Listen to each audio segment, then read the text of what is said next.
Okay, well, good afternoon, everyone.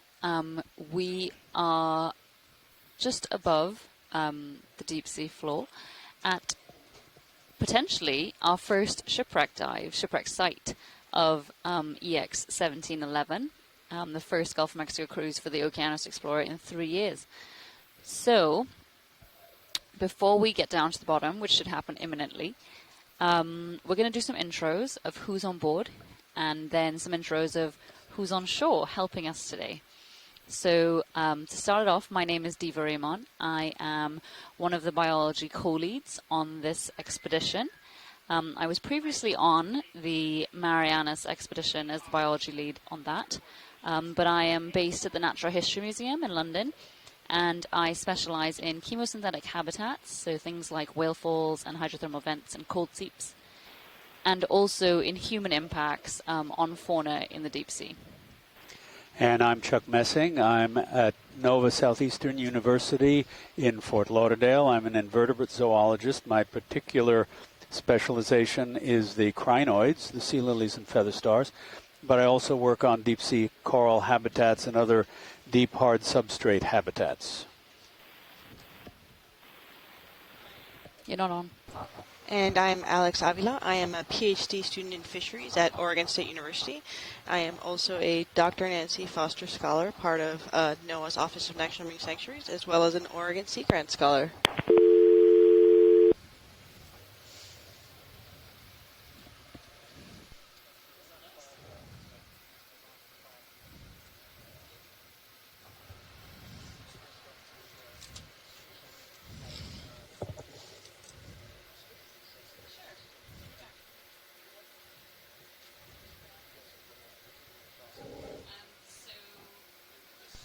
So today, we're just connecting back the our phone call with the scientists on shore and archaeologists on shore. But today, we're going to be diving in a wreck, which was previously identified in bathymetry, and then an AUV did one pass earlier this year, I think, or late last year, in which they were able to get a couple of photographs of the wreck. And it does look like it's going to be really exciting. I do think the seafloor is coming into view.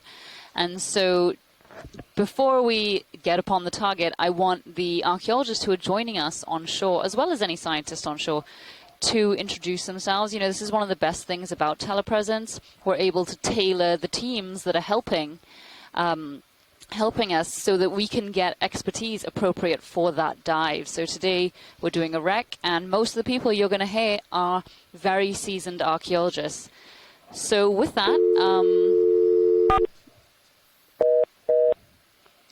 okay, so while we're reconnecting the phone line again, I'll tell you a little bit more about the wreck. So we're not sure the age, speculation about early 19th century, late 18th century. And what we're doing today is that we're hoping to get a better idea of the date range that this vessel worked within, the nationality of the vessel, and perhaps what the ship was doing. And, you know, dives like this do give us a glimpse into a window of time, and that's what viewers tend to find so interesting. It could be something that they could potentially identify with. So we're going to be looking for diagnostic characteristics. Chuck and I, of course, are not archaeologists, but the many archaeologists who are joining us are going to be looking for things like a potential bell, which could give them a name, artifacts. We're also going to be looking at the shape of the hull, the material it's made of, as well as the stern. And then, I mean, Chuck and I are both, you know, invertebrate specialists.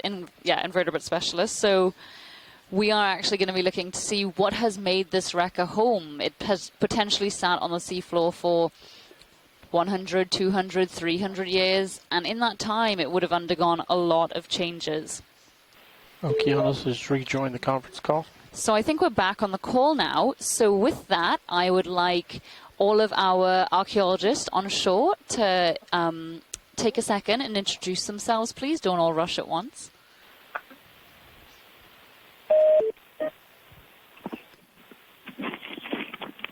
Hi, this is Jack Arian with the BOEM.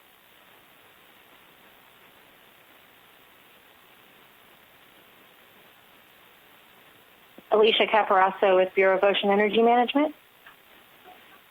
Dan Warren, PNC Scientific. Melanie Demore, foam.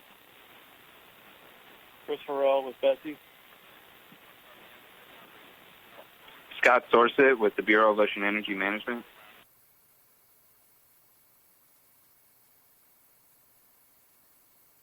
Irina Sorsett, Betsy. Frank Cantellis. I'm with NOAA's Office of Ocean Exploration and Research. Good afternoon.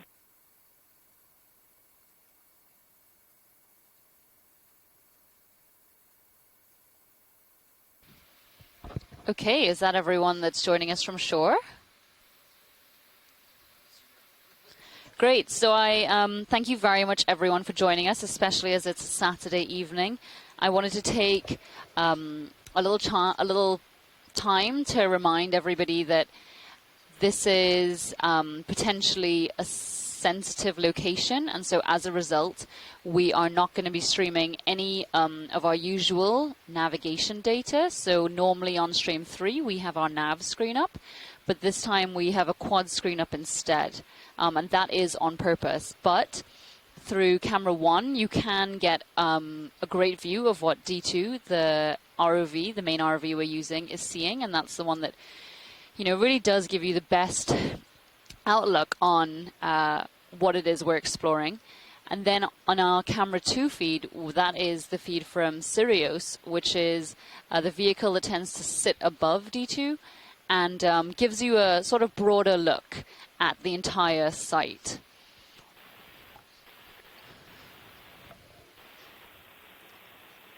A bird's eye view, if you will. And while we're approaching the wreck, there still might be some biology going on the sea floor. This is a fine sediment bottom, and it's covered with a layer of probably phytodetritus, organic detritus, dead plankton, and so on that has drifted down from above and contributes substantial nutrition to the organisms on the deep sea floor. You see quite a bit of bioturbation, mounds and craters created by infauna that are not visible. So far, since we've been on the bottom, I've seen a sea star, halosaur fish, a black dragonfish, and a few small gelatinous organisms in the water. But otherwise, the seafloor has been barren of megafauna. So I'm not sure if anyone who's joining from shore, whether they wanted to take 5 minutes or so to tell us what their expectations are from the dive from an archaeologist perspective. I just tried to do it, probably didn't do a very good job. So it'd be really great to hear from one or more than one of you about what we hope to achieve and what we expect.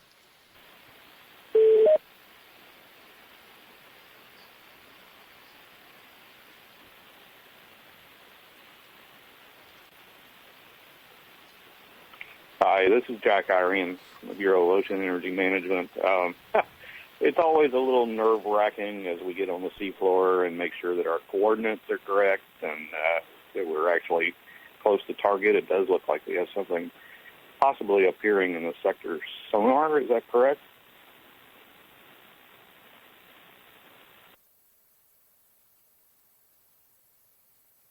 But at any rate, what we're hoping to see today is a ship that was identified first from an oil and gas industry survey, I think back in 2002. We have made several attempts to try and identify what this might be, and so far this is going to be our absolutely best chance to do so. We've had some preliminary surveys that have been done over this wreck before that give us a good indication that it is a wooden hull sailing ship, likely from the 19th century. We're not sure what period of the 19th century. It may be fairly early, but we're not sure yet. That's one of the things we're hoping to achieve in this dive, is to get a better idea of when the vessel may have sunk, what it may have been doing out here, and what more we can learn from it.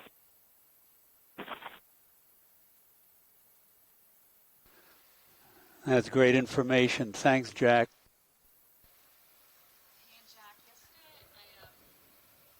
Hey, Jack. Yesterday, I also happened to overhear a conversation you were having with Caitlin, one of our video engineers, and you were giving a really nice explanation of why, viewers on shore, the public, stakeholders and so on, why they would find this kind of dive so exciting.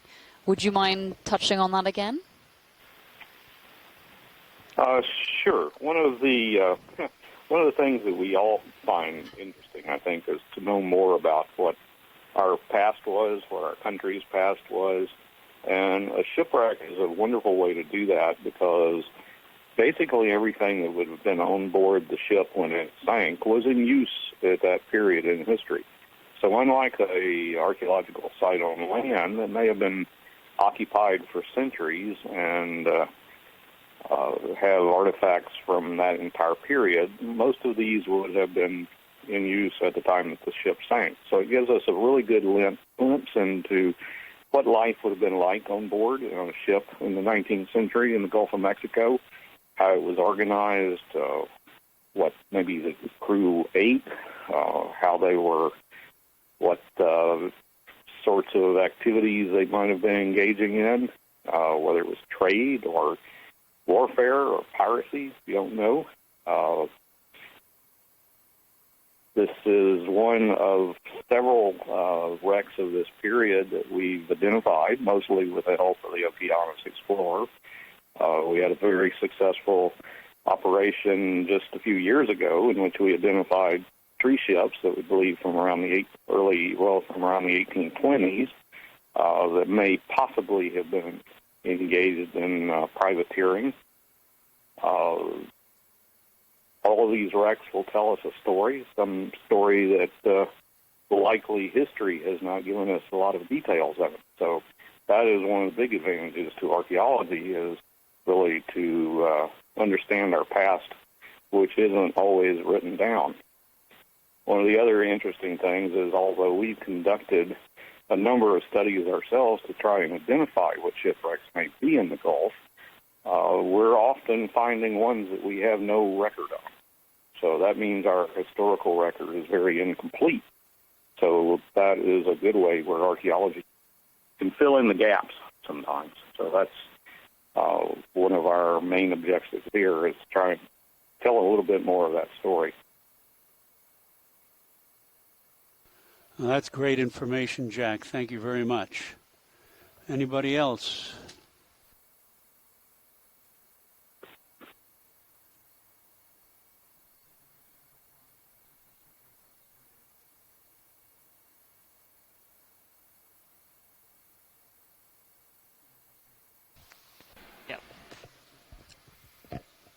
So if you take a look at your camera 3, Scientists Ashore, there you'll see the sonar screen in the bottom right of the quad, and there it does look like there is something potentially ahead, if that's something that would interest you guys. Yeah. And let's have our front row, the drivers of this operation, go ahead and introduce themselves. Sure. Copy that. Sure. Currently piloting. My name is Chris Ritter, and just like the other 4 engineers in the control room here, I work for the Global Foundation for Ocean Exploration. It's sitting to my left. Sitting nav is Levi Unima.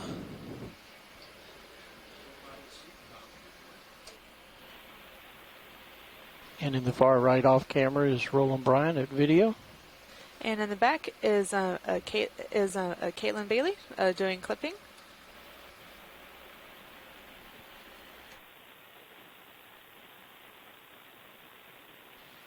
No problemo.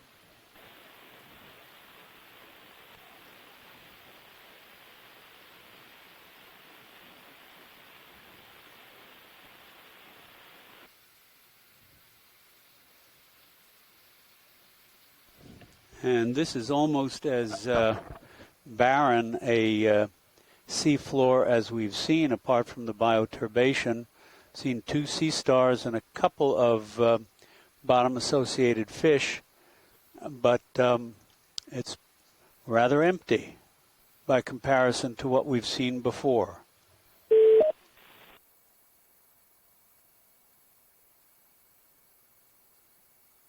I also wanted to introduce myself real quickly. I'm one of the underwater archaeologists, Amy Borgens from the Texas Historical Commission, coming in a little late on the call. Thank you. Thanks very much. Anybody else joined us who hasn't had a chance to introduce themselves yet? Yeah, hi, this is Doug Jones, also with the Bureau of Ocean Energy Management. Just called in a second ago. Thank you. Great. Thanks, Doug.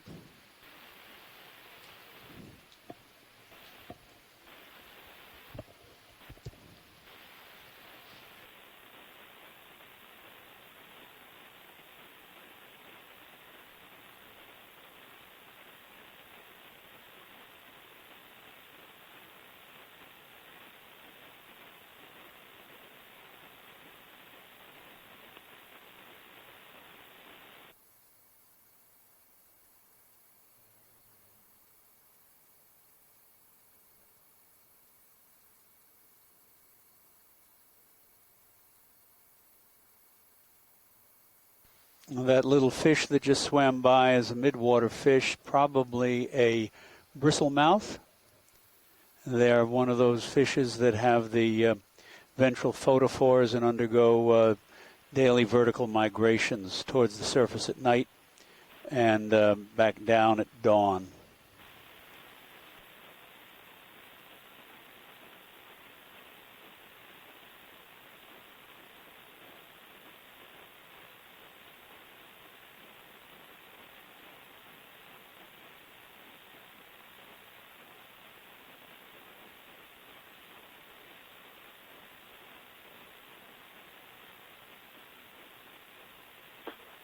Well, I believe we're seeing in camera 3 a nice outline of the hull on the sector sonar. Dead ahead.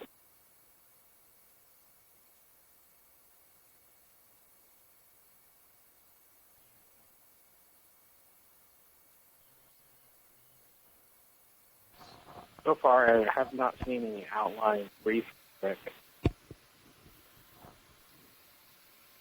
Sorry, what were you saying, Pilot? Great, thanks.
I was going to say wood.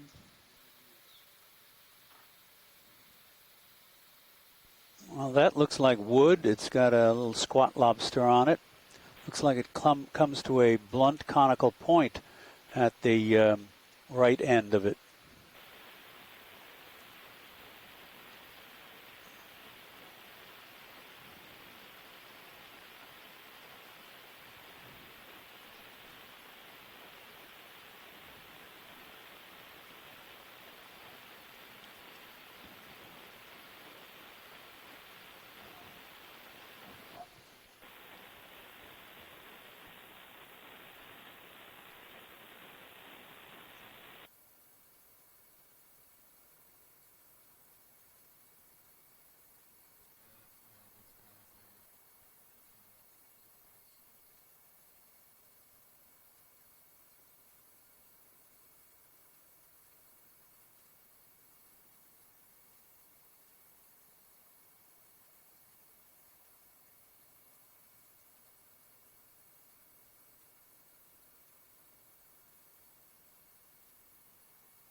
And we have visual contact.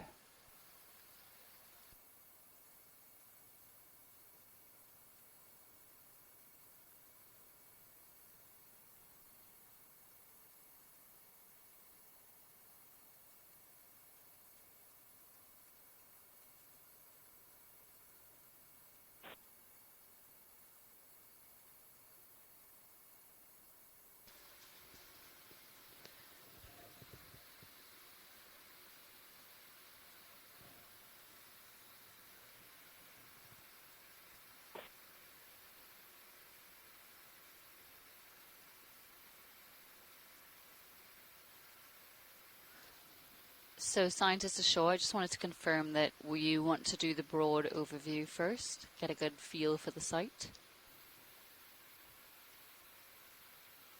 Roger that. I think what we're seeing is the outside of copper sheathing on the hull. You can see the patterns of the nails where the sheets were laid over the hull.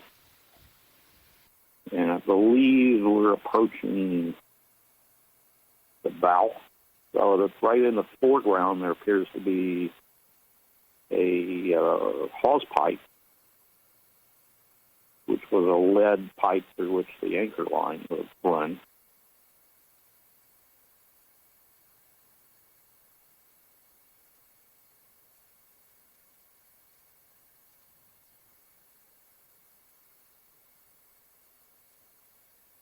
Not sure what that object is off to the left of it.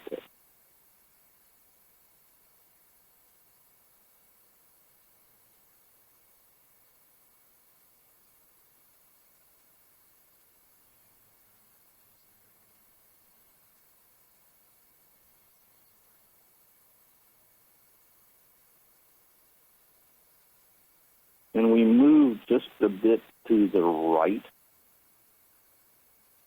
to the very terminal end of the wreck. Sure, just give us a second. The pilots are just orientating themselves. Roger that.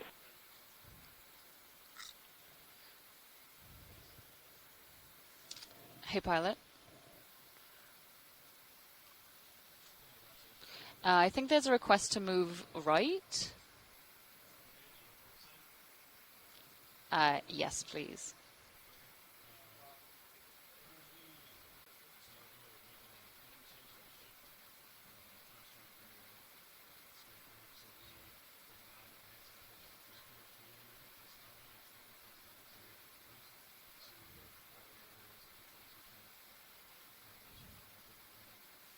Great, thank you.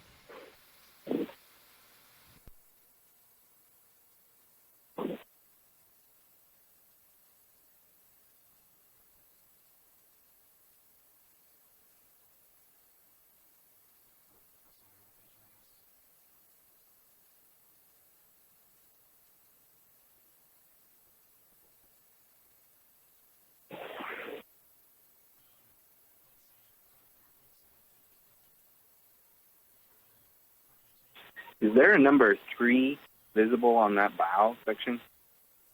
That's what it looked like to me, too.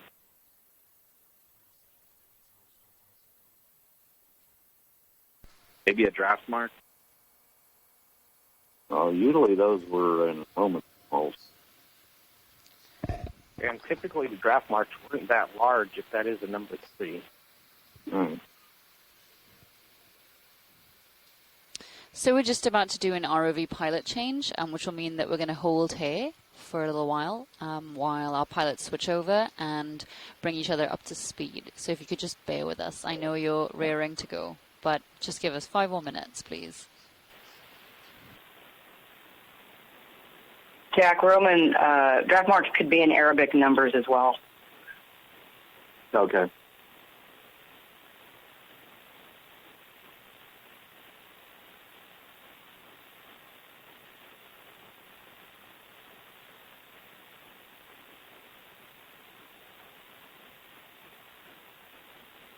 Hey, Jack, do you remember what the beam and on this wreck was?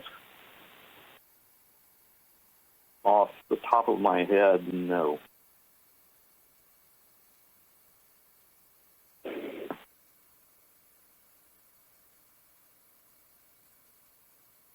does look awfully tubby, doesn't it?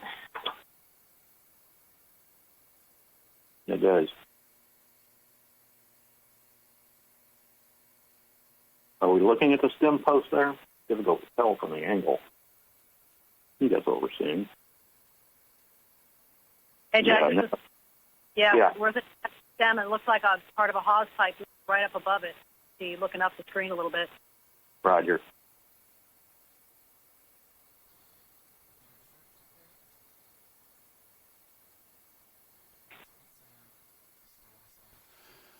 Jack, this is Chuck Messing. Just a quick question for you. If, assuming this is the bow, this is, and that's the copper sheathing around the hull, is that a reasonably accurate outline of the original proportions of the ship, or has the copper sheathing spread out? Well, it's hard to tell just yet. Likely it has not spread out. Usually there wouldn't be any reason. There likely would be still some hull integrity. This would be lower down in the hull, below the water line. The copper sheathing would likely come just to the water line, or maybe slightly above it. So I'm sorry to interrupt, but we just want to know what exactly you guys would like to do initially. Do you want to head down the port side of the wreck, the starboard side of the wreck? We just had a pilot change, and so they're just looking for direction. Well, we're lying up alongside, dead center. So I guess we could go down to the left and circuit around what would have been the starboard side. Sure, got you. Thank you.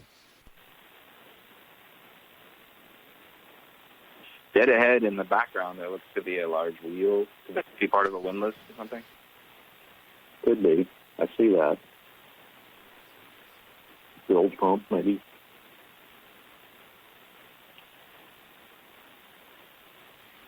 It's pretty substantial copper bolt running through this. Sorry, pilot, you needed me? You were calling me? No? Okay, great, thanks. Dan, to answer your earlier question, we've got a measurement about 35 feet in width for this from the original sonar survey. Oh, that's good. Thanks, Doug.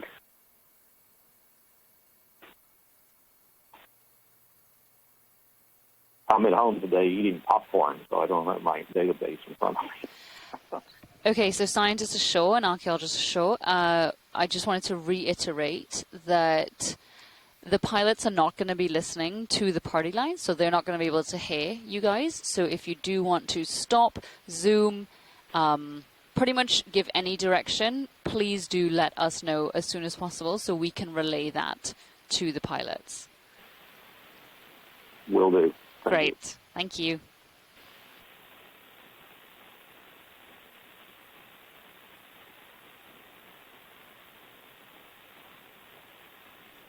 I think you see off in the distance there, towards the middle of the wreck, what is likely the ship's stove. The square object.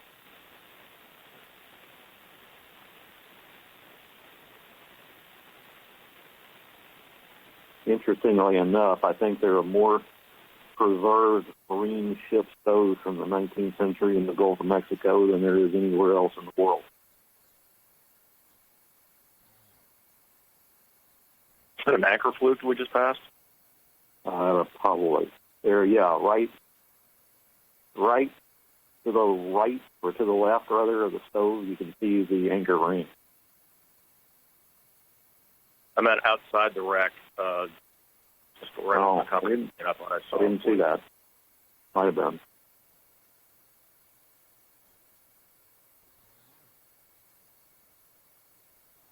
That's definitely an anchor in the midships there.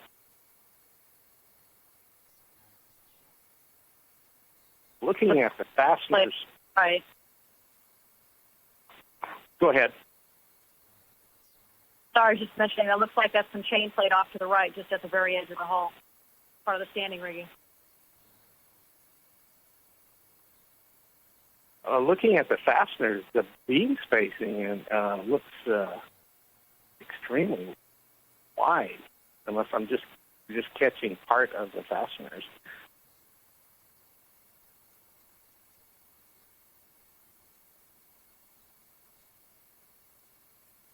That probably has more to do with the size of the copper plates rather than the locations of where the beams were.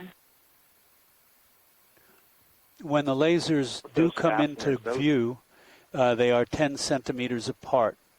They're out too far to the back of the wreck now to really see. But at some point when you do see the two laser dots, they're 10 centimeters apart for scale. All right. Thank you.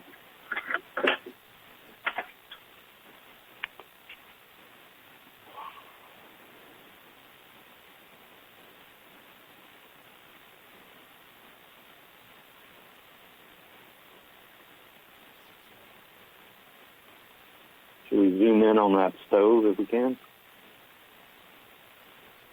In the center of the picture. Hey, pilot, can we get a zoom on the stove quickly, please? That's the big blocky thing inside. Yeah, did you see my terminology there? That's what you have in store for you for the rest of the dive. The big blocky thing.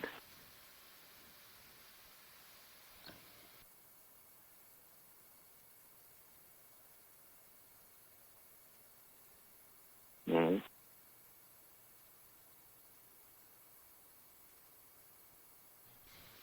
I was about to say, archaeologists, is there anything in particular you wanted to see about the stove?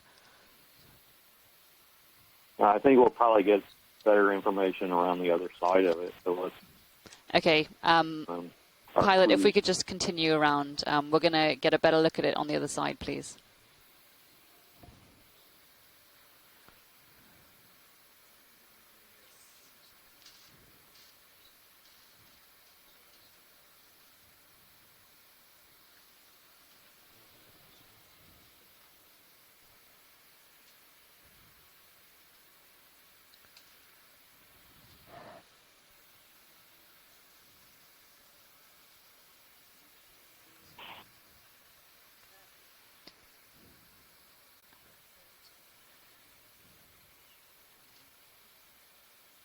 So I'm just going to jump in quickly and say that biology-wise, this is a great example of shipwrecks essentially having, almost an afterlife. Here you can see it's providing a lot of hard substrate as well as shelter for animals which are drifting in and out of screen. We've seen quite a couple eel-like fish. Those are probably from the family Netostomatidae. They've got this very characteristic long, elongated, pointed face, as well as some Kaunax fish. Those are the orange ones. You can see one just in the center of the screen now, as well as some squat lobsters, some crabs, and interestingly, and I know from our call yesterday with the archaeologists on shore, there's quite a bit of bacterial mats. That's the white that you can see down in the bottom of the hull, and that bacterial mat indicates that there's some kind of potentially chemosynthetic habitat there. We did also, as we zoomed into that stove, get a glimpse of some tube worms, and those are chemosynthetic endemic animals, as well as I'm seeing some snails and other animals which tend to be found at seeps in the Gulf of Mexico, so methane seeps, which we know from our surveying last night and this morning, there are quite a couple in the area. So easy for animals to move in between them, most likely. I think last night one of the archaeologists on the calls was saying that they found potentially 7 shipwrecks in the Gulf of Mexico that did appear to have chemosynthetic communities living within them, and I know there are 2 published in the in scientific publications, one from off of Spain and one from in the Mediterranean, which did also talk about communities that support tube worms and other chemosynthetic animals, within these man-made structures. So really, really interesting. Hi, Diva. This is Melanie. I just want to real quick. This would be the 5th shipwreck in the Gulf of Mexico with chemosynthetic communities. The other 2 are in the Mediterranean. Thank you, and my apologies about that mistake. No worries.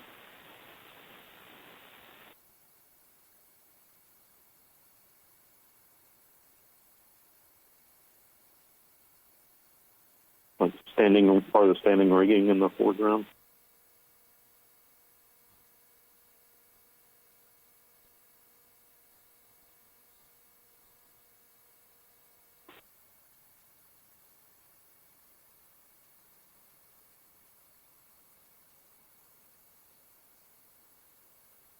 Did we just lose the picture?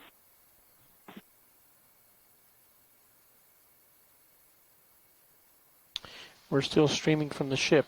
Nothing has stopped. It just went black. Any other sites on shore confirm that?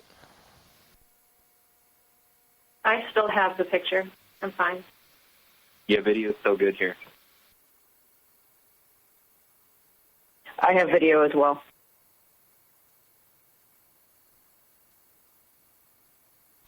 Scientists ashore, can you please give a brief explanation of those rods that stick inboard from the copper sheathing at regular intervals along the hull?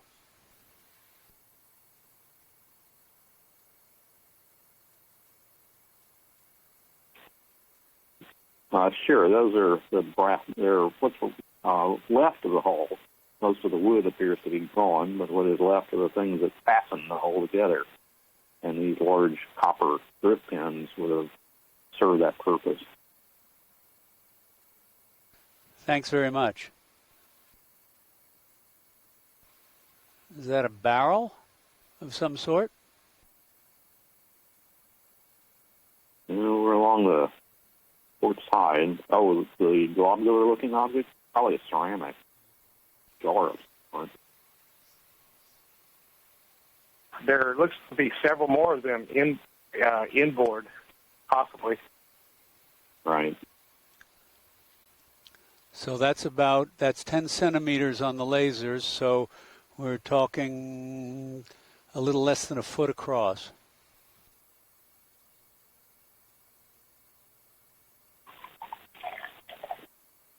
In the background, you can start to see what looks like potential European bottle glass styles. If you look at the upper right of your screen in the distance. Do you think this object could be glass? Like one of those demijohns that we've seen before?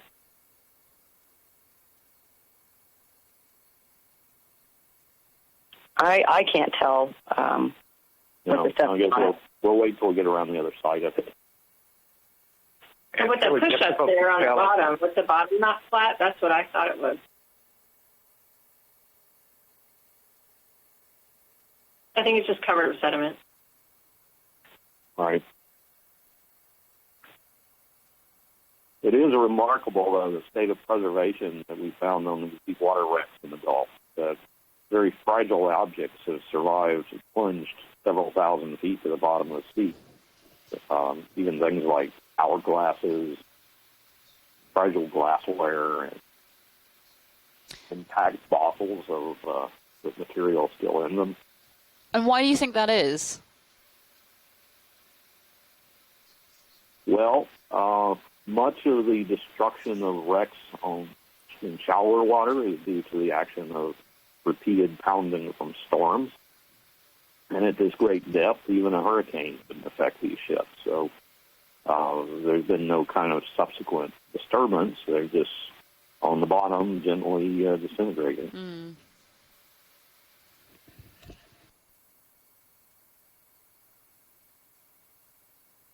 This tube is rather interesting with the flared mouth. And also, Jack, it also looks like we've got some internal, like probably beam framing or similar inside the hull below. Just barely catch the edge of it as we were flying over. in the video. Jack, are you talking about that smaller hose pipe to the right? Right. It looks like a scupper. Could be a scupper. Yeah, it's scupper. Thank you. Which would be the drain, the thing that would drain the water from the deck. I was just about to ask. Thank you.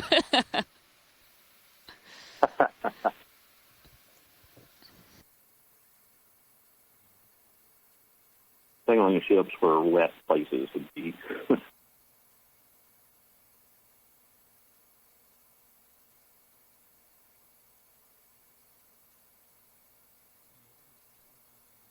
Something projecting up the middle there. I can't see what that is.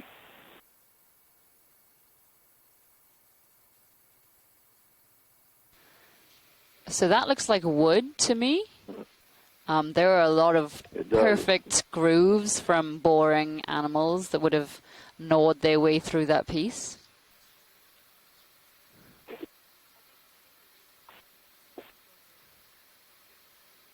Timber of some sort. Could that be the remnants of a mast? It seems a bit small. It's a bit Yeah. square Go to be a ahead. mast. Sorry, it's a little bit too square to be a mast, too. Yeah, I think it's a stanchion of some sort. It would support the deck. Or maybe part of the mast tabernacle. Could be. Thanks.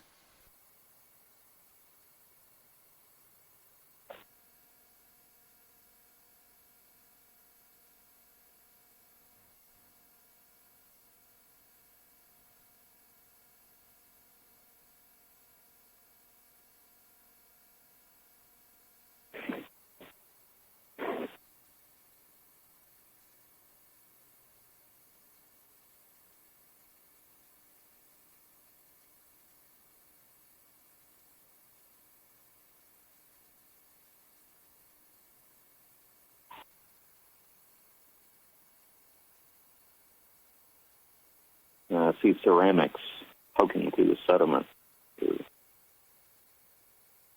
on the left side of the screen.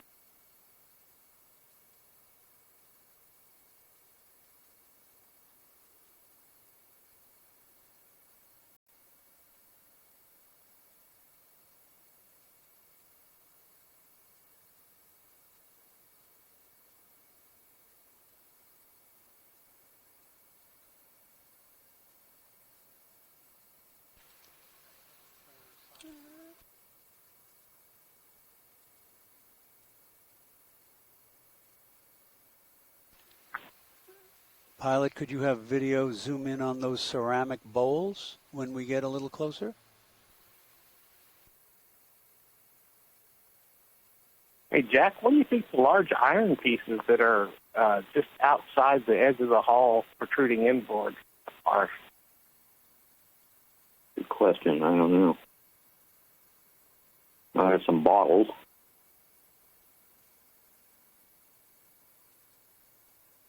Sort of a wide lip jug and a bowl.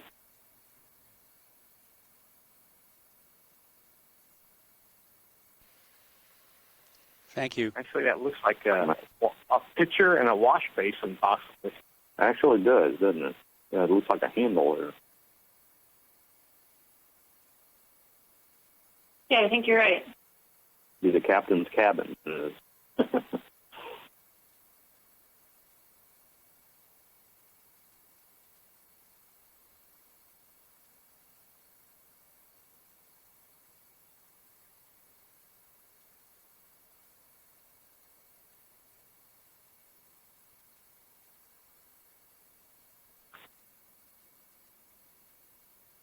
Let's zoom in on that collection right in the center a bit.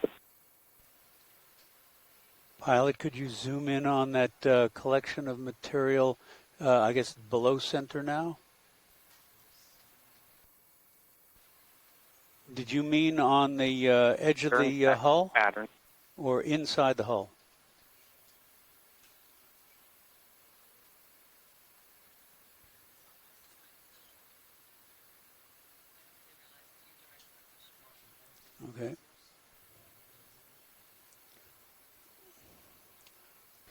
Just give us a second, please. Scientists ashore, what exactly was it that you wanted us to zoom on? Was it outside of the hull or inside of the hull?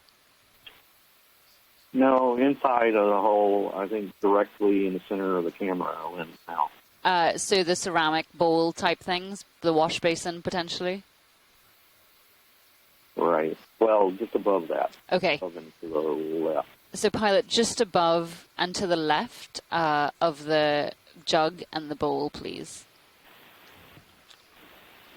Yes, thank you. Excellent. Jack, look at the size of those frames. Yeah, they're huge. There we go.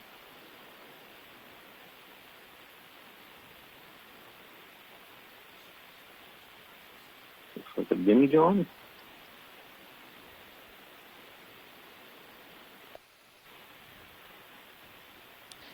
Do we have any more zoom?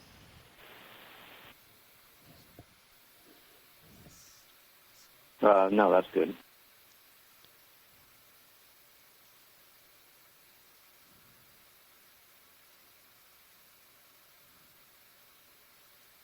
that part of the stern post, maybe?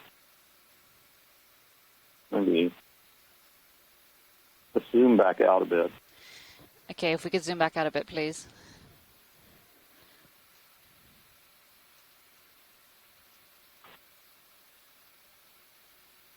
Now, see that cylindrical object just to the right of that coppery looking thing? Yeah, so pilot, just to the right of that mass we were just zooming in on, there's something that looks like a cup almost. Do you see it? Can we get a quick zoom on that, please?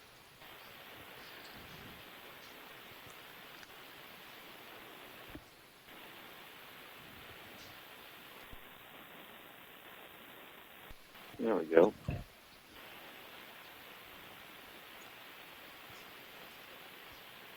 Like a glass, possibly a beer flute or something like that. It's a nice view of the lip on that bottle, too. Yep. It looks like the top of a wine bottle, actually. Yeah. I'm wondering if that's a glass next to it, or if it's I think it is. I think it is. either or the neck of another larger decanter. Well, see how it's tapered? It looks like a champagne flute, but bigger.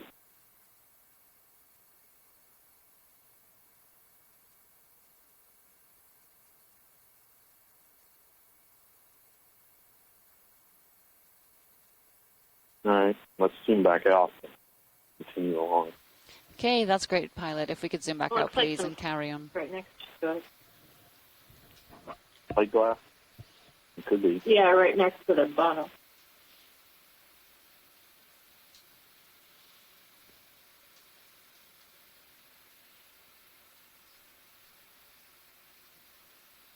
To the left of you, there's a nice handle on one of those jugs.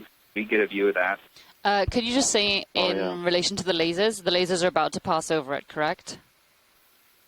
Dead center, yeah. Yeah. Okay, so pilot, if we could just zoom on that jug or amphora or whatever it is, the lasers are on, please, particularly on the handle.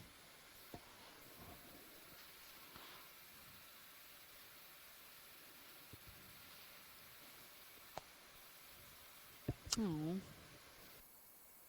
Yeah.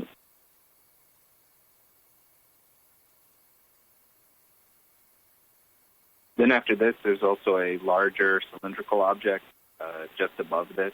We can get a view of that as well.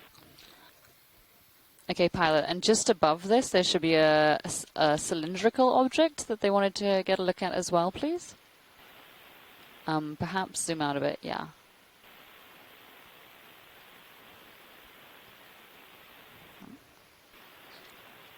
A whole series of those jugs. Well, that's identical. Just left of center now. Left of center. In between the copper pins. Oh, so if we could just have a look at just between the copper pins, please. There's, yeah, perfect, thank you. Is this what you're referring to, archaeologist? Yes. Perfect, yes, I think great. so. at the bottle. That looks like the base of a bottle. Yeah, it looks like you actually see the poncle mark where it was broken off when they made the bottle on that one that's just to the right of the screen. If you look in there, you see a rough edge. That looks like a poncle mark.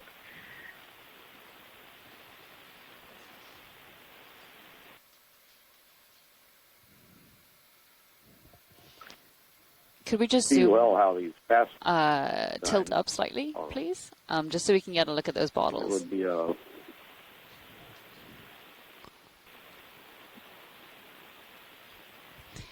So with the shape of the bottles, because they differ, would that be indicative of anything?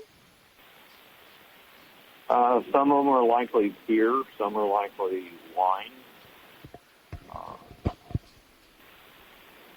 There seems to be a squarish looking one in the back there. You see that?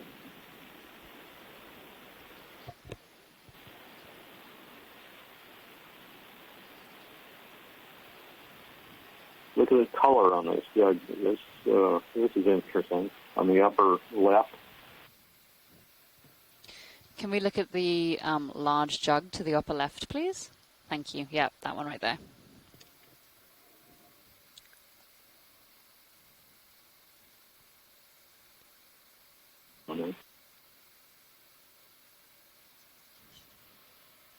Huh. Is that the top of the jug with the stopper still in it? I think it is. I think it's sealed. Look at that. And is that some kind of marking on the top of that jug there? The lighter patches we can see on that flat bit? Or is that just staining of some kind? It appears to be decorated with a kind of a yellow slip. Right. With some kind of lighter brown coloration. But that appears to be the top, the thing that would have kept the contents from spilling out, so it's still intact.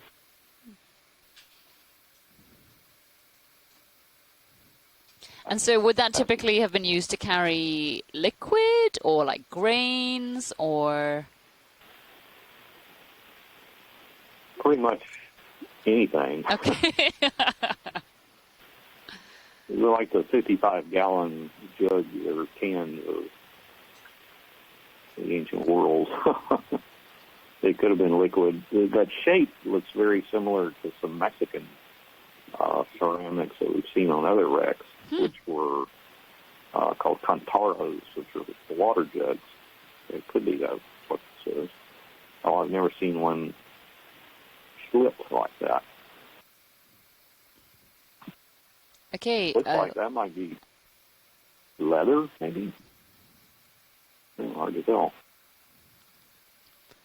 Are you happy to carry on for now? Yes. Okay, great. Yes.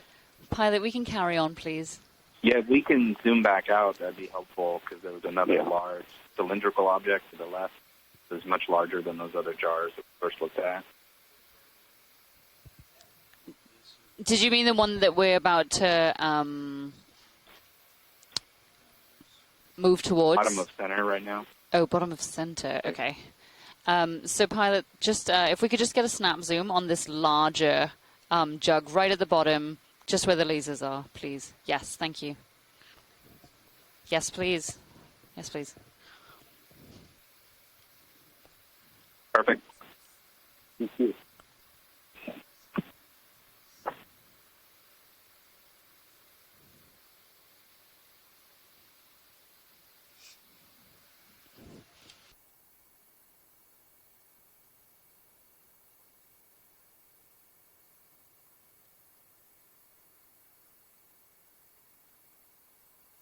We love looking at ceramics and bottles like these because they really help us to narrow down the different ranges of dates for these shipwrecks and sort of create a chart of potential date ranges. But then, of course, is there a nationality issue that comes in? I mean, would different jugs have come, shaped jugs have come from different places as well as been used at different times? Yes, absolutely. But because these vessels are often involved in trade and visiting many different ports, you know, it's not necessarily as place of origin or a place of destination, it can be met in the middle, and be traded around. Like many of these jars, they're used over and over again. Right. Got ya. And also, some of these container types were heavily imported all over the world and in the United States. So having a foreign manufactured object being used on American vessels, for example, would not be uncommon at all. So therefore, it's still a bit of a mystery. And that doesn't Still a really help. mystery. Yeah, okay, got you.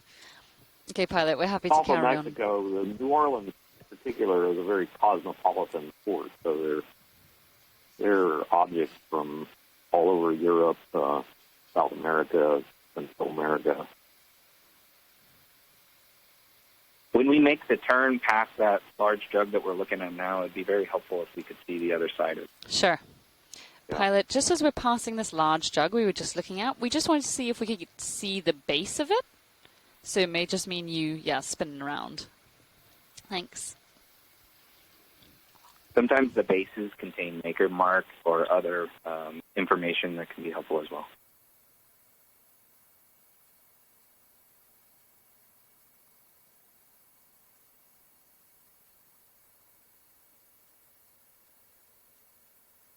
I don't know what that is.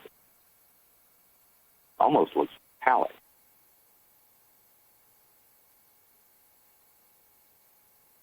Jack, which thing were you referring to? This object that we're looking at right now. I guess it's just the glare off the light. It looks ceramic. Yeah, I guess it is. It sort of looks similar in coloring and to that water filter that we have.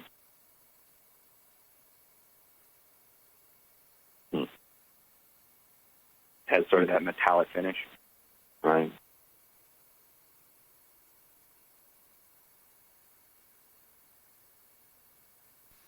Scientists ashore, this is Chuck again. Is it unusual to see remnants of wood after effectively a century and a half or a couple of centuries? I know there are pteridinids, the shipworms in deep water, the xylophaga, and I was just wondering if this is unusual or commonplace. Well, it's not unusual. Most of the wrecks that we've seen in the Gulf of Mexico have some remnant of hull. It may be highly deteriorated. But one thing about the reason copper was put on the outside of the hull was to prevent things like tornado worms from eating the wood itself. So the presence of that copper still serves as a biocide. So oftentimes what wood will be preserved has been impregnated with some of the copper sheathing. And so as a result, it hasn't been eaten along with the rest of the wood that has been. Thanks very much for that. Yes, that's interesting. I think we're good with this jug now. Right.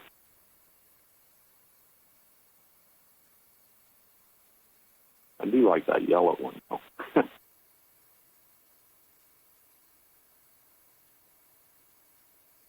Lots of bottles.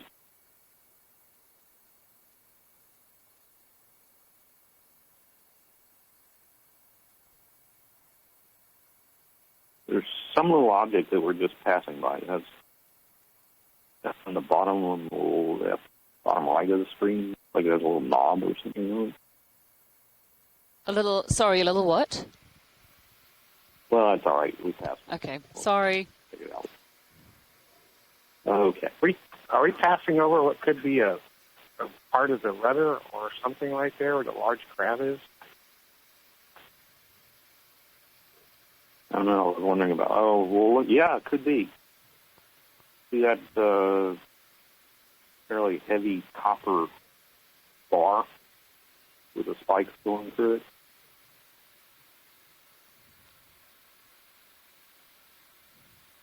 Did you want to get a better look at that? Just off to the right? Yes, if we could, right there. Yeah. Yeah, so Pilot, just to the right where there's There are those champagne fruits that we saw in the photograph. this object that's coming into view right now, please. One with the yeah, this is perfect. Thank you. Yeah, I think they want just above where the lasers are now. So just above this. Yeah, yes. And if we could zoom out just a little bit as well. there we go. Yeah, part of a gudgeon, maybe?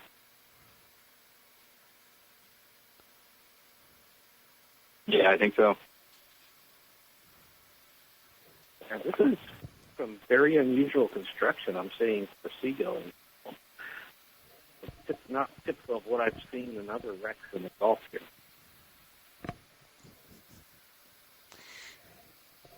So from a biological standpoint, we've got this slightly manky-looking crab right in front of us. I think it's a chasian, one of the commercially fished red crabs.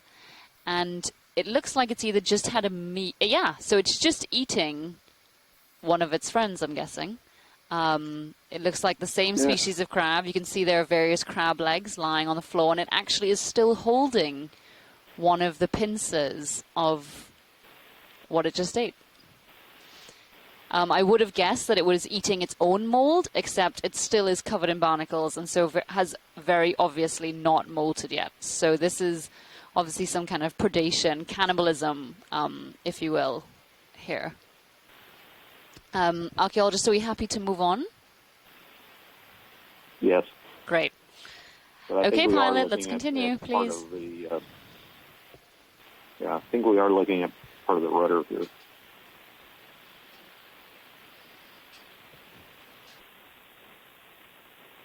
Does anybody else think that it seems a little bit small for the size of this vessel?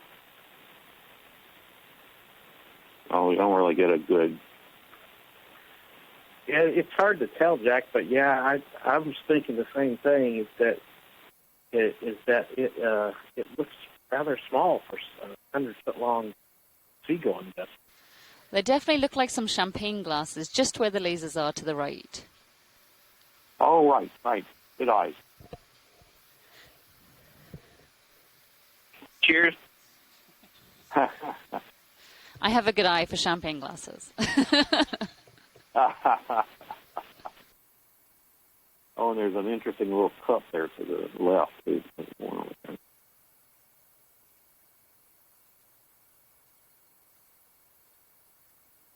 have a question for the biologist.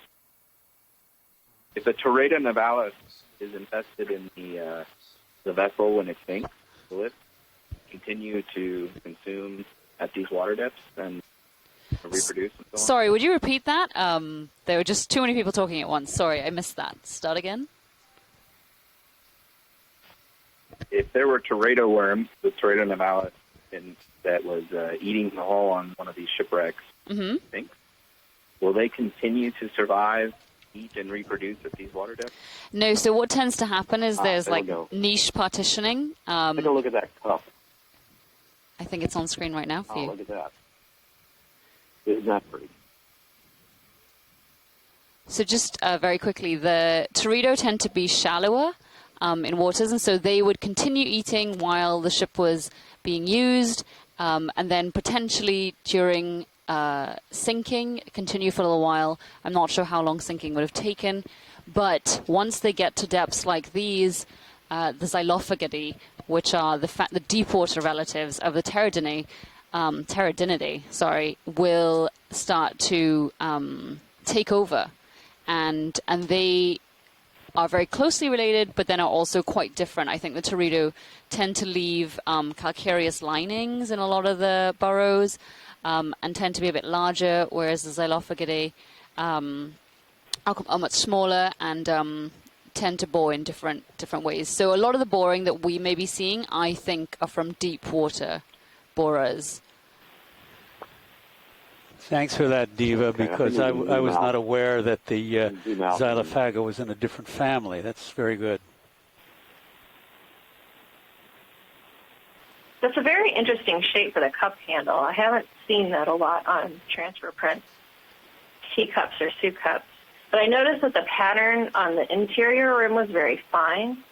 I know they tended to reuse patterns on edging, but when you see like that really fine leaf pattern that's really, really sharp on the edges of the color, that tends to be earlier than later, where you get more darker color with less fine detail. So you tend to see that in like the 1830s and earlier. There you go. But Yeah, that's really another champagne. strange. Yeah. It's almost a cobalt blue. Yeah, well, the color is the most common color that you see in transferware, but that cup handle is really unique. You might have noticed the monofilament line in the background, too, from modern intrusive long-line fishing debris. Yeah, so we did notice that, Chuck and I, when we were looking at some of the photos earlier with Dan Rogers, the dive super on this expedition. And we did come to the same conclusion. Perhaps that was some kind of fishing line unrelated to the wreck.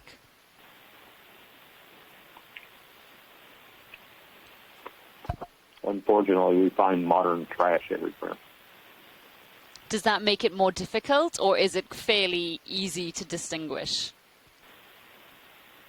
Oh, it's fairly easy to distinguish, but it creates something of a hazard if we were, say, to try and go in and study these any further, getting closer to the ROV. It's sort of an entanglement. Oh, look at that, right in between those jerk pins. Let's zoom in for that a bit. Sorry, you wanted to zoom where? In between the two pins? Oh, yes, I see. Pilot, if we could zoom between the two last in pins. Between the two. There's some strange shaped ceramics.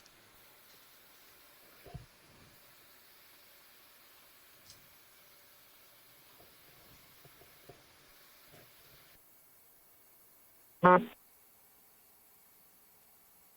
we go. Is it glass? It looks glass.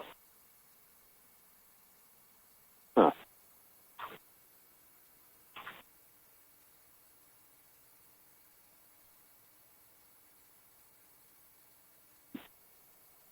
Almost teapot shape. At maybe 4 inches across the base, what is that likely, and is that sort of thick thing across the base of it, was that part of it or something else underneath, do you think? Just visible at lower, behind the pipe there. Is that part of it, do you think? It looks like it could be. It almost looks like a pestle, or a mortar and pestle sort of thing. Oh, a mortar, yeah, okay. Mortar. Very good.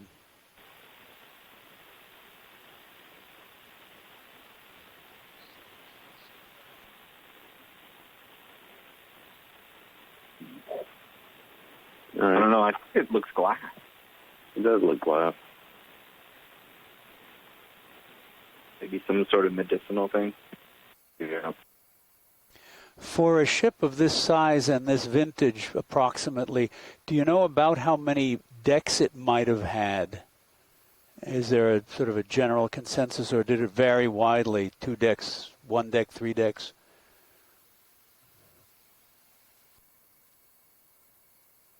Amy, you want to feel that one?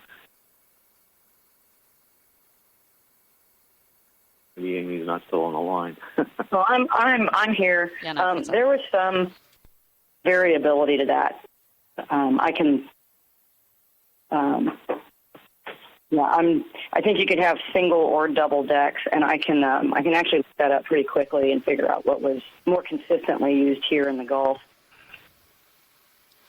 So our pilots are just asking, there was talk of a bell, and they just wanted to know what general area they should be looking out for that in if it were to be here? Well, where I saw what I think that might be, actually we've gone past it. It's in that big group of boxes, but I think it's more visible from sort of inside the wreck.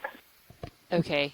So if we want to take a bit of a look at that or do that later. I mean, it's really up to you guys. I think it is right up against the stern part there where all that collection of bottles is.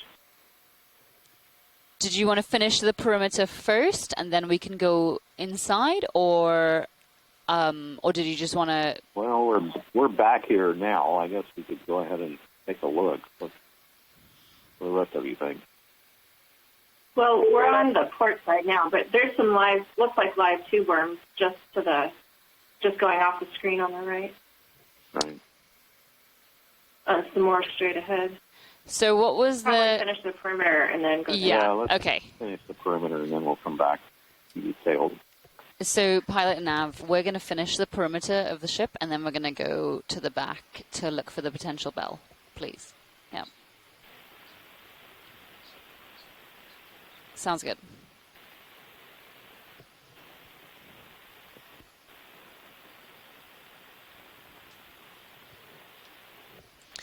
Could we very quickly zoom in on that very large tube worm, just bottom right, sticking up on the inside of the ship, please? Just a quick zoom. Just want to see if it's alive.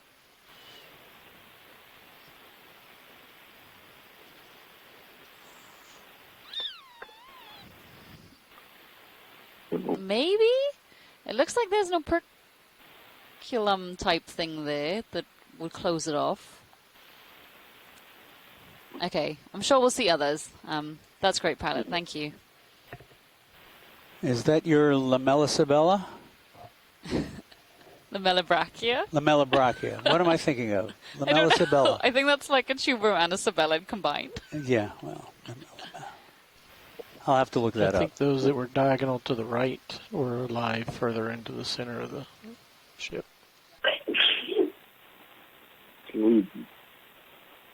Hey, to answer your question earlier about the vessel types, like looking at New Orleans data for the early 19th century, it looks like vessels that were over 100 feet long were predominantly two-deck, three-masted ships or two-deck, two-masted brigs, but predominantly two-deck, three-masted. Again, that's just statistically speaking from New Orleans data. Do we have a confirmation on the length of this from the sector sonar image that we had previously? That's something we might want to do, is to get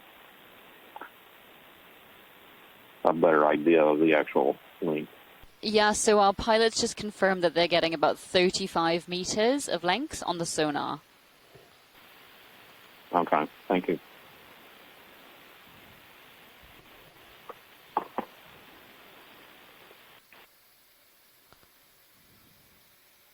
Well, I got what I wanted for Christmas.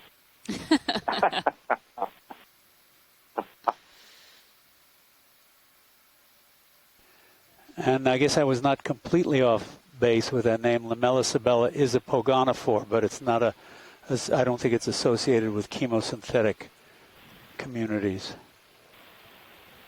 There's the anchor fluke moving into the upper part of the screen.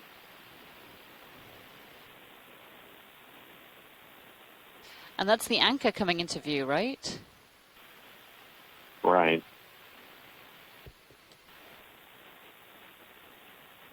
We'd seen the big ring on the opposite end of it as we came around the other side.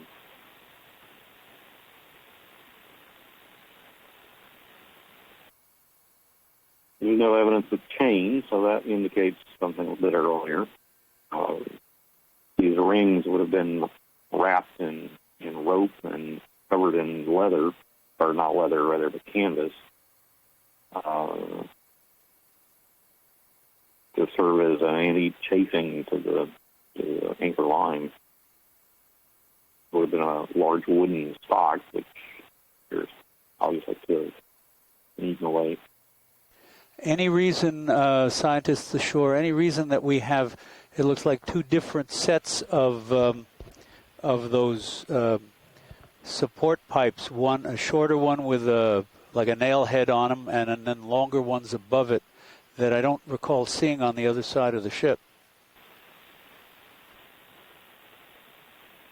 I was looking at that too. The ones with the head, maybe a lot of times the way these were fastened was the pin, the copper was actually drilled through, pushed through, and then there would be like a washer on the end of it, and it would be pounded on the inside to clinch it over. Maybe what we're... Almost like a grommet. Right.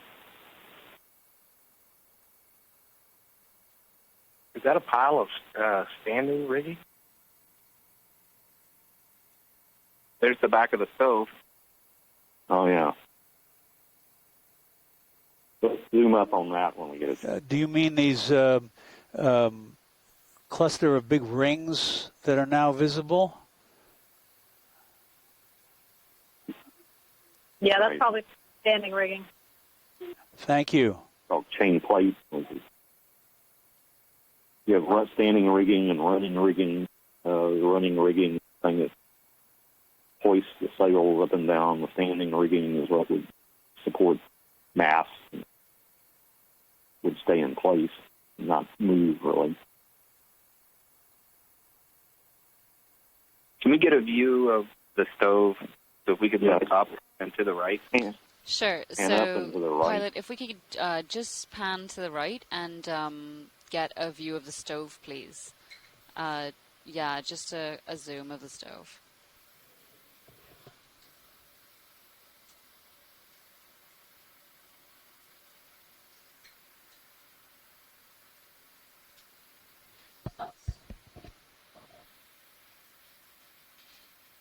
This is much different than any of the other ones we've seen in the Gulf. And Looks why like is that? there's How is it different to other ones you may have seen? Well, the other ones we saw are more just a firebox, really, rather more than what you would think of as a stove. This one almost looks like it had plates that would serve as burners. You build a fire inside of it. Kind of what you think of as the old pot-bellied stove that you see today. It does look like there is an exhaust pipe, the smoke, possibly in the foreground there, where the crab is.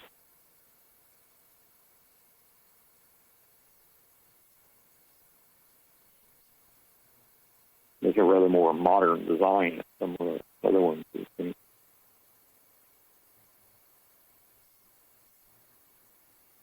Is Chris still on the line? He's sort of our resident stove expert. Yeah, I'm looking at it right now. It looks like those are those little circular indents there at the top of the stove are probably where a pot or some other cooking, like a pot or implement of some sort, could sit into it so that as you were underway, Yeah, we're good. pot's not going Thank to you. move off to the side that you're moving along. That does look like an exhaust and next or exhaust pipe of sorts next to that little crab. It's pretty big too, bigger than the other ones that we've seen on the other shipwrecks in Monterey and the Mardi Gras.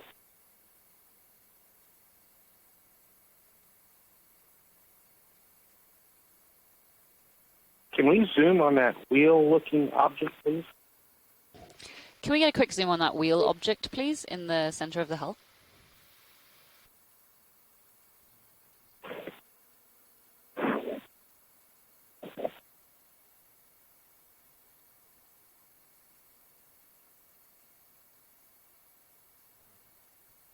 When you're done with that, I have an interest in that object that was just to the left of the wheels, kind of in the foreground as well.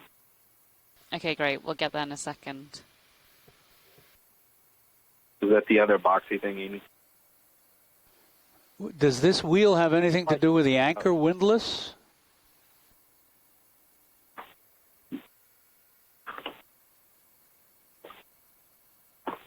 Maybe part of the capstan. Chris and I have been chatting on mute for a bit. Sorry.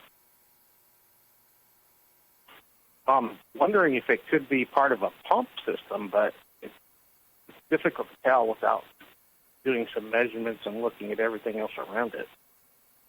The favored crab habitat, however. It looks like there's a matching one behind it, which is why I was thinking there might be a caption too. Oh, yeah. In the distance. Looks like it's definitely part of the deck machinery.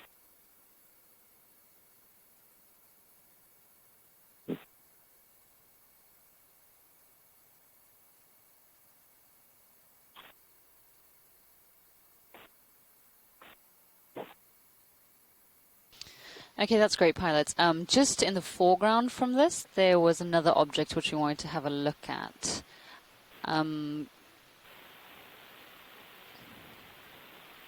Yeah, that big object to the left, please. Just on the left of the screen.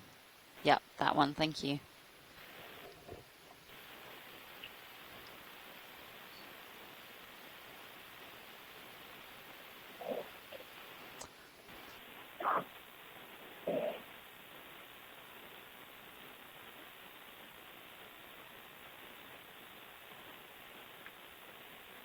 Look like a block and tackle over to the right, too, maybe. Or block, rather.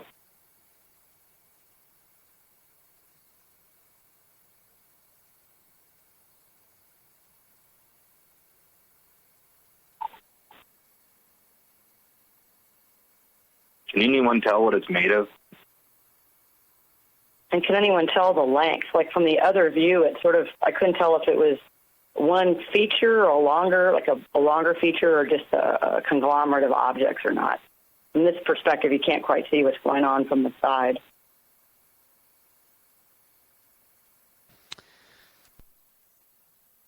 I can't really tell. It looks like part of glass it on the wood. inside. It almost looks like a box, doesn't it? So if all goes well, maybe we'll have a 3D model of it. Yeah.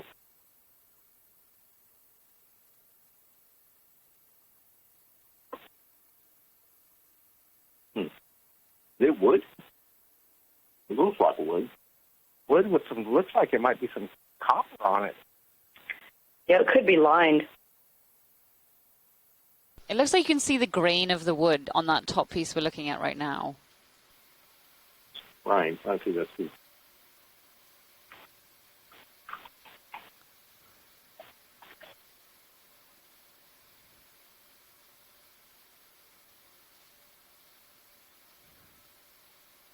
Well, that would probably mean hardwood, right?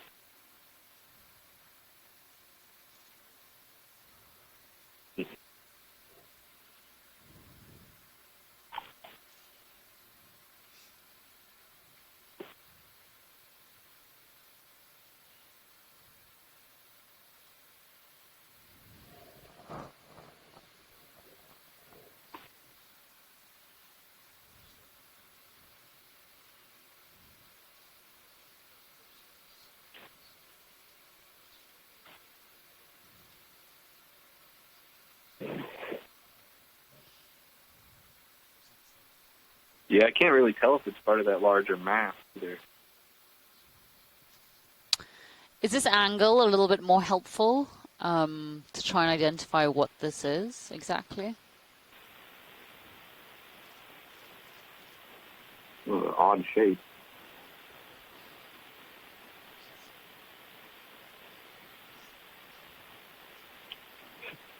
It might be two objects, a box that served as a container lying next to something else. I'm not sure if this is a much more helpful perspective, but I'm not sure if we'll be able to figure that out from this vantage point. Yeah. You could get, if it's a lined box, I think that you could get cargo storage containers for some bottles that did that. There are some bottles behind it there.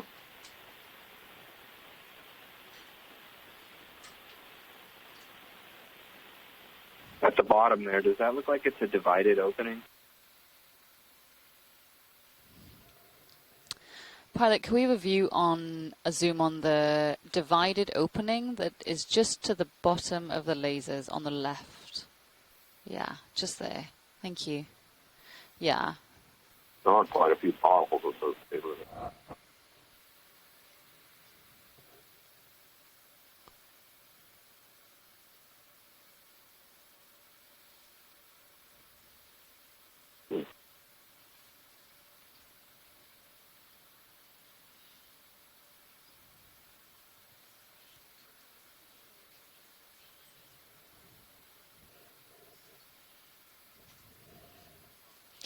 Okay, do we want to continue to proceed along the peripheral, well, the outside of the wreck, the border of the wreck?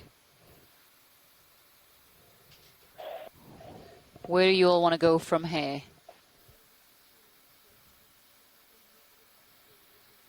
Have we completed the circuit? I guess we have.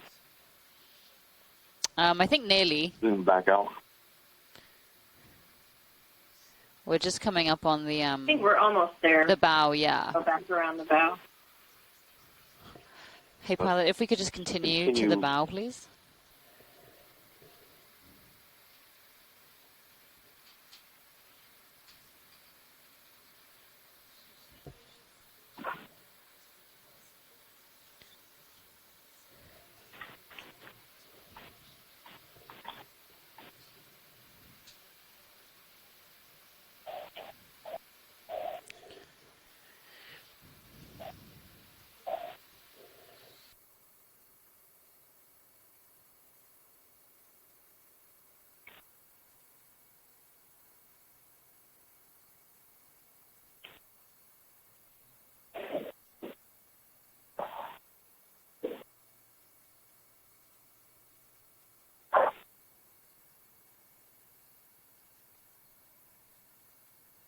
Some of these netastomatid eels are very fat, especially that one in front. Like, look like it just had a meal,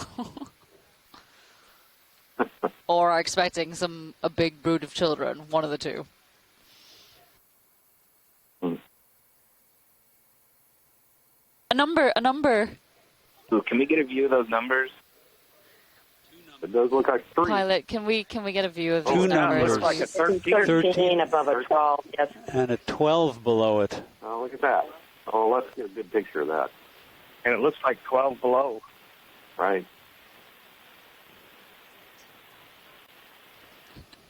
Nice. And just a reminder to all those on shore, when you are not speaking, please mute your mic. We can hear a bit of interference.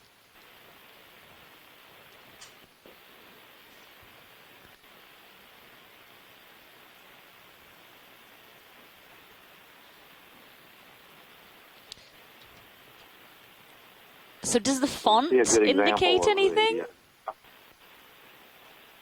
Or the way it would have been attached to the hull? Or the placement? Yeah. The 13 above and another number below? These are draft marks. Right. Yeah. How filled the ship is, so they can judge trim and such. So these would have been, I mean, the distance actually might be useful, whether it's an English measurement or metric.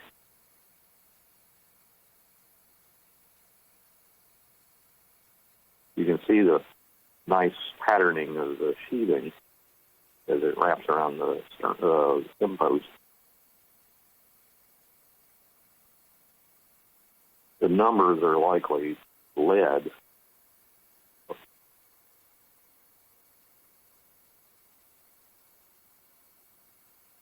What's interesting to note about this is you can see the number 12 is buried, indicating that there's a lot more hull underneath the sediment.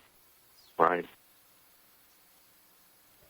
So are those perhaps indicating feet, that they are a foot apart each? Probably. Probably, yes.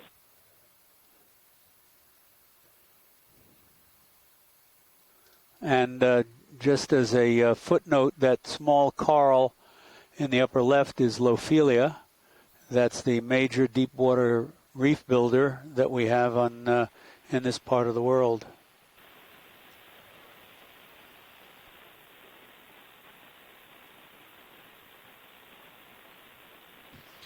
Scientist ashore, are we happy to continue onwards? Yeah, I think so. Yeah, that's great. Thank you, pilot. It's a very good image of those marks. So would these draft markers typically be on the bow? They're on, well, it is the bow. Yeah, but is that a normal placement for those types of markings? Oh, absolutely, yeah.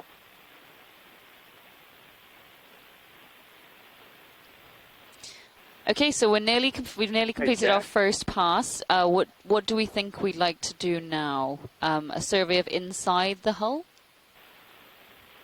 Yeah, let's work our way down the inside, and we'll get back to the stern. We can take a look for the bell. Okay, sure. Is that agreeable, everyone? Go for it. Yep.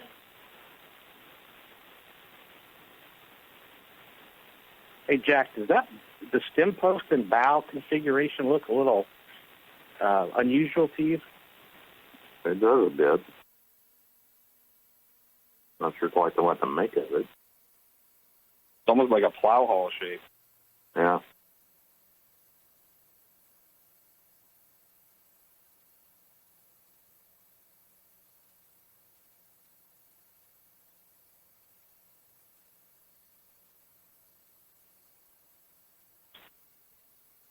Could that cable running down there be part of a hog line or a hogging line?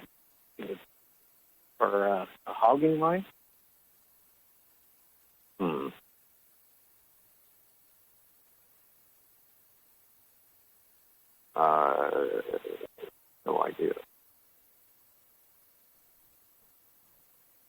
I don't know that you would have hogging lines on a vessel like this. Could that curved piece of metal just lying against the bow, be a part of a davit? Oh, I doubt that very much. Oh, okay.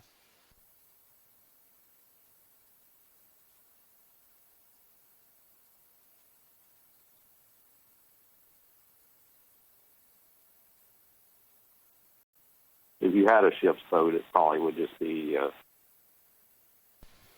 Pilot, could we get a quick snap zoom of this bacterial mat, please, before we head into the interior, just at the base?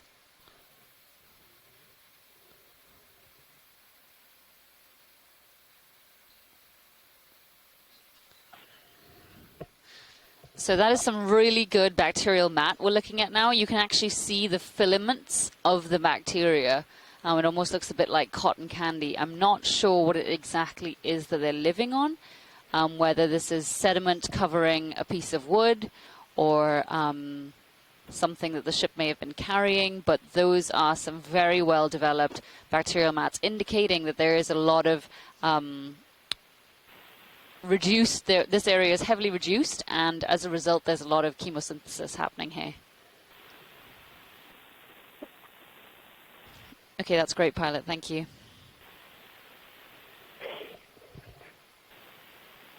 I suggest with some of the relief of these objects and the fact that we have the depression in the middle, that we go down stem to stern and then back the other direction, or else we might miss some small objects. Okay, so just confirming, you're saying that we'd like to do one pass towards the stern, potentially look for the bell there, and then come back up to the bow, right? Is that what you just meant? Yeah, I think that's a good idea. Okay, great. There also seems to be, just down and to the left, a small white cup-like object. I don't think we'll see it coming back the other way. Sorry, is that between the three eels? Is that what we're talking about? No, we're over it now. Okay. Do you want to stop and have a look at it now? I think coming the other way, there's going to be an object blocking it, so we might want to back up slightly. Okay. Hey, so pilot, I think we just went over a cup-like object. If we could just back up, we're concerned that we won't notice it on the way back to the bow.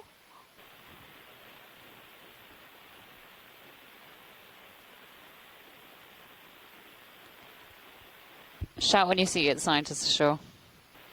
Oh, that? Sure. It's there. Do you see it? It's white.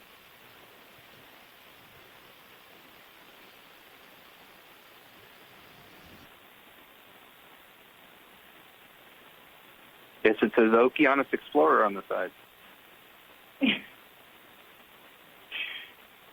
I don't know what that is. A ceramic cup, maybe?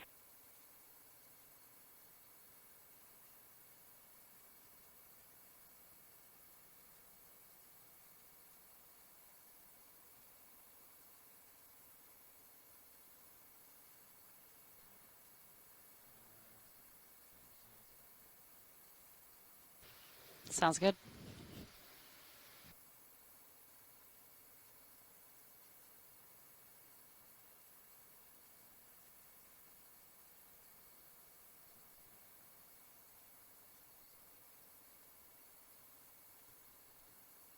It tapers. I'm not entirely sure what that is.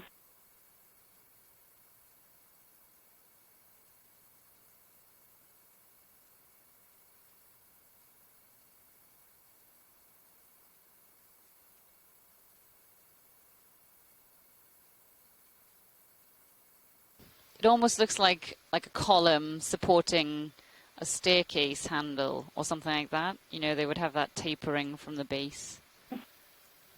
And as well as it looks like, is that varnish that's like cracked on it?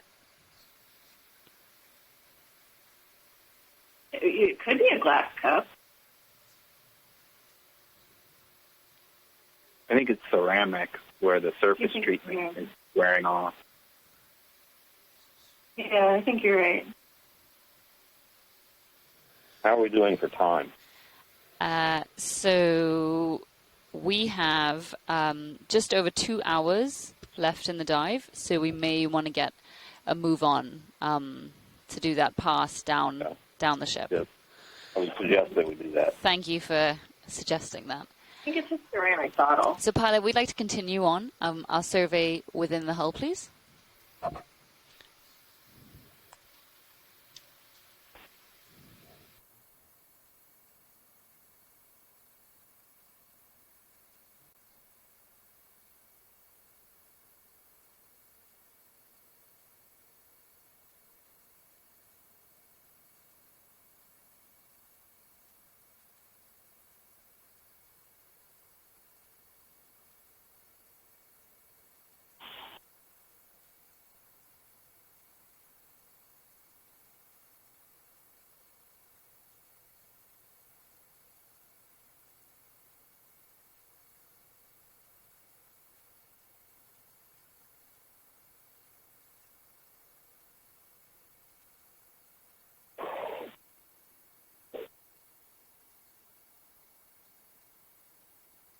What's the ROV altitude at this point?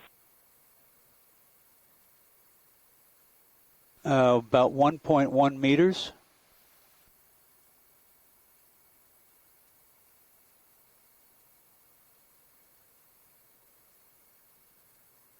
I was just thinking for the photogrammetry exercise later, that seems like a pretty decent height.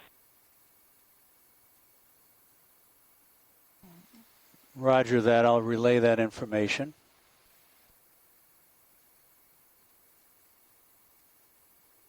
Is that a pile of chain we were going over?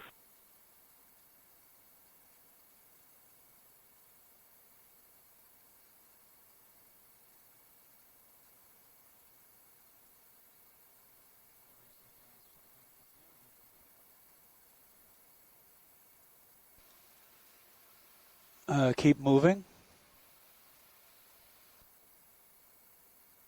Good view of the stove, the anchor in the background.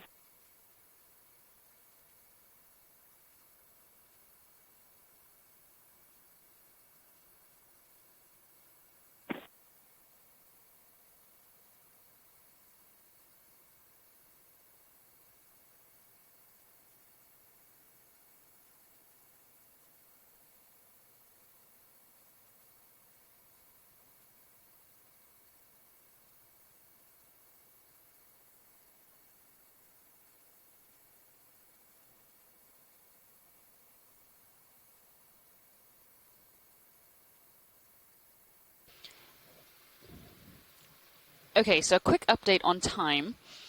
We are going to come off the bottom at around 6 Eastern Standard Time. So that gives us 2 hours and 10 minutes left in this dive, approximately. So what we're going to do is continue doing this pass down the middle of the vessel, then work our way, well, take some time to look for the bell, then work our way back to the bow. And then after that, if it's okay with everyone ashore, we were thinking of doing the mosaic at that point, and then if we have any leftover time, continuing looking around. How does that sound? That sounds good. Okay, great.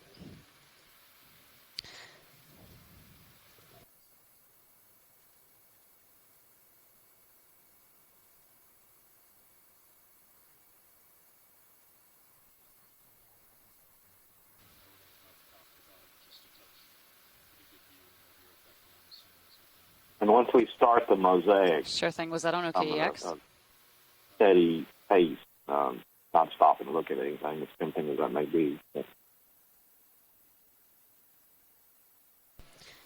So we're just we look like we're coming off the seafloor because we are, and that's only for a second. We're just going to have a quick look at the tether on the ROV again, and then we're going to be straight back down to the bottom. So please just do bear with us, and we'll continue that survey in a second. All right.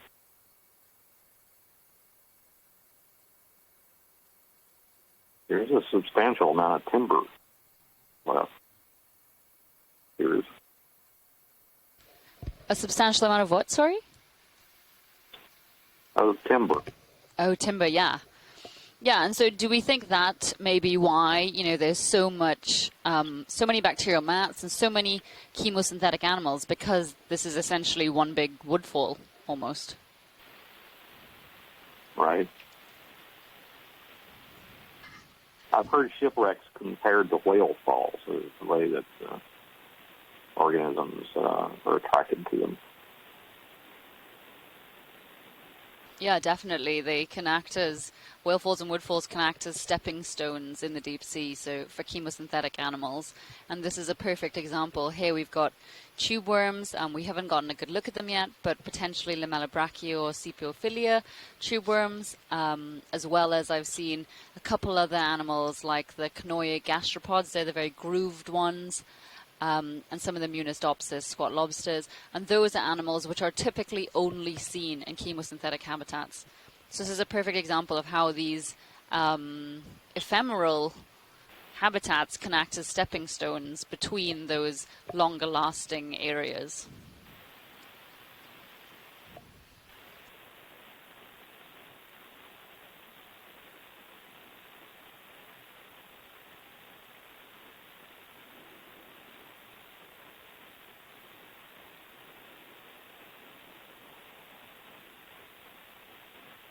Okay, we are just dropping back down to the seafloor so that we can continue our survey. Please do let us know if there is something that you would like us to zoom in on or get a closer look at.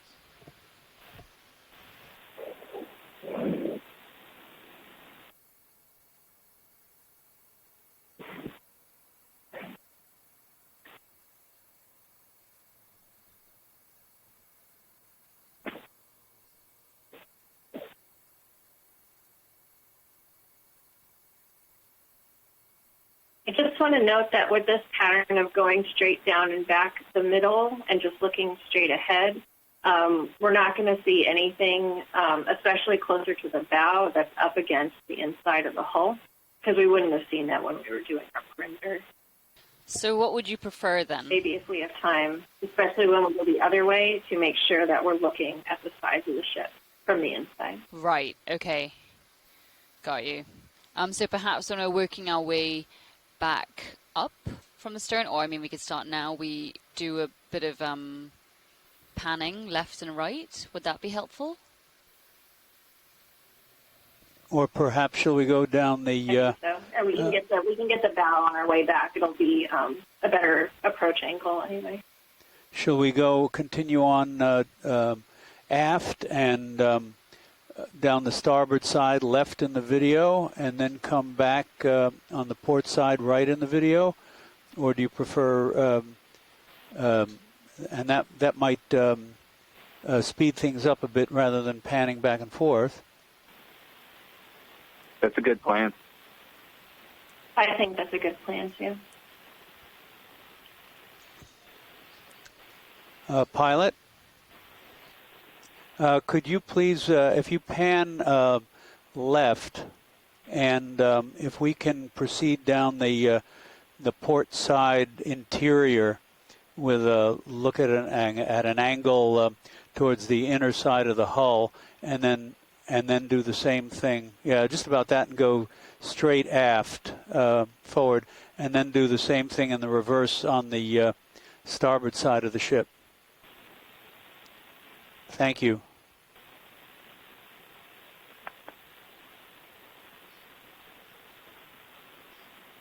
If we do pan back to the other side we just left, that someone let me know if you think that was a potentially chain plate on the inside that had fallen inside. Yes, of course, Just you're wondering. right. This is the starboard side of the ship.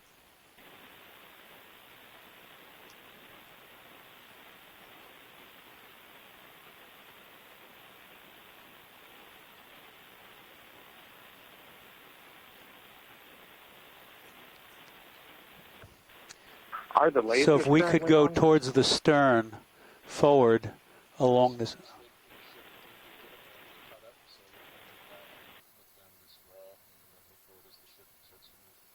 Roger, Yeah, thank you. I think there's just a lot of interference with sediment in the water.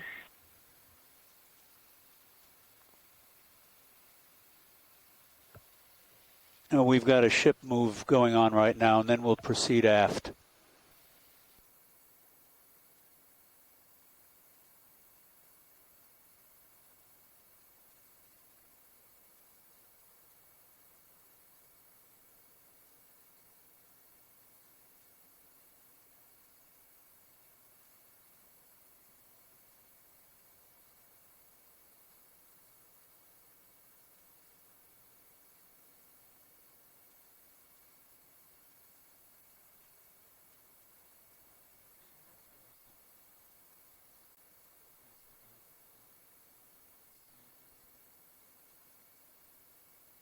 As the stepper to the left. Right. If the draft mark on the bow is at 12 feet, it does mean there's a considerable amount of sediment within the inside of this, I would guess. A lot of hull buried.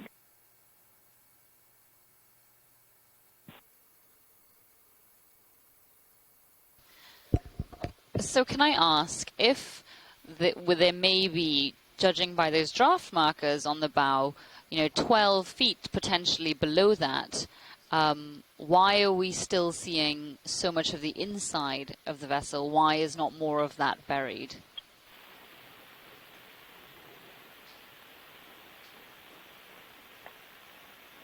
Well, that's a good question. The sedimentation rate in this part of the Gulf is very, very low, I think. Yeah, plus it takes time for the superstructure and all of the decking to deteriorate. So in that time, you're not going to get a lot of sedimentation. Well, the other thing to consider is it looks like there's not a lot of scour around the outside of the vessel, so we're not getting a lot of strong bottom currents either.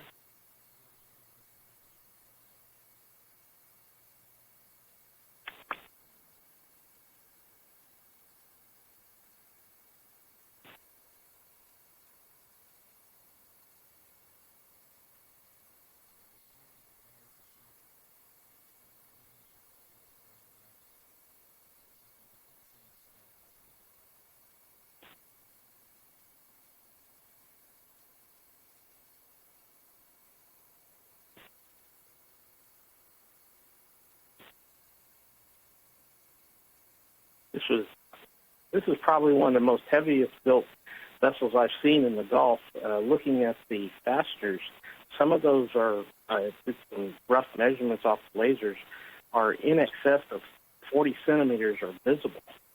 So it's some very large frames and timbers that they're going through. She's more like a linebacker, wide receiver.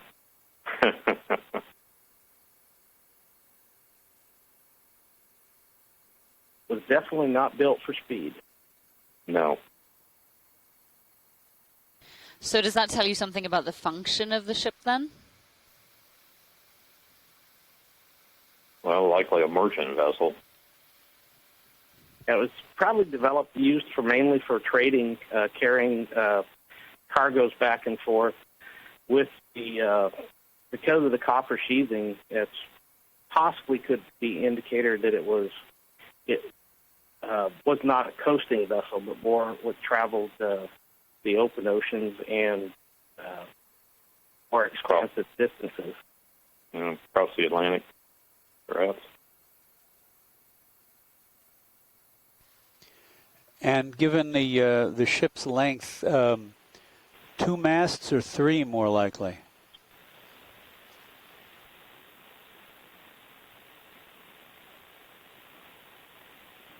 I think it probably could be either. 3 might be more likely for a ship this size. This is pretty big for what we would normally see in the 19th century in the Gulf of Mexico. Most of the other vessels we found have been in the 60, 80 foot range.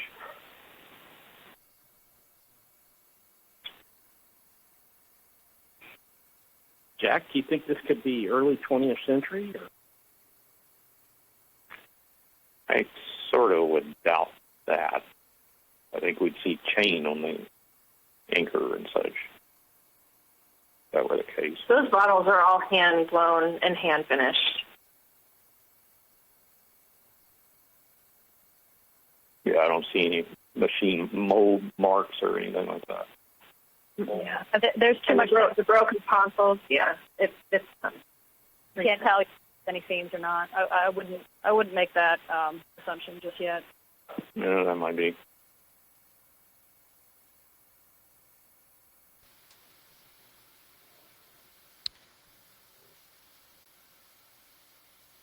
All right, where are we?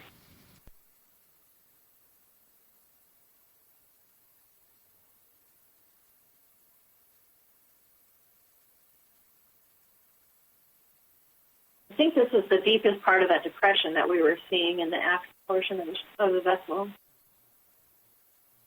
Right.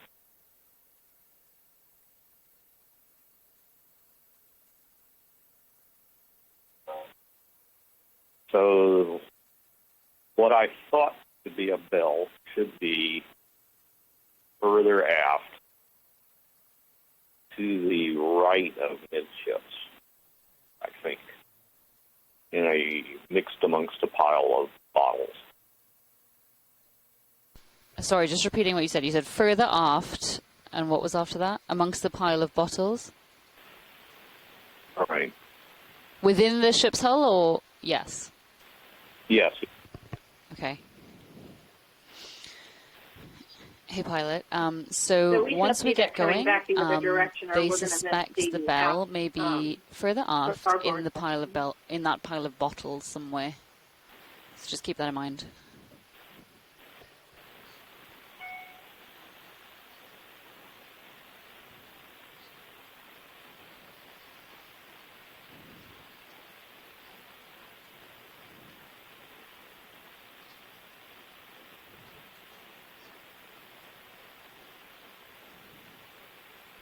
Are those ribs lined up? I think we're going to want to do a whole sweep of the inner side of the stern from left to right.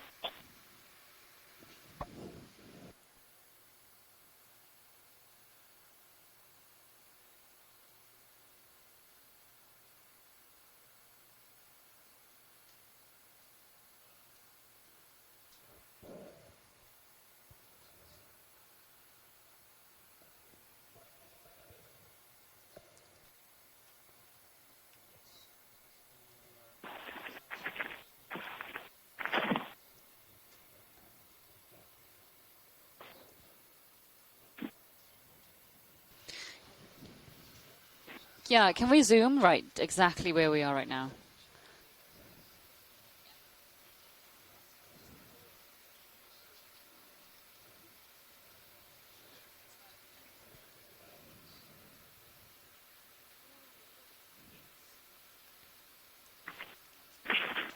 Like a ceramic bottle. Yeah, like a ginger beer bottle.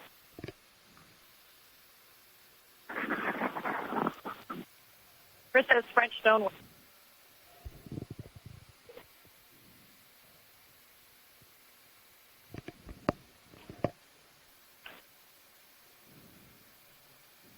All right.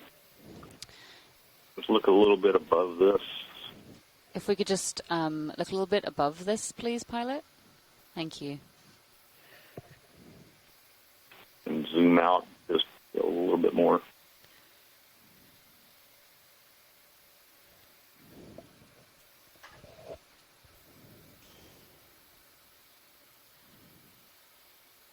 Oh, it's the jug.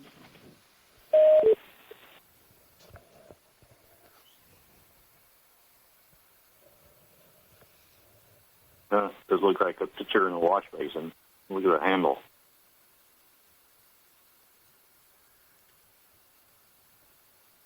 Can you zoom on the base of the picture, please?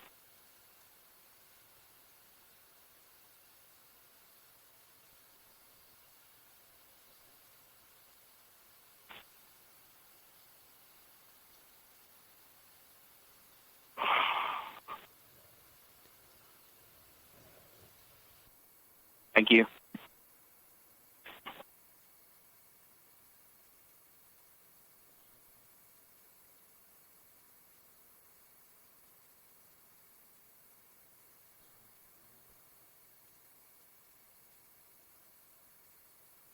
All right, let's zoom back out a bit.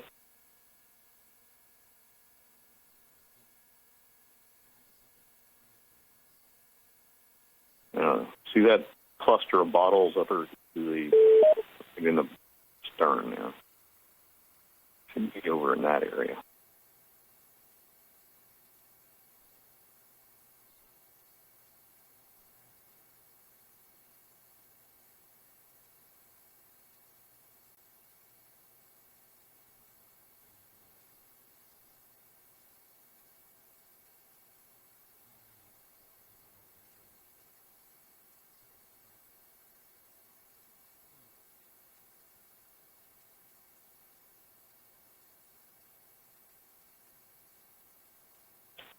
So do we think we're looking at cargo here or ship stores?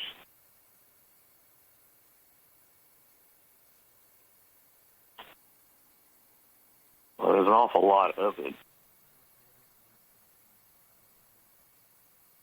Can we zoom the underneath of that yellow jar as well? Where there's like a bulbous end kind of?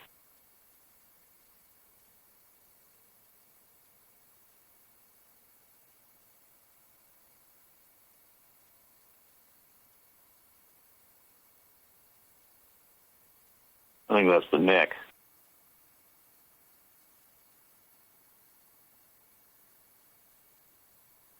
Now we know. Nope.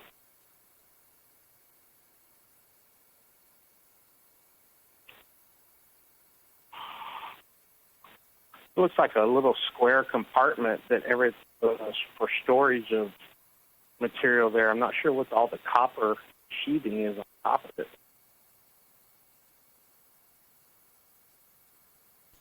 That big yellow jug up above has handles both at the bottom and at the top, yes? I think they're just on the shoulders. Oh, okay. You're right.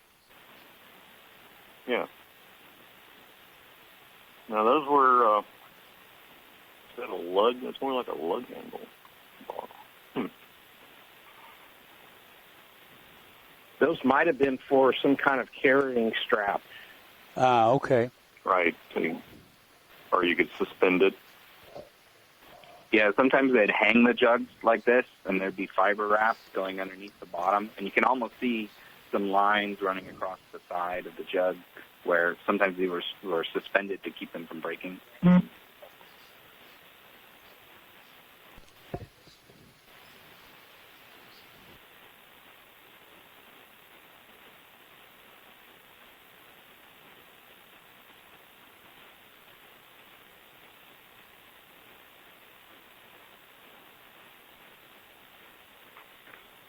All right. Oh, okay. Center camera. I see the bell. Where? Okay, back out. Okay, if we could zoom back out, please. Okay, wait in your direction. Zoom out, zoom out. Okay. Now it's on the right side of the screen. Right. Just left of the white patch. There's right. Okay, so just left of the white patch on the right of the screen, there's a circular object that's darker in color. There's two bottles pointing straight at us, and then there's a round object right next to them. Above this view. There. Oh, no, that's that thing we were looking at before. Oh, yeah, the thing that we thought might be mortar. Glass. Yeah. Oh, well. Never mind. Got everybody very excited there for a second. Me too. Would it be possible to get a closer view of that thing, just to get an idea of what we're looking at from these? Sure. If we could just zoom on that strangely zoom shaped into object, please.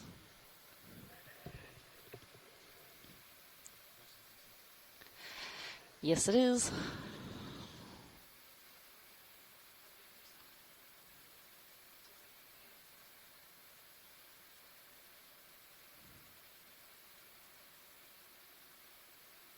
So could this be what you thought was the bell in before the dive? You know, you see it from an angle that's higher up.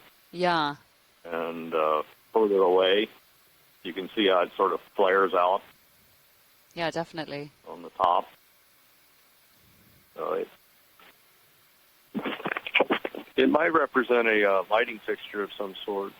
Not necessarily electricity, but some sort of kerosene or something along those lines. Some sort of lantern.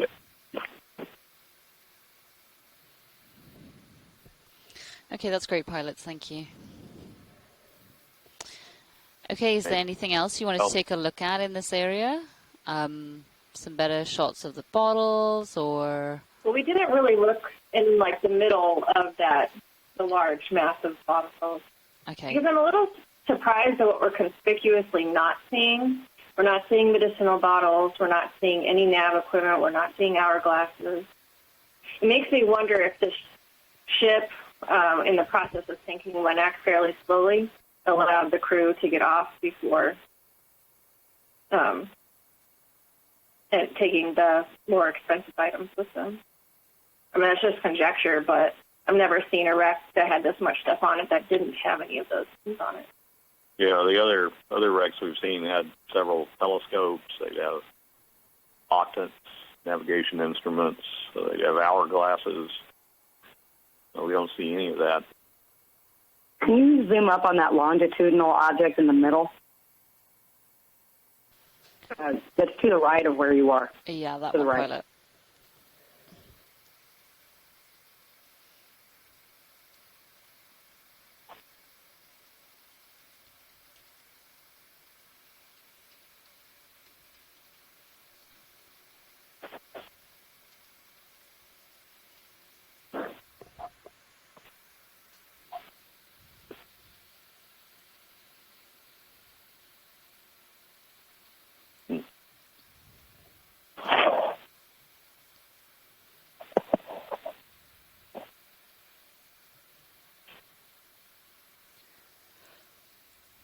Well, we might want to consider doing our mosaic soon. I think we're rapidly running out of time. Sure, and you wanted to do that of the stern area, correct? Or was it the bow?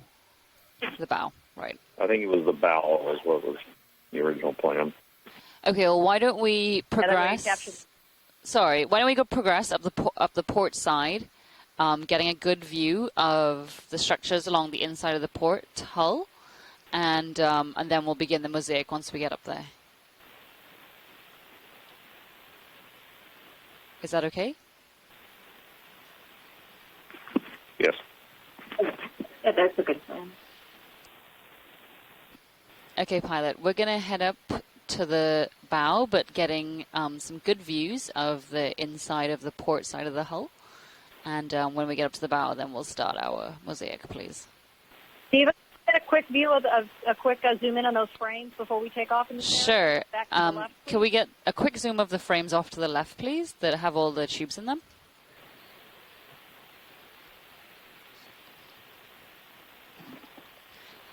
There's the Yeah, stepper perfect. still in place. Can we get a little bit closer? Great.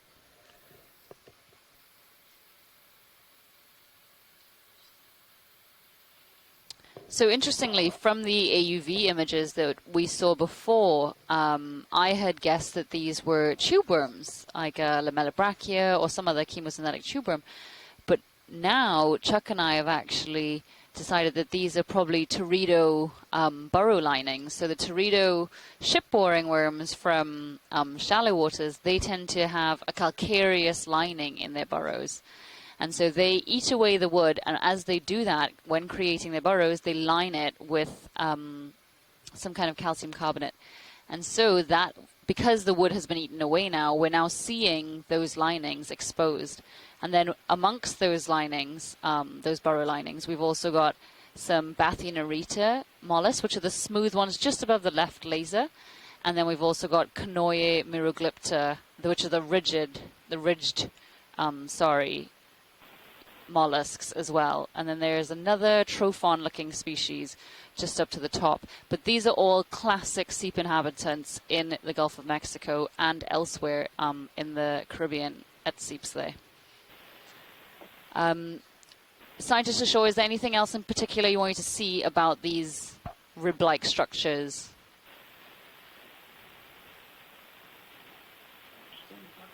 If you can back out slowly, sure. that'd be great.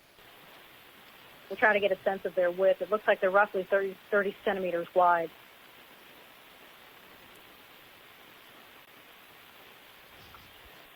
Does anyone at home periodically lose in visuals, black screening?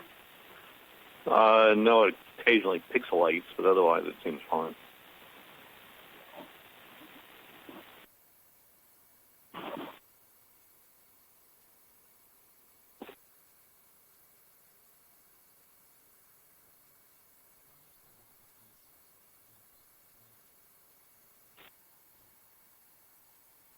Dan, what do you think? It looks like she was built for comfort, not speed.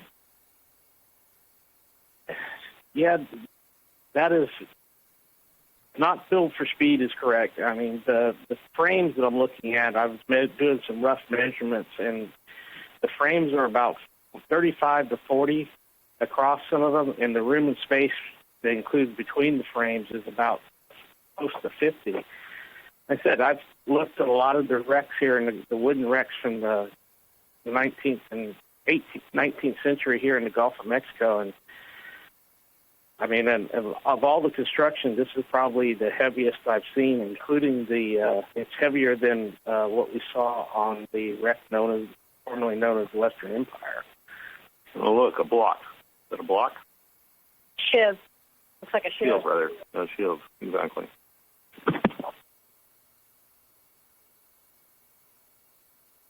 10 points for Mel.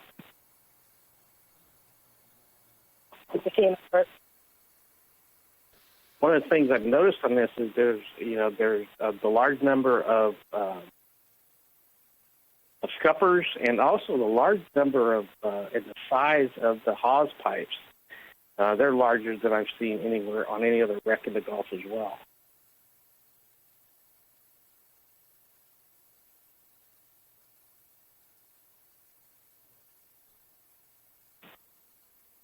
That's what I was asking about earlier, if we have a chain plate on the inside, if that's indicating we might be listing it all, which is what that sometimes means. It's also interesting to me how the sediment outside the hull has built up in a ridge on both sides, and maybe it's episodic events of water movement near the bottom that push sediment into the hull, but there's no evidence of current from one side versus the other. It seems to be equally built up on both sides of the hull. It's almost like the hull displaced the sediment, and then as the edges of it disintegrated, it's still in place. Yeah, exactly. That's excellent. That could be possible. If those draft marks are correct, I'd love to see actually sub-bottom over the site to look at how deep it goes. And on other wrecks where we've looked at sub-bottom data, we can actually see the level of the sediments at the time it struck and determine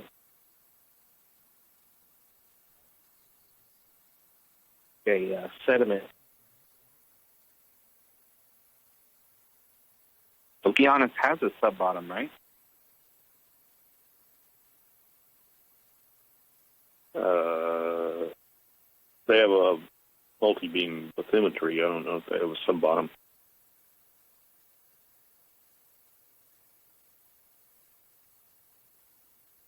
All right, well, I think if we do our mosaic from the bow, kind of where we want to start is just aft of where this anchor is, and then move up to the bow stem.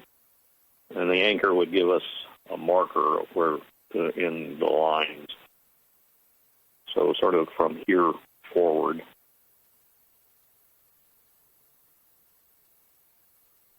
And we probably want to start from just outside the hull and do passes forward and then aft. Or if we start from the forward towards the aft and then back. In other words, we want to film the same line going both directions so that we catch both sides of any object. Okay, would you mind repeating all of that again, please? Just the pilots are now listening, and just so that we are all clear on what we would like. Okay, the area we want to cover basically would go from the stem post at the bow back to where the anchor is, or just past the anchor.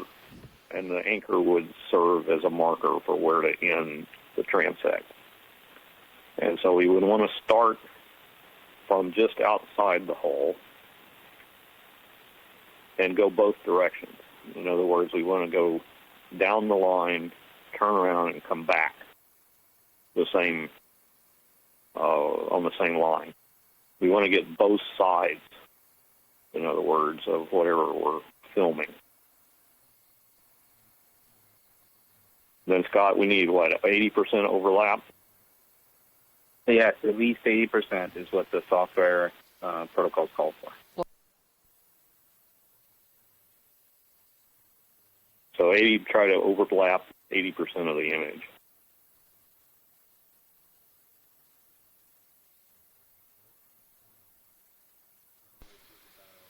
So at this altitude, we have a fairly wide view.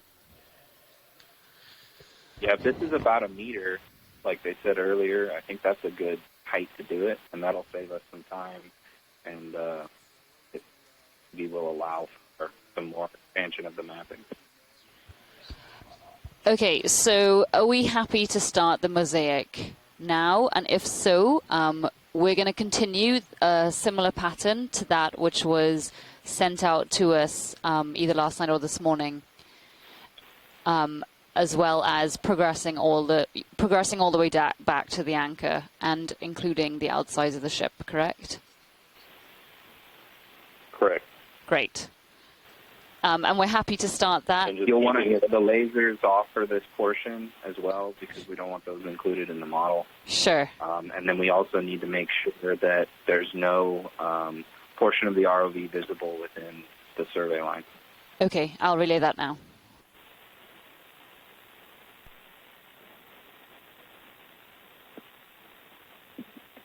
And just a steady pace, same altitude, steady pace. Down and back, mow the garden. I don't know what that structure is on the bow there. That's odd. That bent over pipe.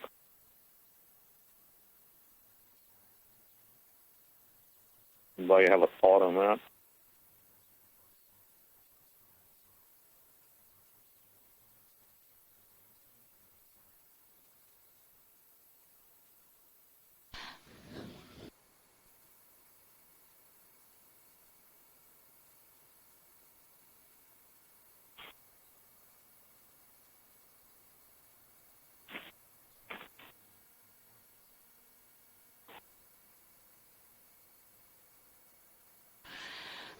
Okay, so we are just about to set up to begin our mosaicing.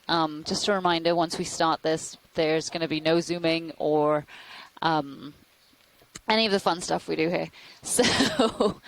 So we are hopefully we'll have time to do more of that after. So we're gonna get set up with that. The ship is moving into position, and we should begin that shortly. I just wanted to double check what the altitude was. I think it had been 0.5 meter to 1 meter or so. Just double checking. I think when we were at 1 meter, we had a good view.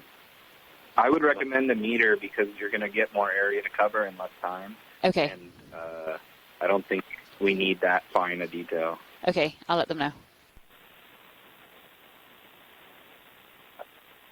But Scott, you wanted them to zoom in enough to get rid of the sides of where you can see the ROV in that image, correct?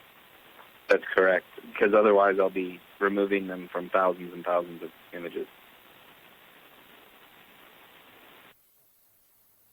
Oh, and is there a way to tell the focal length on the camera when we do that? So just chatting to the pilots, I think we're going to be a little bit higher than 1 meter because they want to be able to clear that stove. Okay.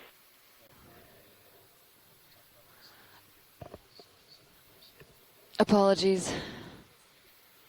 Okay, so they're just going to get set up, and then once they're in position, then we can tweak things as you guys need on shore. So let's just give them a couple of minutes, and then we'll reach out.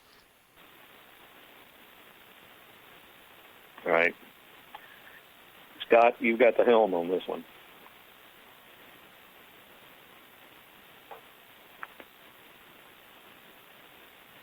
Jack and Amy, the object we were looking at that looked like the box on the port side, do you think that could be the windlass assembly that's inverted? Could be. It looks very cylindrical from here, doesn't it?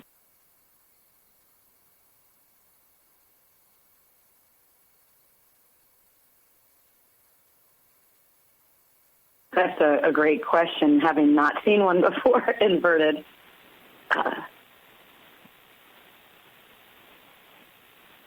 Well, the placement is correct because it's forward of what we think would be the capstan. So that the placement within the bow is correct if that could be the windlass.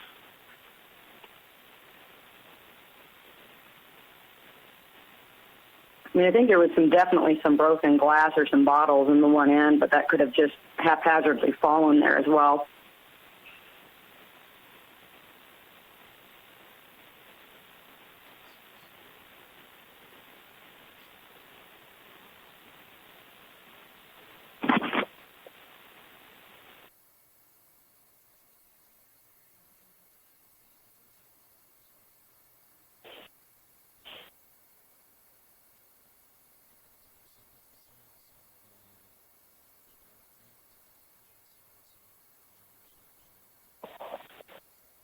We should note that the goal of what we're about to do is to attempt to construct a three-dimensional model of this.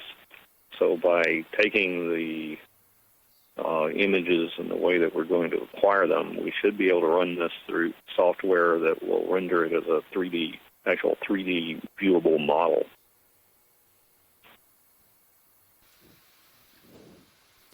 So while these guys are setting up, our RV pilots. I just wanted to kind of go through what we do know Grids about longitudinally. this wreck so far. First, I know and you we're guys gonna are do probably 80% overlap hesitant with to say constant anything tilt, constant zoom, conclusively, and then we'll but do the transverse just, you know, with 80% your overlap. speculations, and as well as things we know about the wreck, like the size and so on. Talk to us. Let us know. Might as well start with the starboard side. Do, what side Well, of the whoever wreck? speaks up is probably immediately So we going can to be accused of being we could do wrong. the side that's closest to Sirius. sure So willing to do Sirius is that. going to set up on the starboard side, right? I think we can definitely say it's a facing wooden hull perpendicular to sailing the ship.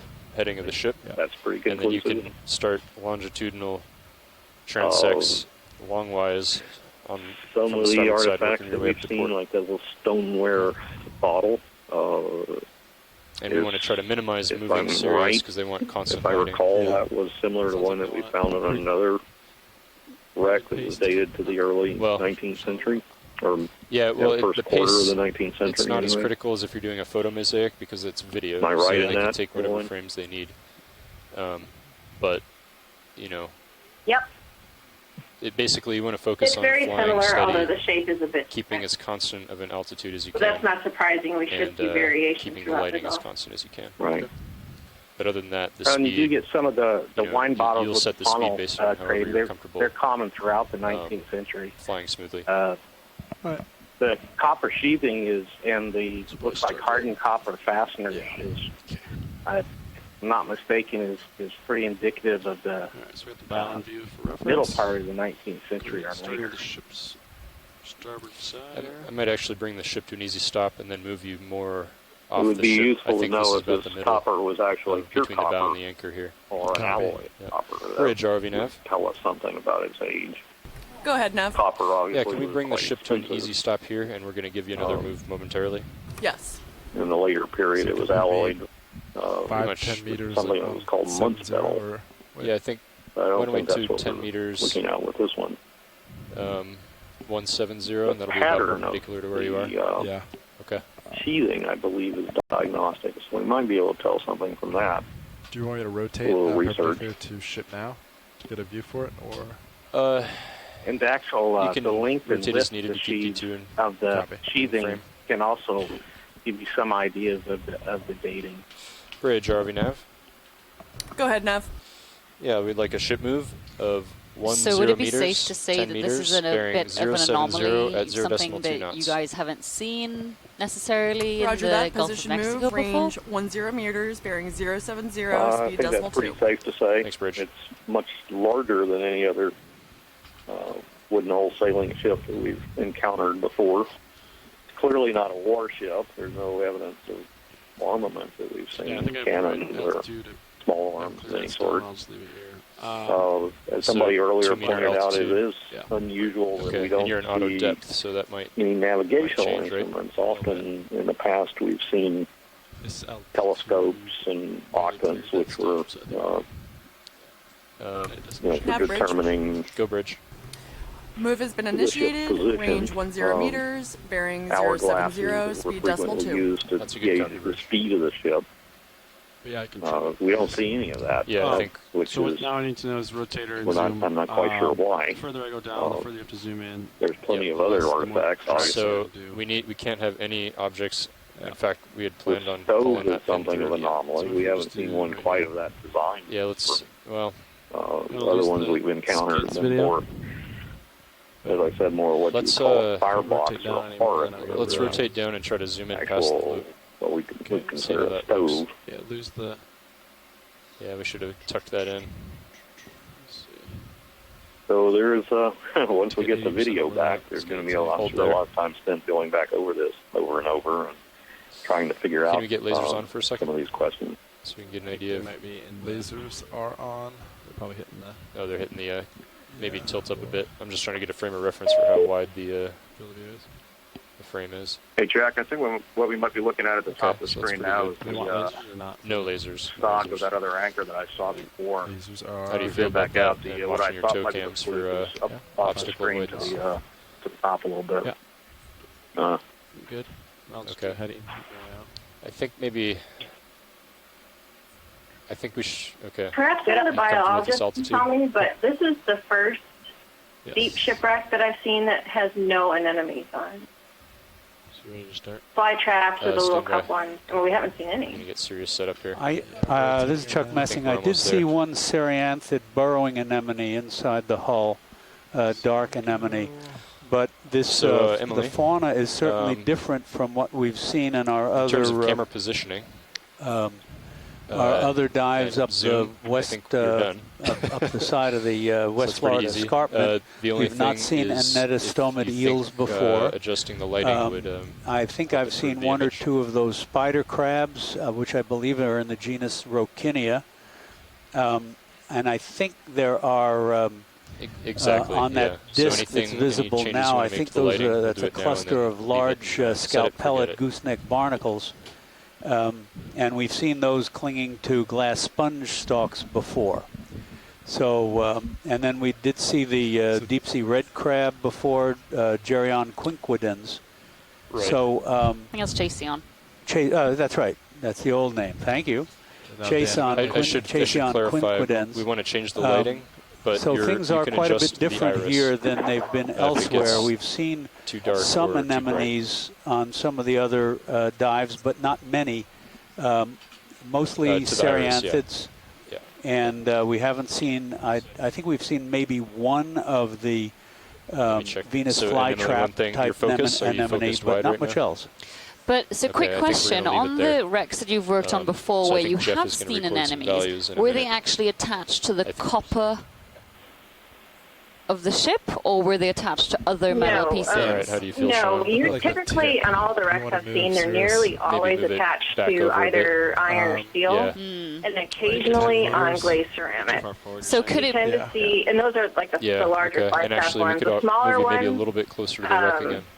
Yeah, what, so we can move like Bill maybe Keeney always talks about, like like a the little purple 3-0, quadruple anemones. I don't know what the maybe real name is. 3-1-0. You tended to see on ceramic. 3-0-0. Lead usually Maybe, is covered like- in hydroids, and I've yeah, also maybe seen like that. 3-0-0. 3-0-0, maybe. I don't know why, but what do you think, 5 hydroids meters? tend to be probably the most Maybe copper 10? resistant. I haven't seen them Maybe on like them, but they're if the we do animals that I've 265, seen 10 closest meters. to the copper. Or do you think that'd be too far So back? at least with the anemones, could it then be 'Cause a I'm, like, case looking of at- I'm, like, they're in line at the limited tip of by the the ship right substrate now. they can attach to? Perhaps there's something that prevents them from attaching to the copper, I think and then the other anchor is main only hard like substrate 13 here is meters the down, wood, so we're which hoping they to be kind of- definitely would let's not start with attach 5. to Okay. in most So we want to be cases. halfway between the tip of the bow and the anchor. Does that make Yeah. sense?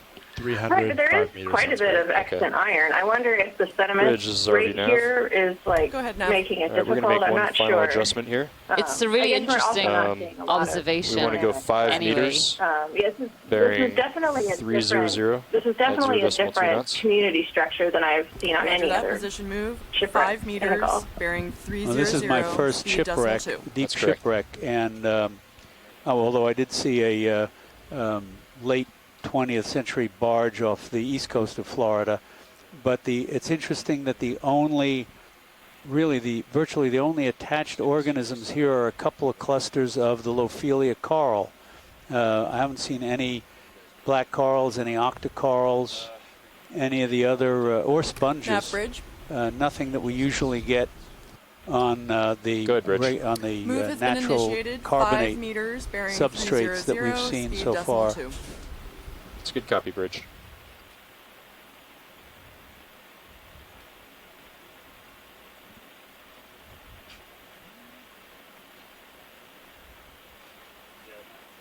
I think this will set us up nicely, Sean.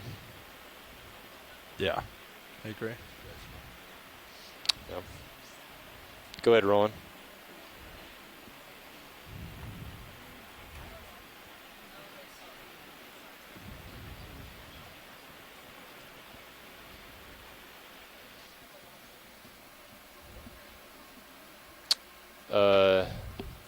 I see.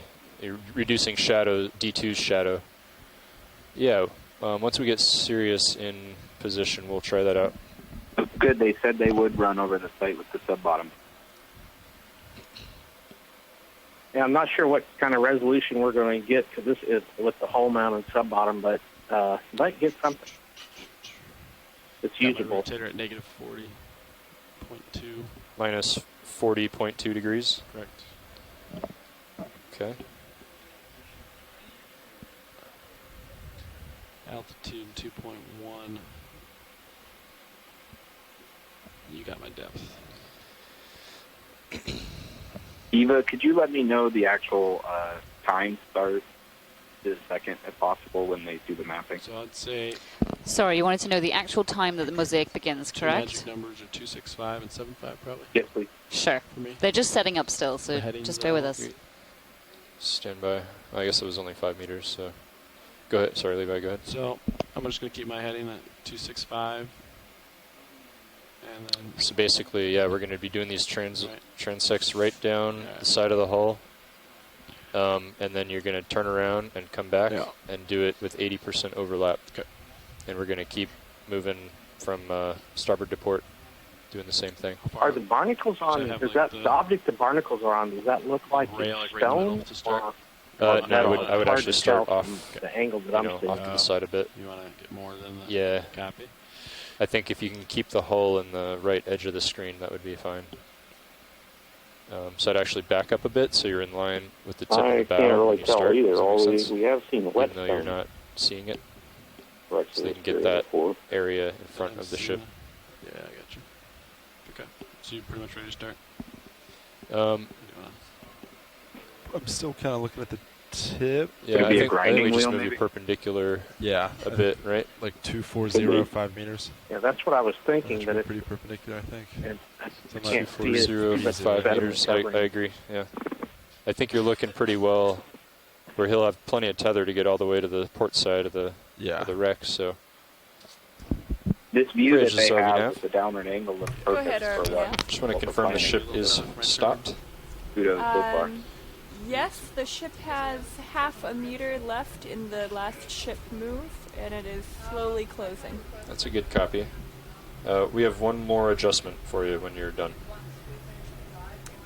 Roger that. It seems like the position is now just vacillating at around half a meter to a meter from the set location, so go ahead. Sorry for giving you kind of a blank screen video. We can You input kinda wanna another get the- move. Okay. Yeah, we'd like to go ahead and do 5 meters, bearing 240 at 0.2. Copy, that is 5 meters bearing 240 at decimal 2 knots. That's correct.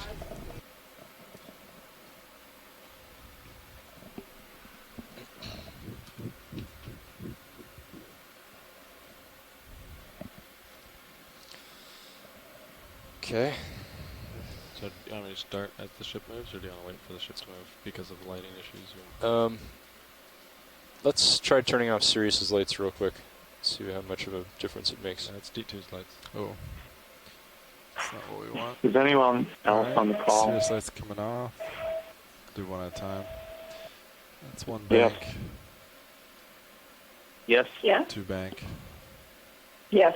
RFV Yes. nav bridge. It's all moving serious And the banks ship off. is still here. 5 meters Just checking, bearing looks pretty 240 quiet. at decimal While we're waiting for them to I get copy. I lined didn't up, see any start light their mosaic. adjustment in the main HD Yeah. on D2. Maybe we should just... Makes this look really cool, though. It does look cool.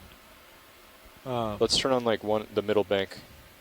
Do those look like two more I'm not really seeing any additional that we're shadows. seeing in the upper But right of course we're corner not. of the video? D2 isn't between Looks like Sirius it. lights and where we're looking on the camera.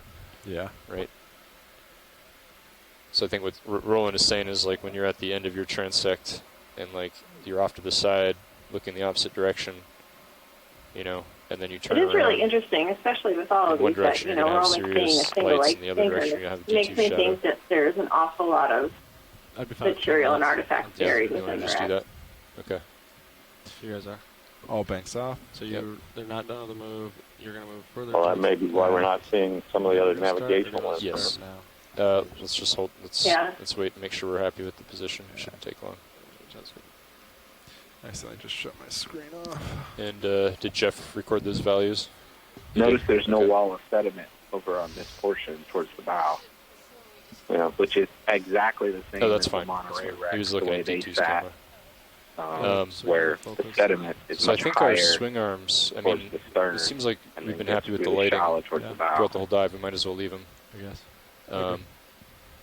and then Emily, all you'll need to do is just, I mean, and it shouldn't be much adjusting because, we're going to try to keep a constant altitude, and we're going to have constant camera I know angle we can't really see the stern because so of really, how you much can it's just make buried, fine except it looks adjustments like to the the rudder broke off iris pretty hard, but otherwise it to looks like keep things from being the vessel overexposed or landed fairly, underexposed.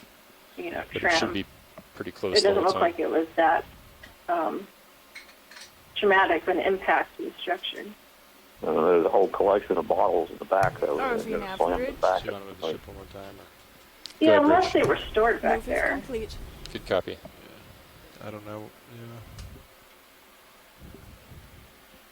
Yeah, this I looks moved it like more a little akin to bit, but- Monterey to me, where it probably landed stern first, and then the bow sort of settled downward. Okay. Well, you see something like that a little bit in the Ewing Bank wreck as well. And All right. Well, let's give it a and shot. I think We can do one if I more remember ship correctly, the adjustment Green if we need Lantern to, but wreck, I don't know if we'll have to or not. bow's a So little let's bit back more off. So you're going to exposed start in than the stern bottom as well. right corner. Yeah, And- especially if we're not getting light from Sirius. Yeah. Were you talking about Monterey C, the one that everything shifted to the stern, the largest one? And so, Sean, that means you could actually I turn was your head to thinking keep A, them in view where if you have the- to. Yeah. With the armament, And make sure you have the one that had the Yeah. largest movement of ballast So you're 2 meters and altitude. Let's material culture to the stern all with three of us need Monterey to keep C. an eye on protrusions out of the wreck. Yeah, but that hit very And hard. I mean, the whole stern is ripped away starboard from the rest of the minute cams and the rail vessel, and the cams, vessel's actually lying and the up the side. mini-Zs. But I think the tallest thing is Um, that stove. So when you get But there, this one just to me doesn't bump look up like your it auto depth impacted if you that need to. hard, Okay. except for the fact Everything that the rudder clear? appears to have been completely Yeah, I'm ripped good to off go. and popped up. Okay, stand by. Watch lead. This is Nav. Go ahead, Nav. All right, so I think we're pretty much set up. We've got a plan with the pilots. We have a constant camera angle, tilted down as much as we can, zoom past all the ROV components. Lasers are off. Lights are off on Sirius. Lighting should be consistent, and we're ready to do our transects with 80% overlap. What altitude do you think you're going to be working at? We're going to be at about 2 meters and making fine adjustments as we need to avoid obstacles. Okay, great. Was that to me or was that to shore as well? That was just to you. Okay. But we're going to go ahead and start at 21:45. Go on ahead. Do you want to go ahead and relay what you just said to me to shore, or do you want Sure. me to do it? I can do so. Great, thank you. All right, so you ready, Levi? Yeah. All right, shore side, this is RV Nav. We're going to start our transects at 21:45. We have our camera angle pointed as far down as we can. Zoom past all ROV components. Sirius lights are off. We will keep constant lighting with D2 swing arms. The lasers are off, and we will maintain a constant altitude of 2 meters and do our longitudinal transects with 80% overlap. And we're starting that now. Perfect. Excellent.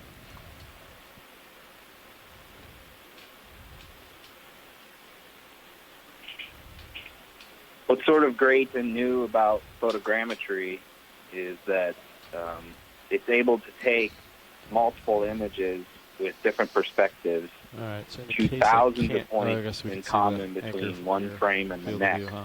And Yeah, then we should be using able to see it in something they Sirius call at the ray very least. tracing, And I'm just gonna they can rotate to actually keep it measure shift roughly from centered. one pixel I think to that's the fine. next If we need to image make one slight and shift move calculate adjustment, where we in can. space the Might image not is need to, actually though. taken, overlay all that information together, and think I see generate the not anchor in the only port a minute workable 3D measurable model of the item, but then also that same information can be turned into a high-resolution side of the screen. orthomosaic. So you end up Basically with a right really there. high detailed Middle of these bars. map. So as you of move the forward, you're shipwreck. coming down in altitude. The Just problem because with of the deep change in water the is sediment that depth. But I think we're it's our still only clear. lighting source. Okay. And like Oh, even our so friends 80% 's gonna at be Thunder that. Bay have started using some of this. That line. But when they make a mistake in their map or their model, So they right get now it's to like 20%. go back, redive the So when you site, come back, you can and put it like, fix some of the errors. 40% or So yeah. one of our major goals is to Alright, so that's the anchor there off my starboard refine our side, is that protocols for this kind of mapping, because not only looks does like it it, so keep going a help little the further. science in being able to go back and look And at a looks like particular you'll have enough item in tether, more right, than Sean? one dimension, but then yes. also creates a great public tool Probably where have we to can move post Cirrus more this center there once on a we're website, probably On the using other side. Sketchfab, Ready to turn now? the one we're going to use. Go a little further. And sort of Measure here. use that as a YouTube Let's or get 3D this model little bell on the bottom and of the share screen that to go with off the screen public, before you so make it's your turn. giving new Yeah. access to the I shouldn't public, call it a bell. where otherwise a lot Whatever of it times is, they're the only able bell-shaped to view it object. through Okeanos' direct ROV views and so on. So I'm going to turn and then bring it the ship's hull center line. Yep. 80% overlap. That's quite a bit. Alright. You watching the tether? You happy with the tether, Sean? Yeah, it should be fine for this. Okay.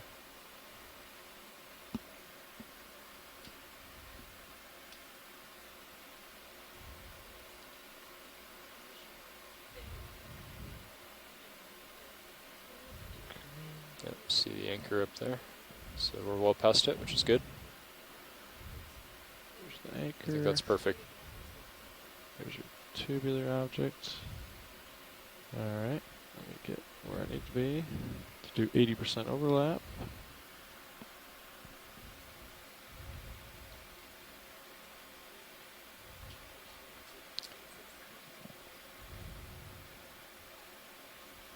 Okay.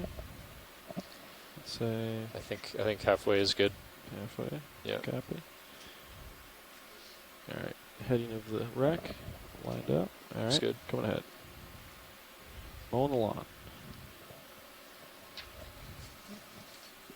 It kind of looks like we've swung over a bit. Do we need to adjust back over to hit that exact same line that we flew down on the first time? Yeah. We should have about. Well, remember we're facing the opposite direction, so we have about, I'd say, 60 to 80% overlap with what we had on the last transect. We can get more. Yeah, each line from start to end needs to be exactly opposite of each other, then shift over the 80%. Okay. Otherwise, we'll lose all the perspective of the other side from that first line. Oh, okay. This is That make different. sense? That's different than the grid pattern I was supplied. I thought we were going to do each direction 80% overlap and then do the whole pattern in reverse. But you want to do 80% each way and then move over. Or I'm sorry. You want to do each transect in each direction and then move over the 80%. Which is more efficient for y'all, because that other method will work if you just do the whole thing in reverse. I think we'll come back. I think we'll do each transect twice in both directions, and then we'll shift over to get the 80% overlap. I think that will be easier. Yeah, so we can just back up real quick. So let's back Very up, good. Levi. They want to do the reverse at exactly the same I gotcha. track that we just did. Alright. Thank you. Shoreside, is it helpful if we record the times that we're doing each of these transects, or did you just need the start time? I just need the start time and the end time so I can focus on those frames. That's about right. That's fine. Work. Okay. Pull those out. If you see anything else we can improve, just call it out. The side of my screen is like the middle of these. Yep. You guys are metal awesome. plates, so I'm going to come ahead here. Okay, that looks good. So that makes sense. We'll do each line twice, and then shift over, and then do that line 20%. twice, Yeah. and then shift over. Copy. Unfortunately, some of the other ROV pilots we get in the Gulf occasionally happen to bounce off the seafloor quite a bit. So seeing you guys do this, it's really a work of art. You can ask me if this speed is good, because Yeah, I based think on how much time we have. I think you could actually pick it up a little bit, whatever you're comfortable with. Oh, I'm comfortable. The speed isn't as critical as long as you can get smooth flying. So if you want to pick up the pace, Yeah. that should be fine. Okay.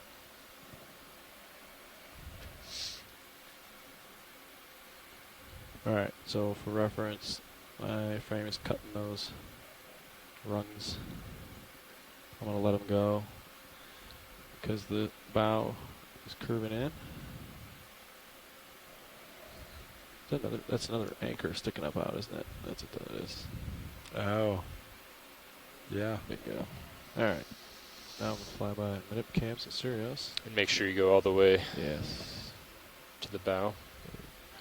Okay.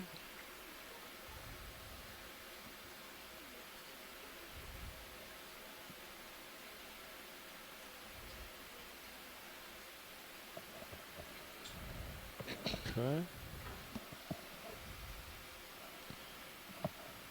Turn to port. 80% overlap for the second run here.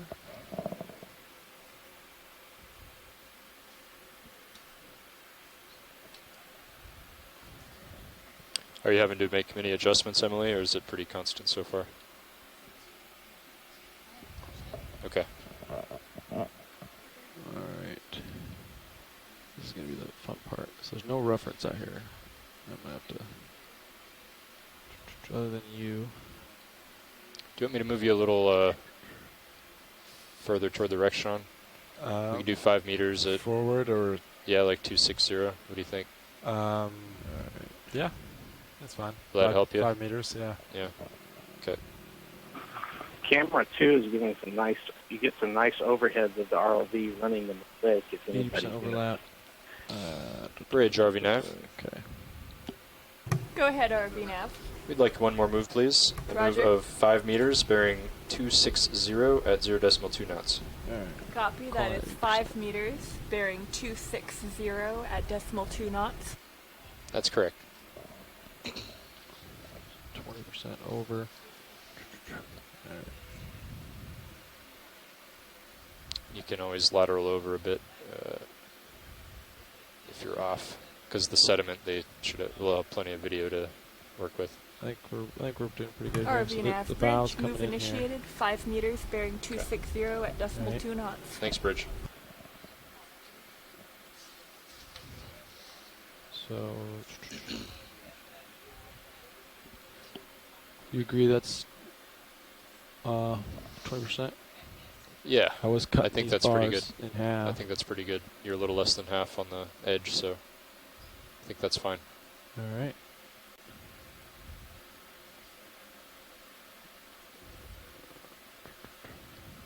And you're flying with auto heading for each of these? Yeah. Okay.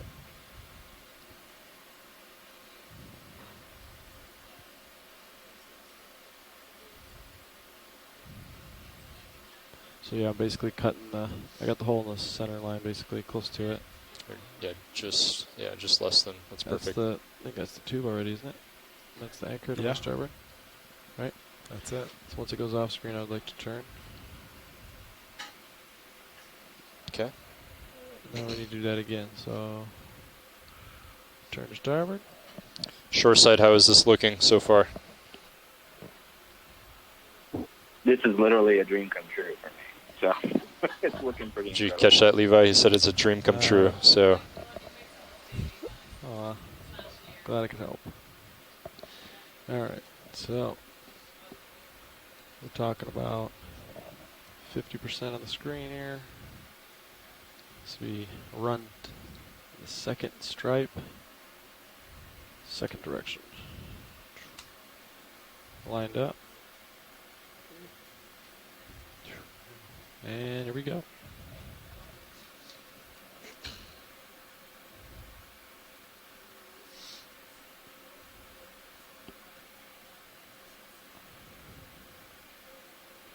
Alright, so the next trick is going to be the next 80%. Let's put, maybe have like 20% sand. I'm almost thinking if we had done this for the whole wreck site first to begin with, we could have seen things that we were interested in, gone back and revisited them, and then zoomed in for more detail later. I don't know, methodologically, if it did take a couple hours at the beginning of the dive for each of these sites like this, I'm wondering if that would be advantageous, you know, in future cruises to do first, then go back and do all your snap zooming. Alright. Yeah, I definitely think that's something to consider for future shipwreck dives.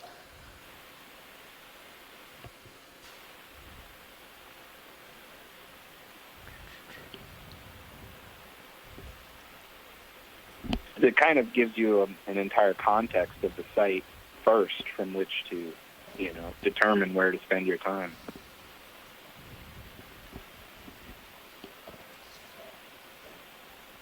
Plus, it'll get us really excited, more excited than we were at the beginning of the dive, as we would see things that we, can't wait to explore, but then have to let that anticipation build as we wait for the mosaic to finish. Yes, patience.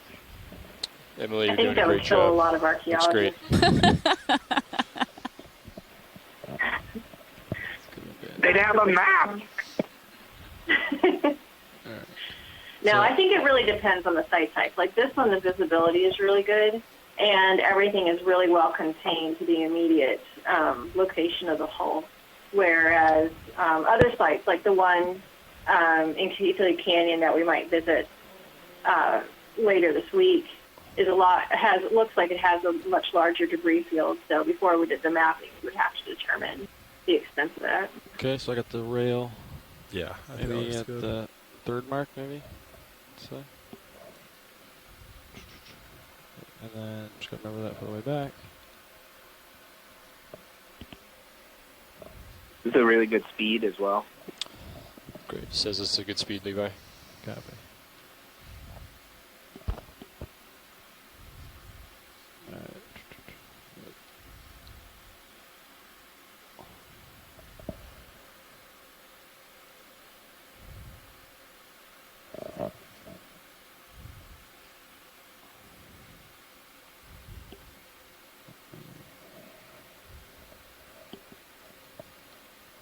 I'm going to attempt to do this modeling as soon as the low-res bid is available for download. So hopefully by the end of this next week, we can see how well this worked or not.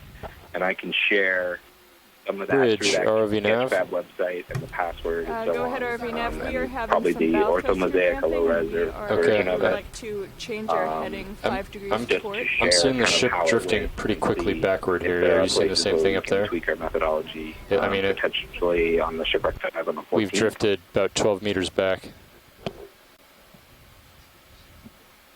Pilots, just be aware. It looks like the ship might be drifting. Sorry, I may have missed copy that last that. comment. Would you mind repeating it, please? All right. Roger, we are. I'm going to trying hold attempt to present run this position modeling here. based on the low-res imagery available on the website this week. Right.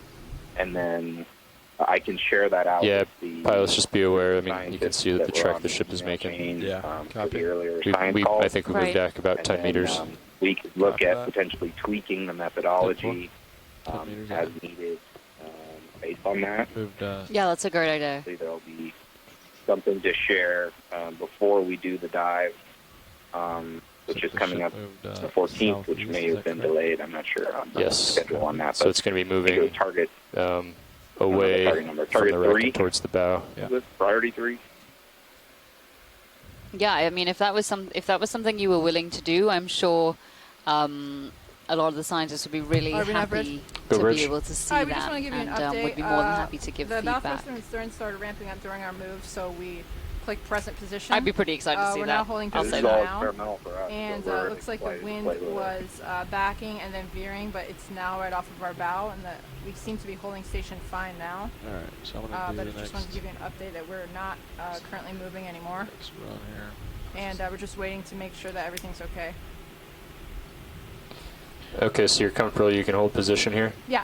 Okay, we might need to move closer to our original position. Stand by for a move. Okay, Roger.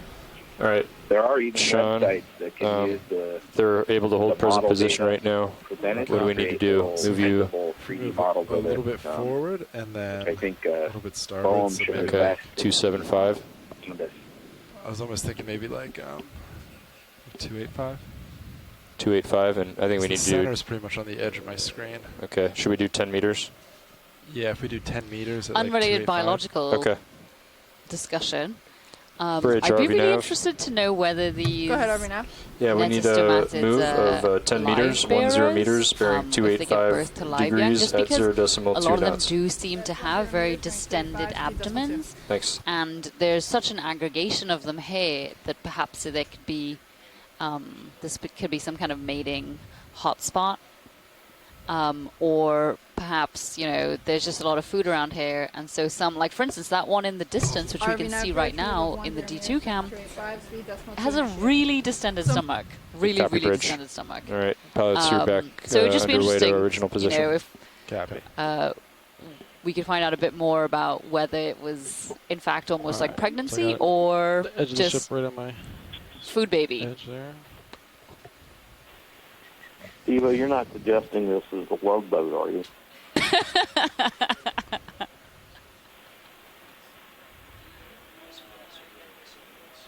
We just can never be sure, can we?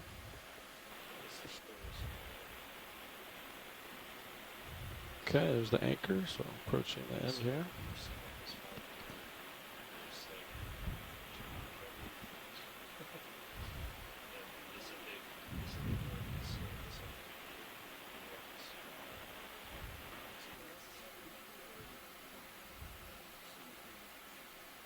Okay, there's the tube marking end of our line. We'll flip 180 here. Turn around.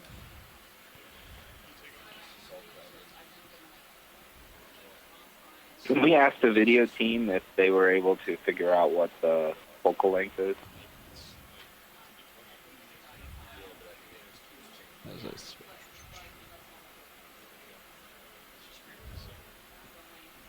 Yeah.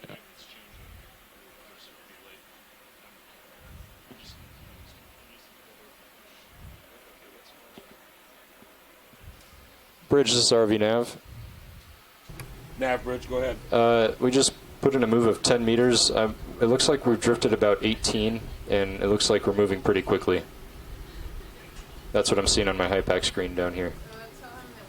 This is Chuck. For We're the not scientists seeing for the same thing sure. here on our DP screen. I've seen it before, but Okay. now it's left, right of screen. All of those we've little, gone 6 meters I don't know what they are, and sticking out of the copper those sheathing processes on the taking the last interior. meter There's collection. just multiple rows of them. Are obviously some fasteners. Copy or that, what? Nav. Those are sheathing tacks. So everything They were looks used to normal for the attach the position sheathing up to the there. outside of the hull. Everything looks fine on our screen. Okay, Thank you. good copy.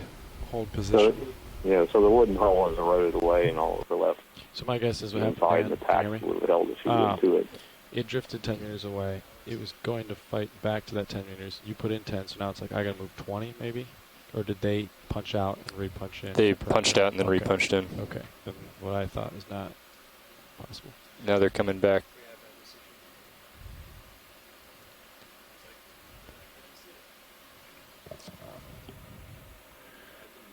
Alright, so that was the last run that barely acquired the edge of the on the straight section. So now I'm gonna have just the edge of those metal barbs in my field of view. Sounds great. And then we need to come up with a reference in the center of the ship, because we're gonna lose the reference.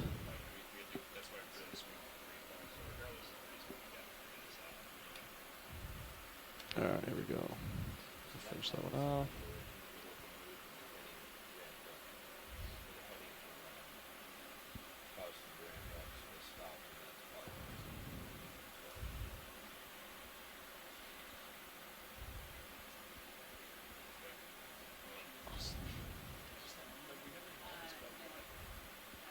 Alright.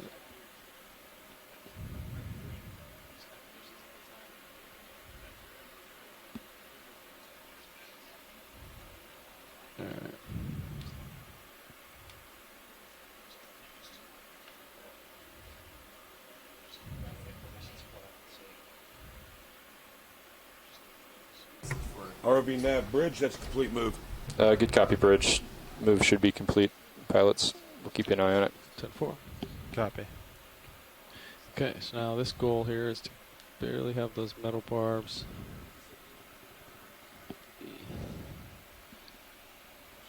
On the left side of the screen.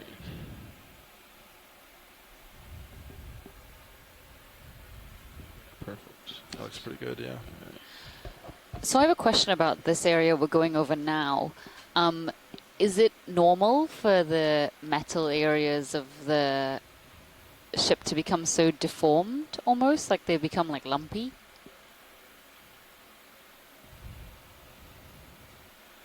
Looks like my right side is just at the Just missing the stove here.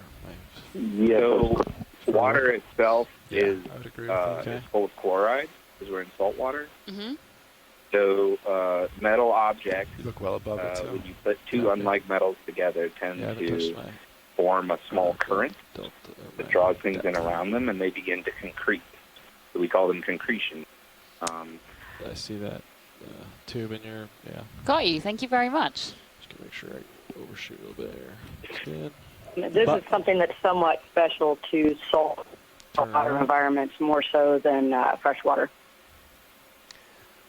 Bob Carney has mentioned in the chat room that although these bacterial mats are mostly white, there's a small amount of orange, and workers at MARUM feel that orange has got reflects the highest hydrogen sulfide content. Now I'm kind of right in front of the anchor. Okay. Do you want to try to move back a few meters? I was thinking, what if we do like 3-0, like 5 Well, meters? what account for that, do you think? 5 meters at 030? Yeah, kind of put us towards the center in between the bow and anchor. Well, that's outside my I'll put that comfort zone, I'm it's afraid. fine now, but just once D2 gets over there. Yeah, put it in now, and then hopefully it'll line up with D2's motion. Bridge, RV nav. Nav bridge, go ahead. Just need a bit of a correction here. 5 meters, bearing 030 at 0.2 knots. I'm sorry, I had some activity up here. That was 5 meters. What bearing? 5 meters, bearing 030 Regarding the at higher 0.2 hydrogen knots. sulfide content, I mean, if this whole base of the ship is wood, I'm not sure why some areas may be more sulfidic than others. That's a good copy. Perhaps it could just be that there's a concentration of wood degrading in that area, and those reduced conditions have led to a much more concentrated stream of sulfide escaping the seafloor there. That's the only thing I could really hypothesize. All right. I don't think we looked at that. The structure we're going over now, it looks like a orange and black. I don't want to say bell, but bell. Bucket. Kind of. Obviously, we can't stop. But did you see what I was talking about, Scientist Ashore? ROV nav bridge, move initiated. 5 yeah, it almost looked like a 030 tail upside down. and 0.1 knots. Good copy. Next bridge. Ship is underway, 0.1 knots. Copy. See, because we're going both ways, we're gaining perspective. Sure. Yeah, I was just... Yeah, sure. Yeah, I was thinking it's probably, we're at a similar altitude, or depth rather, but like it's a little bit of a hole in the middle of the hull, so we actually have a higher altitude off the subjects. See how Levi's feeling, if you think you might want to come down a bit as you get inside of it, if you're comfortable with that. Yeah, we'll see how we pass over the stove. Yeah. All right, so right side of the frame is basically right on the bow. 20% overlap. Orange bucket, left side. Nice. That's what they were looking So at. what sort of food have they been serving aboard ship?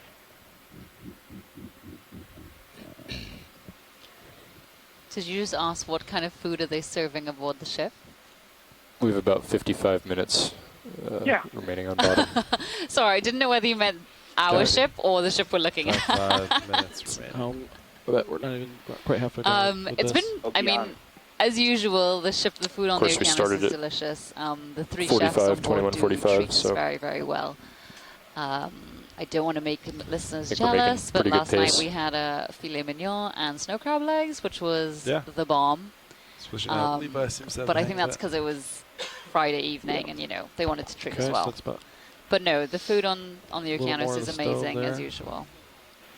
We're still at the point where we have fresh salad. And, Go bridge. The fruit, the bananas are nearly gone, so we're going to start getting a lot of banana bread soon. But yeah, we're still in that nice period where we are getting fresh veg and fruit. I think for future note, I think it'd be the wider field of view you have, the quicker you can get it done, right? Right. So, but the wider field of view. So can I ask a question about? The higher off the bottom, and I know this question has you have to be in the range less of colors answers, and image quality you're going to get. What does that make sense? So if you're higher up, you get the used wider to cause these ships to angle or distance go across down? the I screen. mean, this is a merchant vessel potentially. Gotcha. It may not have been around the time of any wars or battles. Could it have just been a storm? I don't know. Just all right, here we go. can you tell us anything well, you about? saw the tornado worm bridge? tube. Yeah, exactly. That's what made me ask. What's the length of that offshoot that you're seeing right now? There's always been this theory that there's one voyage too many. Oh, the error in the ships had holding position. Earlier it was maybe 3 to 5 meters, and this past move, or just 20 minutes ago, it could be just beams of the hull eventually gave way. So right now I'm showing a drift of 5.4 meters off of where we started, or where the ship move was called to a stop. Yeah, we're definitely not seeing that up here. So Okay. I'm not sure what's First this hand, seems yeah. to be like that problem we had before. That's a good copy. We're 1.5 right now. Okay, there was, just so you guys know up there was a point where we did drift away probably about 10 meters. Often, if you were at and had to sea, bring the ship you did back not into know position. you were at a hurricane I don't know if that's related or not. Already too late. Are there any number of reasons? Fires, of course, for the major cause of ships to sink. We don't see any evidence of that, especially here. But it's somebody's bad day at sea when their ship sinks under. Definitely, because it obviously wasn't. There's still a lot of cargo on it, so we're going to assume that it wasn't a planned scuppering or something.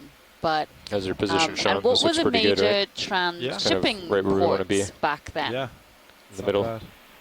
In these kinds of periods. Certainly, New Orleans was the most important, and actually was one of the most important throughout the country at that period.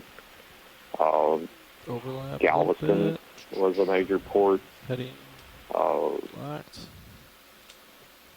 was probably the two biggest. And where would it, so I'm just going to keep asking you questions because this is really interesting. But so where would ships have been coming from that would have docked in Galveston or New Orleans potentially? Like what were the major shipping routes at that time? Well, overseas across the Atlantic. I mean, there were ships coming from England, from France that would have been calling in New Orleans. Often the route they may have stopped at Havana and Cuba, perhaps first. There was substantial trade between Mexico and Galveston.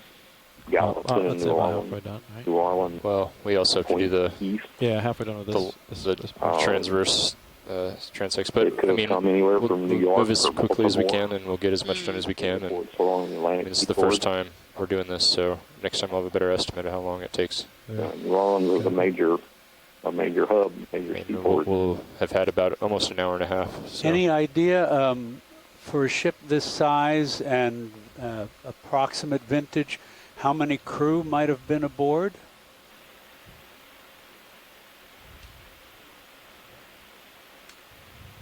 Well, that's a good question. Amy? Yeah, that's an Amy question. She's done a lot of research with the records on ships of this vintage. And that's honestly something I would have to look up in one of my databases. It's not all memorized, not all of it. One interesting thing that I found doing some research on stoves is that, and I think Amy helped me or pointed me in this direction for this Gives you an idea reference, for the rotator angle. is that a meter square stove rotator's could feed up maxed to out. 150 people. Yeah, it is. The stove that's It's on got this the vessel skid, is far the front larger, skid right so below the frame. something to consider. Okay. All right, here we go. Is there any That's really possibility interesting. the stove was being transported as cargo and not necessarily the stove used for cooking aboard this vessel? Trying to get the I would imagine left the it's stove likely the vessel. on the left so side of the screen here. I don't know that this would be cargo. Yeah.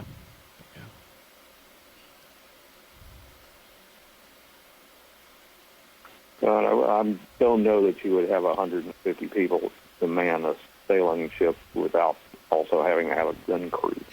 Part of that.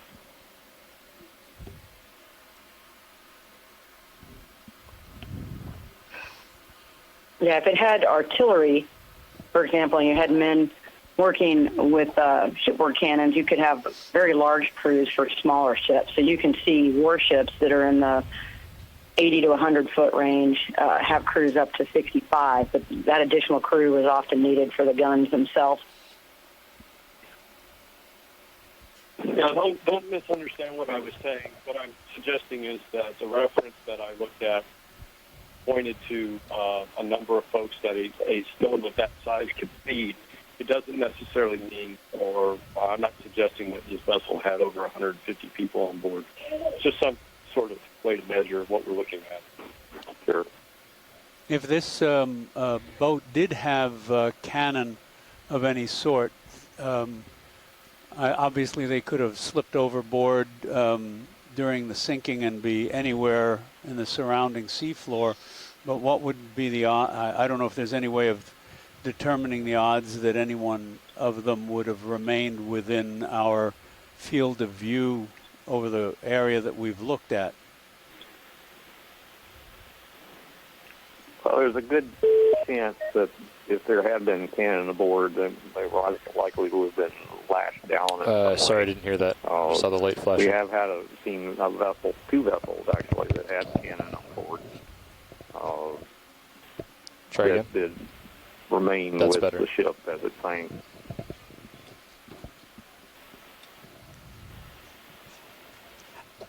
So I think there would be some likelihood that if this had guns on it at some point, that some of them would have survived.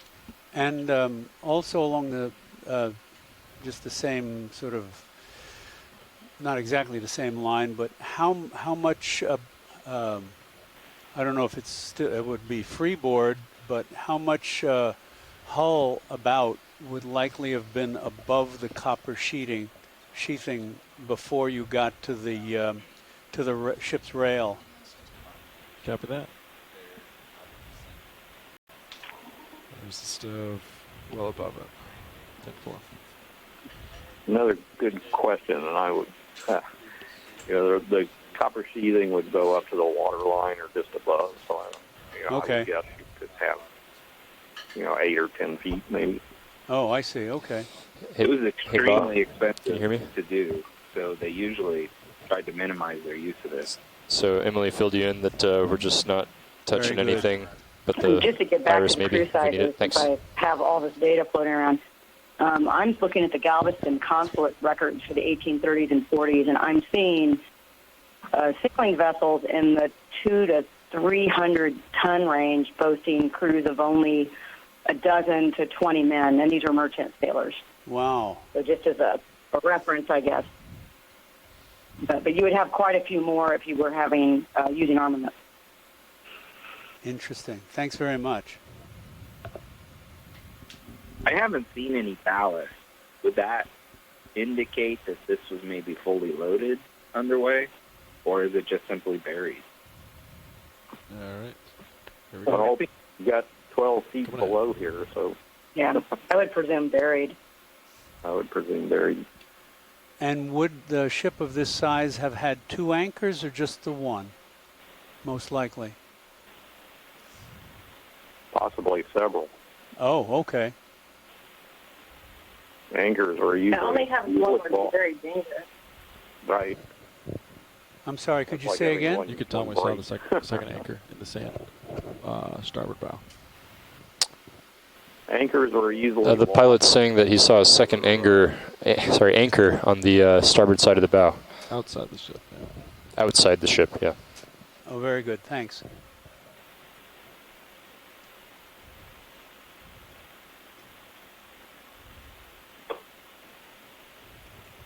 It's also possible that anchors would have been catted on the outside of the hull, and those might be buried on the outside, so we can't see it.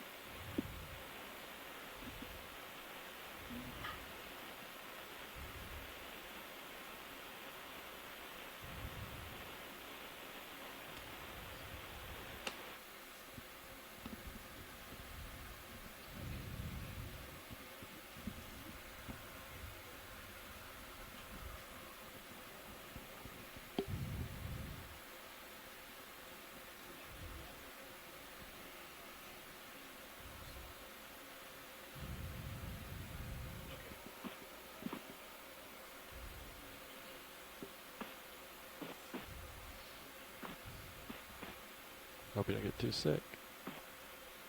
What are those little pink fish that we go over? Okay.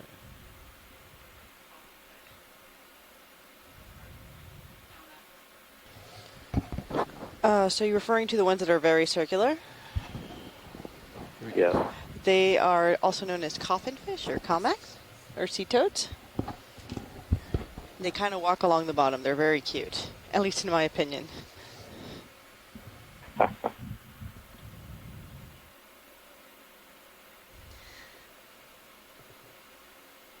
Yeah, so biology-wise, I mean, we've seen... Do you know that the sheathing is sort of angled upward?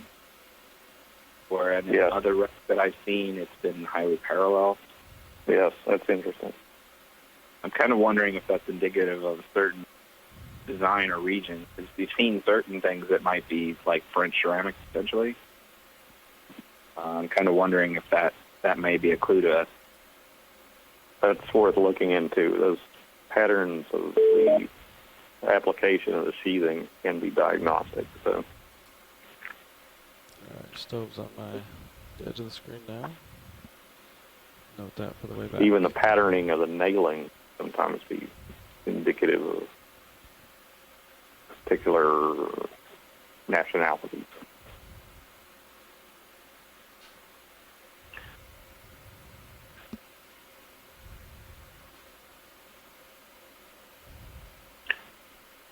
Jack, do you take that to be the windlass or the pumps? Looks like the pumps to me. Well, we had an ongoing debate about that. Certainly, pumps would be a good candidate as well. I'm voting windlass.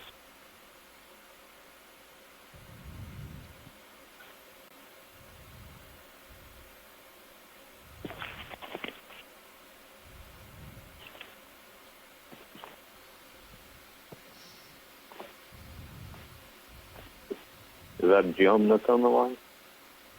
It's me, yeah.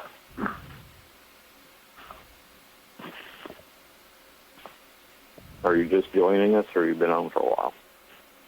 Just joining you. Ah.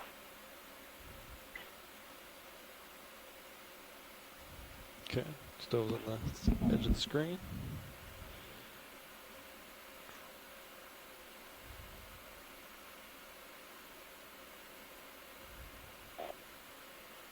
It's an older anchor for sure.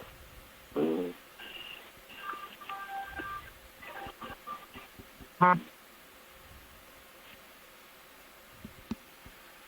Hi, Jim. This is Dan. The earlier discussions, we were trying to figure out that was might have been a capstan by that large pile of the wheels. Yeah, the one that we're just passing over now. It could be. There's some interesting stuff around it, though. But it could be a capstan, but it's a large cast wheel. Yeah, I was looking at that, thinking pumps earlier, but I can't tell if that's the pile of chain or whatever that iron conglomerate. If it's chain, it could be, I guess, conceivably part of a chain pump. It could be, but have we asked them to stop and just hover over that? Yeah, we're doing some photogrammetry mapping right now, so we're not allowed to stop or zoom or any of that. That portion of the cruise was earlier. Got it. Yeah, we did get some good video and imagery of that earlier in the dive.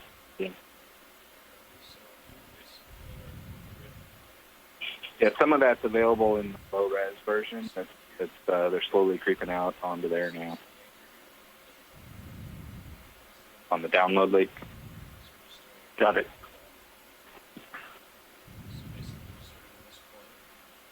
That pattern of sheathing is pretty typical at the bow. Okay, so this pass we She's pretty bluffed out, half too. the stove in the field of view there. Yeah, it looks good. Do you know if the pattern of sheathing is indicative of a certain nationality? Everybody's doing it more or less the same at this stage. Because I've seen more horizontal patterning, and that looks, sort of at an angle. Well, it has to be at an angle to go around the cheek of the bow.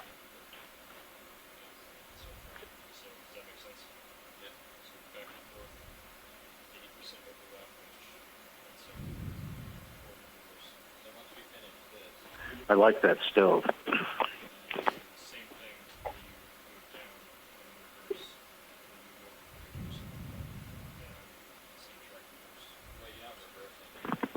If we get just a few more, we can make a calendar. Those are the Gulf of Mexico.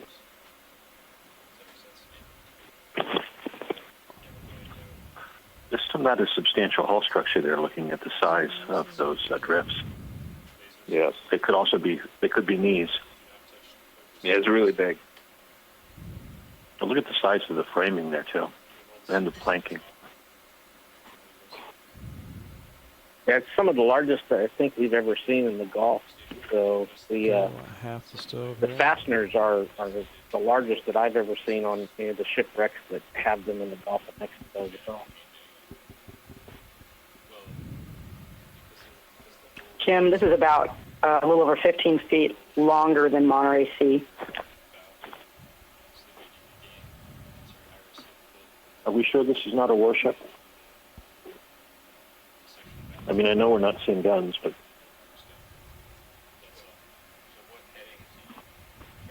well, I don't know that we're entirely sure of anything at this point. We've seen no evidence of armament. But we've also not seen any evidence of navigational instruments, any of the kind of things that you've seen on some of the other ships. It's been around so much. Like, it's really a Some short... speculation has been that it sort of smacks as heavy merchant. Have you been adjusting your auto depth set point at all? I left it. Left it. I seemed okay with it. Oh, thank. that's interesting right there by the bow we just passed over. Okay, so now the middle thing sticking out from the side. Seems different from the other structure. Cool. According to my calculations. What's also interesting is there's no chain to the hawsers. No.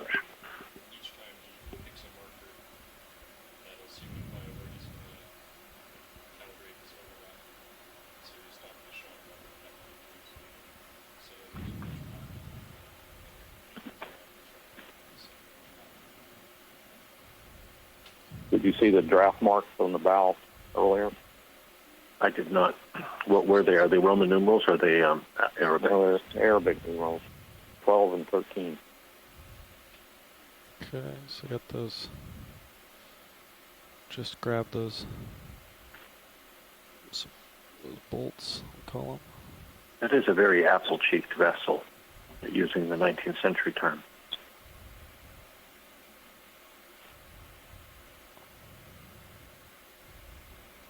See this structure right here, everybody? That's right. That's close to the darker. Mm-hmm. That's iron, I believe. And here you really get a sense of that wheel. I've never seen a capstan that looks quite like that.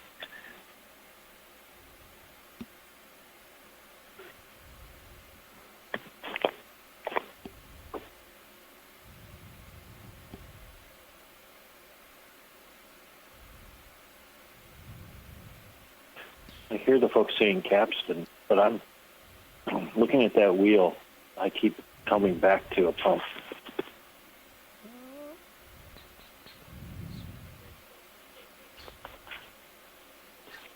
I just switched to camera 2, Dan, and you're right. That is an awesome view. Okay, so I want set. Hey guys, Dan and I have been talking about this kind of offline, but if you look at that lower layer of fasteners, they almost look like they're hexagonal heads. Just grab the fasteners and feel the view for them. Nice. Looks good. Can you repeat what you just said, please?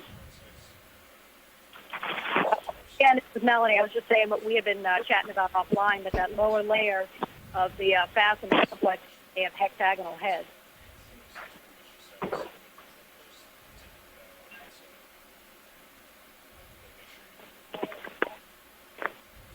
It does look like that. Yep. See the ones with the washers? That's the ones we're talking about. far I've seen at least 3, maybe 4 different types of fasteners, ranging from through bolts like we're seeing on the left side of the screen, through the spikes up in the bow, and there's even some of the through fasteners for, it looks like the cant frames in the bow that are poised still on that. visible. It's baluster. Oh yeah.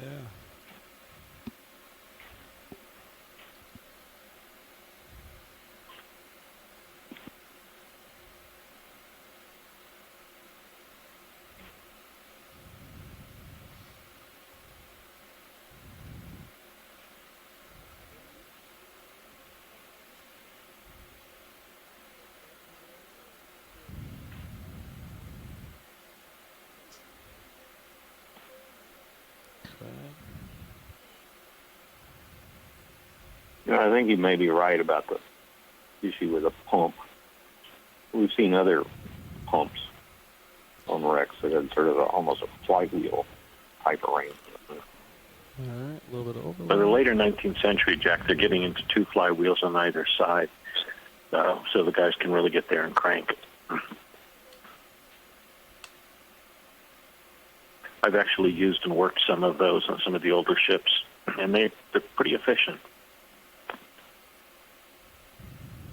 Well, Jim, do you see some of those flywheels like that on later windlasses as well? I have not seen them ever on a windlass. What I've seen is gearing on later windlasses, 19th century windlasses. But at this stage, looking at that anchor, well, not the windlass that I'd expect to see on this ship is going to be a log barrel windlass. It's largely going to be wood with some metal banding and then maybe a little bit of gearing. It's not going to be that big. I really do think this is a pump. And I'm also wondering what this thing is right now that we're passing over that's got metal sense to it as well.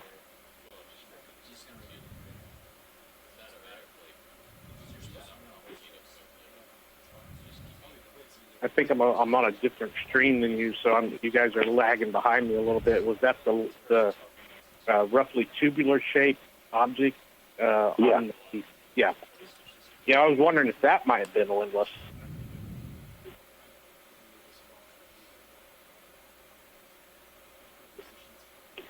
I'll send you guys some captures of that. I'm still wondering if it's 2 discrete objects. In some views, it looks like it's separated, but that doesn't mean it's not one feature that's just come apart as well. But I've been trying to get some screen captures off my computer that I can distribute so we can look at this more.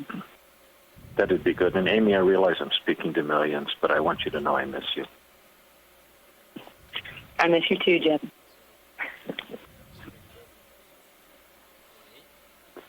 Okay. And I miss you, Jack. I miss you, Chris. And I miss you, Mel. And I miss you, Fritz. And I miss you, Frank. Miss you too. We'll see you in a few weeks. Yoo-hoo. Go Pat. Sir. Doing every stripe twice. They're back, so I'm doing the exact same. Copy all. All along twice. Is Fritz on the call? I hope so. I haven't heard from him. Well, if either not.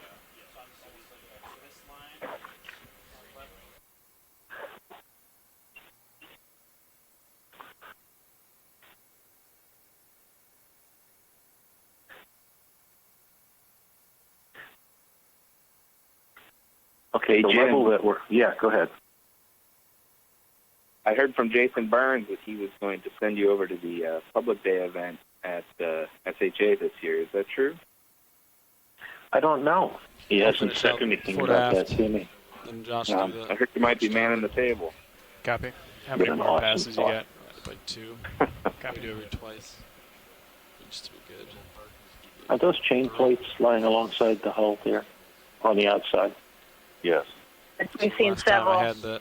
Okay. Basically the edge of the ship right on the right side, so I'll get a little bit of sand in the field of view. Copy. The fact that the bow tapers in makes it a little bit fun, you know? Yeah. And the field of view is pretty narrow, so we're zoomed in. Also makes it a good challenge. Yeah, about 251 and 70, kind of the headings I was doing. But so yeah, this run will include a little bit of sand. Given where the sheathing is ended and looking at the larger fasteners, I think we're at a transitional zone inside the hull.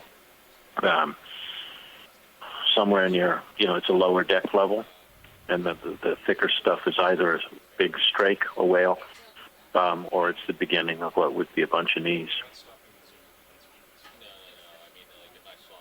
Yeah, that's what I was thinking with these big drift bolts. Maybe a whale fastener.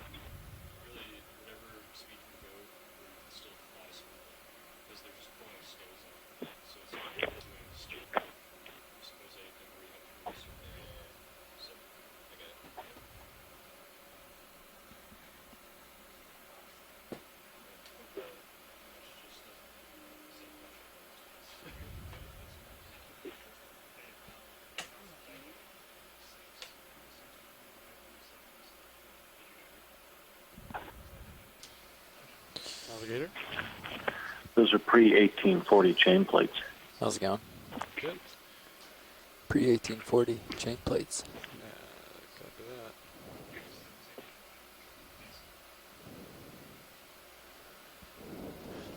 So if that is pre-1840, how long would those have been used? And, for example, could that have been They still used them used? up to the 1850s or 60s. Okay, so does that... So when you change it out, it's sort of like having a 57 Chevy that you keep driving, Okay, but so that narrows the vintage at least a little bit? No, it just means, everything I'm looking at tells me, it's definite. I'd say it's first half of the 19th century for sure. It may be a little earlier. The anchor certainly looks to be an old style, but you see shipwrecks sometimes with anchors that are a couple hundred years old on them. They're a valuable piece of equipment. You don't want to. We did earlier see a little stoneware bottle that looks very similar to one from the Mardi Gras wreck.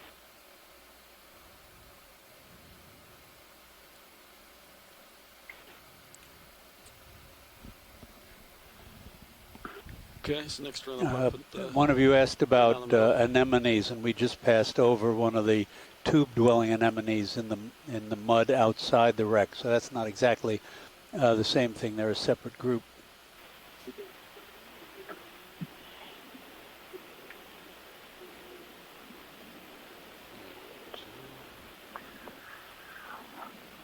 How are we doing on time, Okeanos?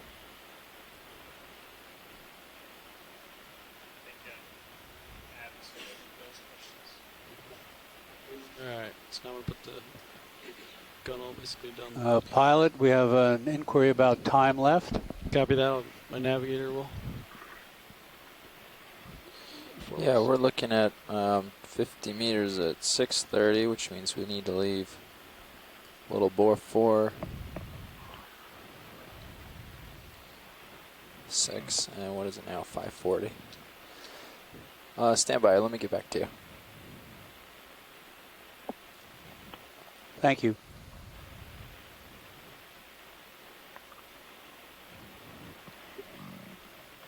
Stand by on that time request.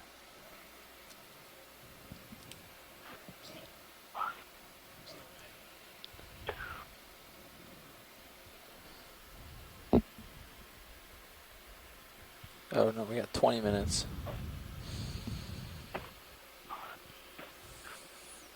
Looks like we have like 25 minutes on bottom left. Yeah. I think, yeah, the understanding was... So that number of chain plates for the foremast on the port side, definitely she's full rigged, which would be right with your size. Watch lead nav. We've got about 20 to 25 minutes left on bottom. Thank you. Yep. So we have 20 to 25 minutes left on bottom.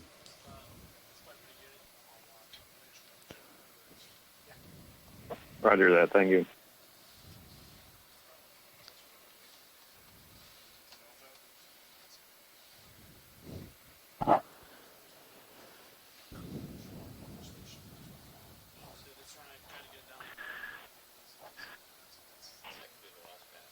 Jack, what kind of a rudder did this vessel have? You guys went there, obviously.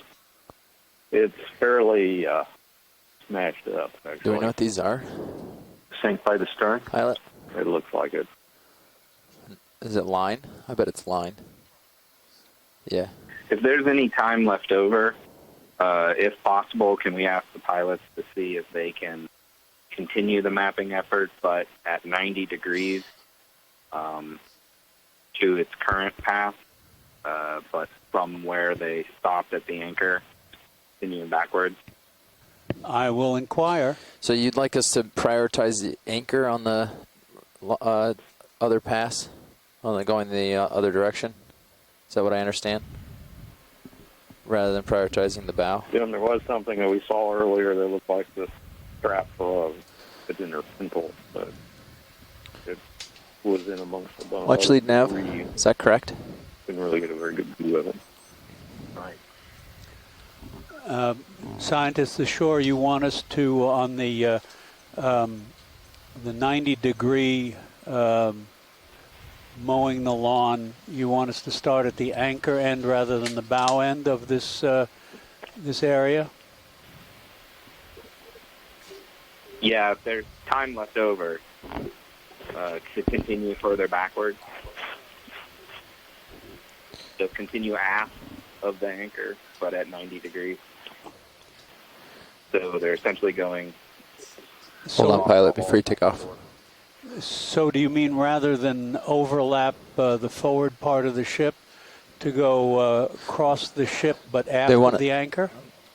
They want to. Sounds to me like they want to start at the bow still. But if we have time to keep going past the anchor, so still start at the bow. But I'd like to finish the plan as is. With the 90-degree runs. Does that make sense?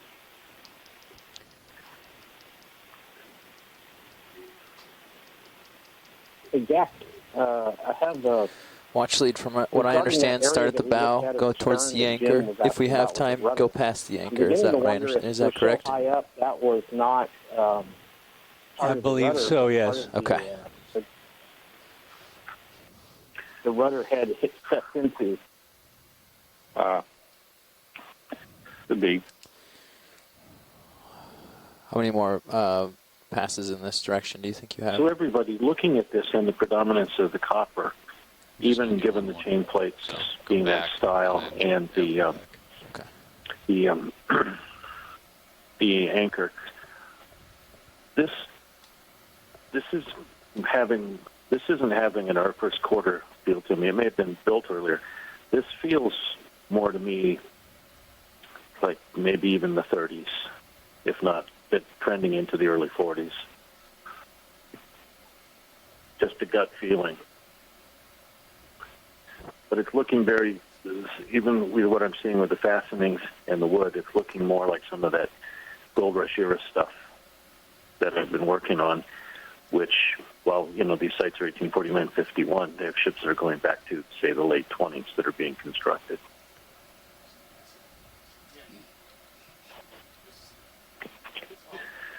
That stove is certainly more substantive, too, than what we were seeing on Monterey in some ways. It looks like a more modern design, I guess. Yeah. Yeah, without more information, I can kind of lean towards what you're saying, like 1830s to maybe mid-century or a little after. The form of the bow almost that's too perfect of a circle. Like that, trying to figure out what these loops are. Packets of the 30s that are used in the immigrant trades, as well as the cotton trade. Rigging items. Rigging items. Yep, it's a big category. Is there any way to tell just by looking if it's Monk's metal or true copper? Anchor points, perhaps. At this stage, looking at everything else, this looks to me this is going to be copper. It's a little too early for months, even though the months patent goes back. Okay, let's see. Yeah, the months patent's 1830s, but I think general use is perceived to be mid-19th, at least down here in the U.S. Yeah, some of the earliest wrecks I've seen it on And American contests have been like 1856.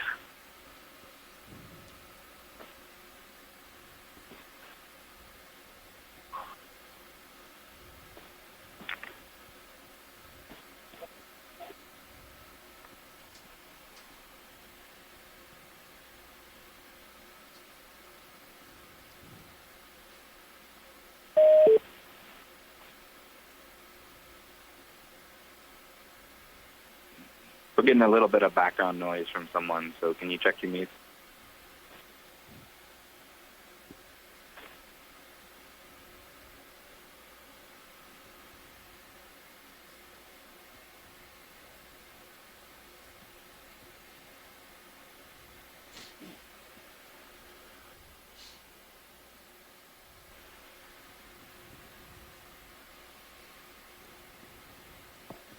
I don't know if they dropped a starting target, but it looks like The more I want look to at close this, that loop before you start going the Jack, opposite I really direction. want The start to look at target was who's starboard got bow.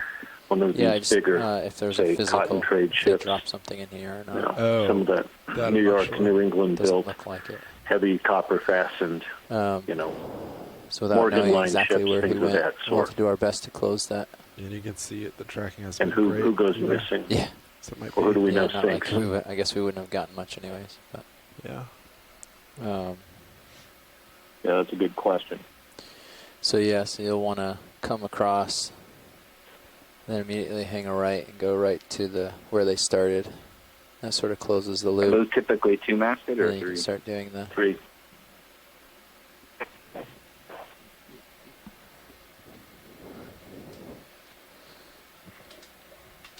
And this is in the right range to be a three-master. Particularly given the number of those chain plates, even though I've only seen the port chain plates for the foremost.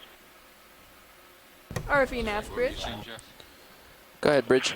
Yeah, Jim, I mentioned Going this to earlier make a from heading change, the 5 New Orleans degrees to port. enrollments and registers from 1808 or 1804 to Good copy, Bridge. 1820 That's okay. that Roger that, about thanks.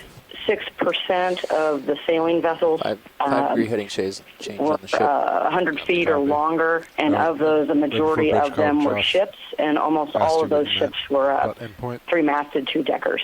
And there were some two-masted single-deck That's okay. rigs in there as well, but predominantly if you did Just have trying those to follow larger this, sailing ships, they were three-masted pattern and you have. two-deck operating in and out of New Orleans. That's just using New Orleans data as a reference point. Should we So start that the makes sense. transverse? And my gut sense looking at all this is that we're looking at a heavy built, double-decked, three-master. And I'd say the more I look at this, the more I feel it's built after the 20s or in the 20s or later. All right, Chuck, we're going to start the transverse runs now. Did you copy that? Copy. We're going to begin the crosswise transects now. Perfect.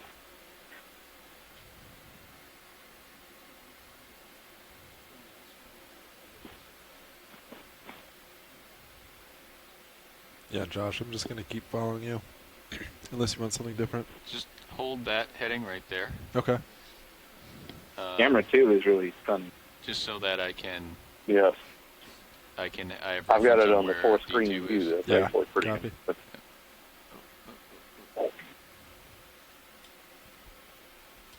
Just want to make sure I'm getting good coverage here. Yeah. You know, you might get a What chance. Levi to did in the beginning was draft he did the marker first in there. pass. Yep. And then he took note of the auto headings he had. And that's kind of how he kept himself true. Oh, okay. anything tall? Tallest thing in our I don't grid think we is have a the, tight date on it, Jack, stove but I item. think the Did you switch do a from loop Roman around to the there stove? they go. I see it. What kind of loop? Like a The switch to those kind of numbers is more Any in the object 20s and into the 30s. of significant height off I bottom, haven't seen an circular Arabic passes around the object will be draft. necessary. We did not mark do circular earlier passes, but we than definitely then. have used And some of the earliest stuff in the we we're didn't do seeing a with single Monterey. circular pass. Okay. That's I don't think we've done a single circular I pass think in it's anything. before actually. 1825. In terms And I of think construction date. all zooms. Right. That's any time we have left over. I think the grid takes Paul precedence Johnston found over anything else. Roman right now. numeral graph marks with Cleopatra's barge, for example, and I've seen them with some of the early 1820s wrecks, like the Sterling in the Sacramento River. But this kind of stuff, I think it's later. Did you guys this do a really perimeter looks more run like some of the first or gold rush no? stuff that I've dug up. So you did it around the perimeter. So as soon and as in we those got, cases, I was remember I've been piloting. looking at intact ships We got to the next bow. to being buried in the mud. And we went starboard, did the whole perimeter check. No, I mean, in this, did you set the camera up and just do a box Does of anybody what know you're what going the to fly? round object is above the number Did you 13? box the That's area for gambling, of... probably. No, we did not do a box of this grid. Okay. There's a So fitting you that need goes to through start there with a that box they of the grid, then do the zigzag one direction, used to and then do gammon the on zigzag the other. the bowsprit. We just started with the grids, the actual 80% overlap grids. So we missed a couple of things, but I guess that's okay. My view's just gone all black. No, I've still got it.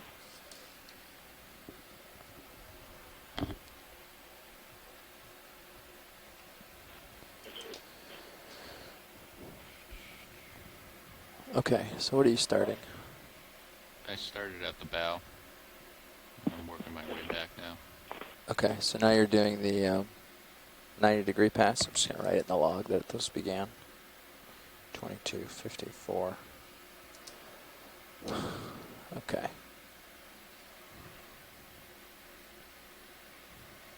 See what we can do in 15 minutes.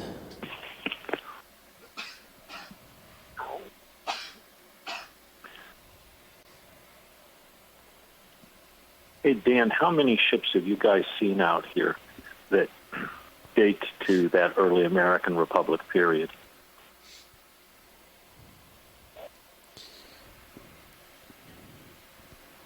I'm surprised it's not worth the Well, you half talking hour to 1840s, just finish it. 30s and 40s. 30s and 40s.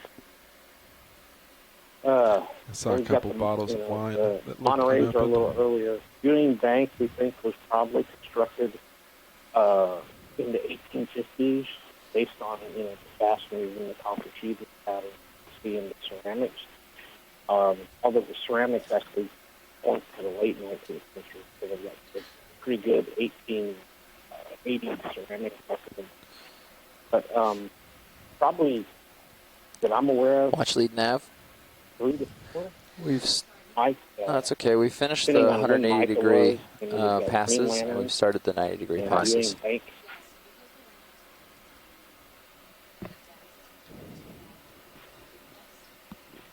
Yeah, I don't know that we've seen any necessarily from that we could pin down to that particular period. But I just keep coming back. I just keep looking at this thing and thinking that we're a decade past Okay, so Monterey Jacks.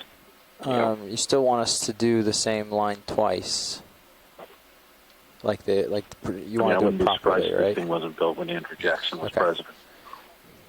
Okay. Okay. Sounds good. And notice, that it's got a big solid forebeak there too.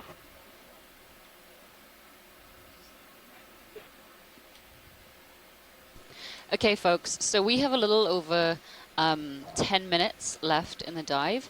So what we thought may be most beneficial to you all is if we continued on with the mosaic, ran some of those, as many of the transverse lines as we could, and so that you guys could assess how well the method worked. Does that sound what's best for you guys on shore? For me, yeah. Sounds good. Yeah, we're really using this as sort of an experiment to see how this would work with other wrecks as well. So we've got one shot at acquiring that kind of data. Okay. I don't know if we didn't get enough or we got too much. So I don't know. We can never get too much, but you know what I mean. double hawse. This has got double hawse. Yeah. She's big. Could you explain double hawse? You've got 2 hawse pipes on each side of the stem.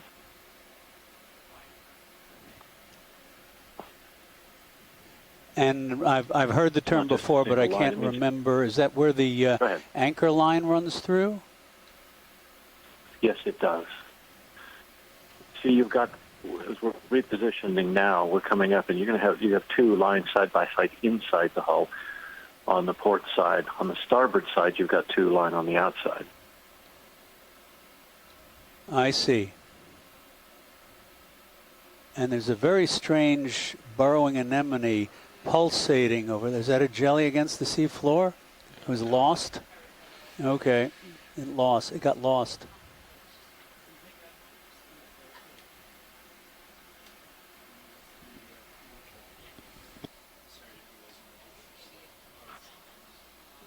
The dust cloud coming on.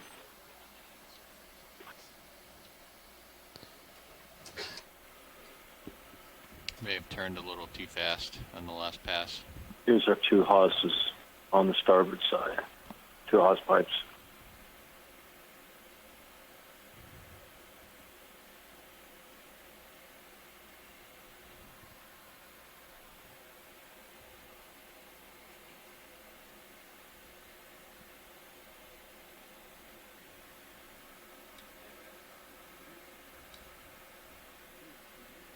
Interestingly, only 1 anchor, though.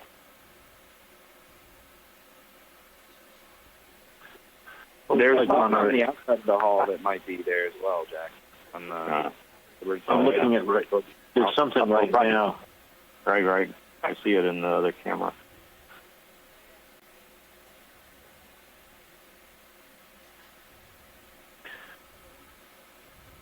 Where's the headgear, too? We're not seeing much rigging for martingale or anything else off the bowsprit, are we? No.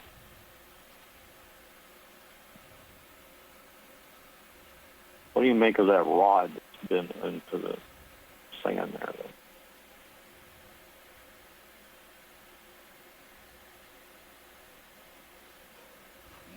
That's interesting.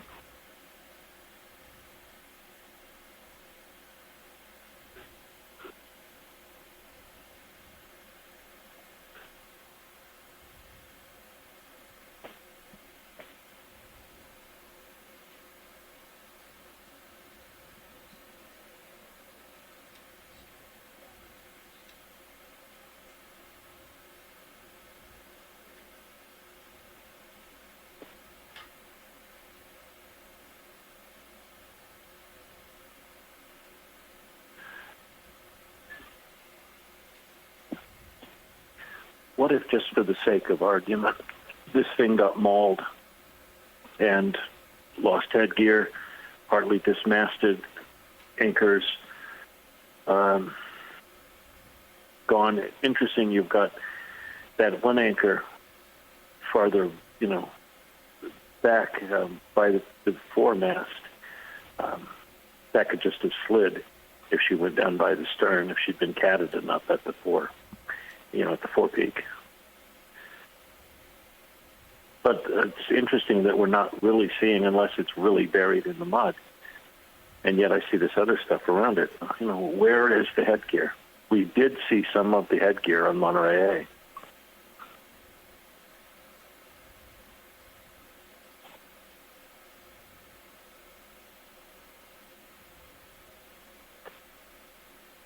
Dismasting, you're thinking, perhaps? Possibly, or at least some, if not a dismasting, having certainly been beaten up. One interesting thing we saw earlier was that the timbers are absolutely riddled with corrado worms, and corrado worms that would have acquired on the surface. We looked at it after it sank. I don't know if they came to a conclusion. They could identify it either from font or...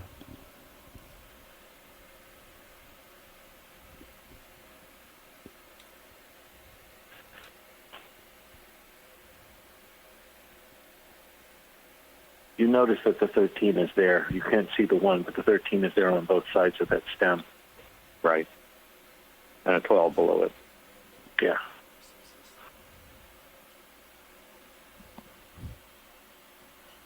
A sunken ship. You see that disc, Jack? What do you think that is? Is that the capstan head? That's an anchor in there. That's an anchor. There's an anchor buried off the starboard side. Right there. Yeah. Yep. Yeah, that's Doug had pointed that out earlier to dive, that it looks like that was the fluke of the anchor. So it looks like there are 2 anchors right there. Yeah. Yeah. Well, the position of that one means that that was on the cat. Right. Good spotting, Doug. Yeah, that's an anchor. And there's that, you see that round feature there? That could be the capstan cover. So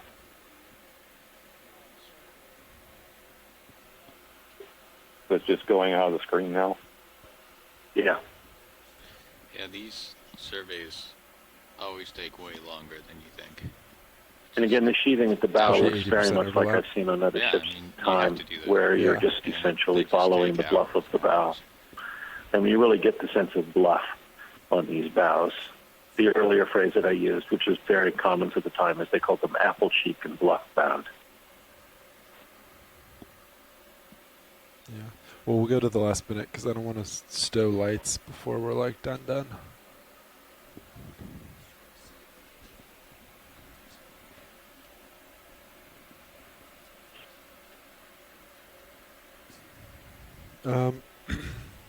I just need to turn to port 90 degrees. Yeah. If you just, yeah. There's not I'm really thinking on the next wreck should be fine. dive, it might be worthwhile to do this same thing, but for the whole wreck, but at 2-meter altitude as a comparison.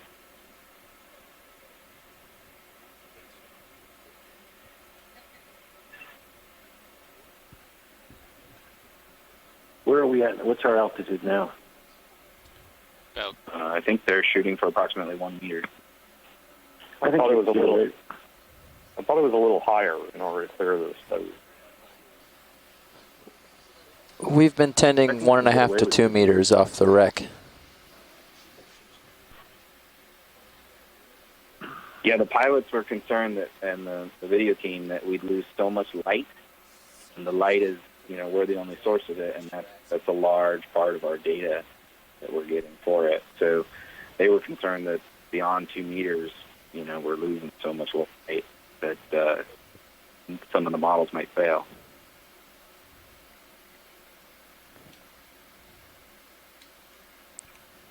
Well, we've got great visibility. That's good. There's a little bit of the bulkhead there at the peak, right there in and around all that heavy timbering Okay, that would have so been there. down and back once more, and then we're out of here. Okay. Jack, are you seeing this thing again? I don't think that's a solid piece. We have one more of something. pass. I think that's We're going to go almost down and like back once copper more, or and something. then we're done. It's overlying the anchor there.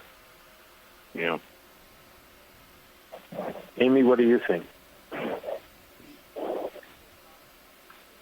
Okay, so scientists are sure we have one more pass that we're going to do, and then unfortunately it will be time to leave the bottom.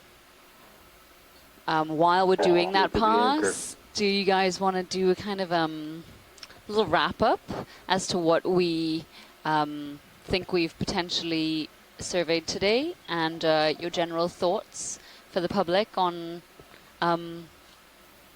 whether this dive met your expectations and how you're going to take this data and move it forward in the future? I nominate Amy. I agree. I nominate Jim. No, I just joined. Came late. I Don't all nominate rush Jack. forward, everybody. But Jim has the silvery. Well, in terms of whether this dive met our expectations, I would say you guys have once again knocked the ball out of the park. It more than met our expectations. This was exceptional. Kudos to the pilots for doing a wonderful job.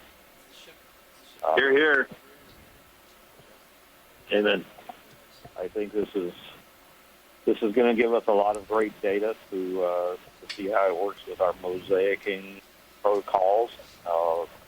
We've got a lot of work ahead of us to, I think, go back and look more closely at some of the objects that we've seen, consider them a little more.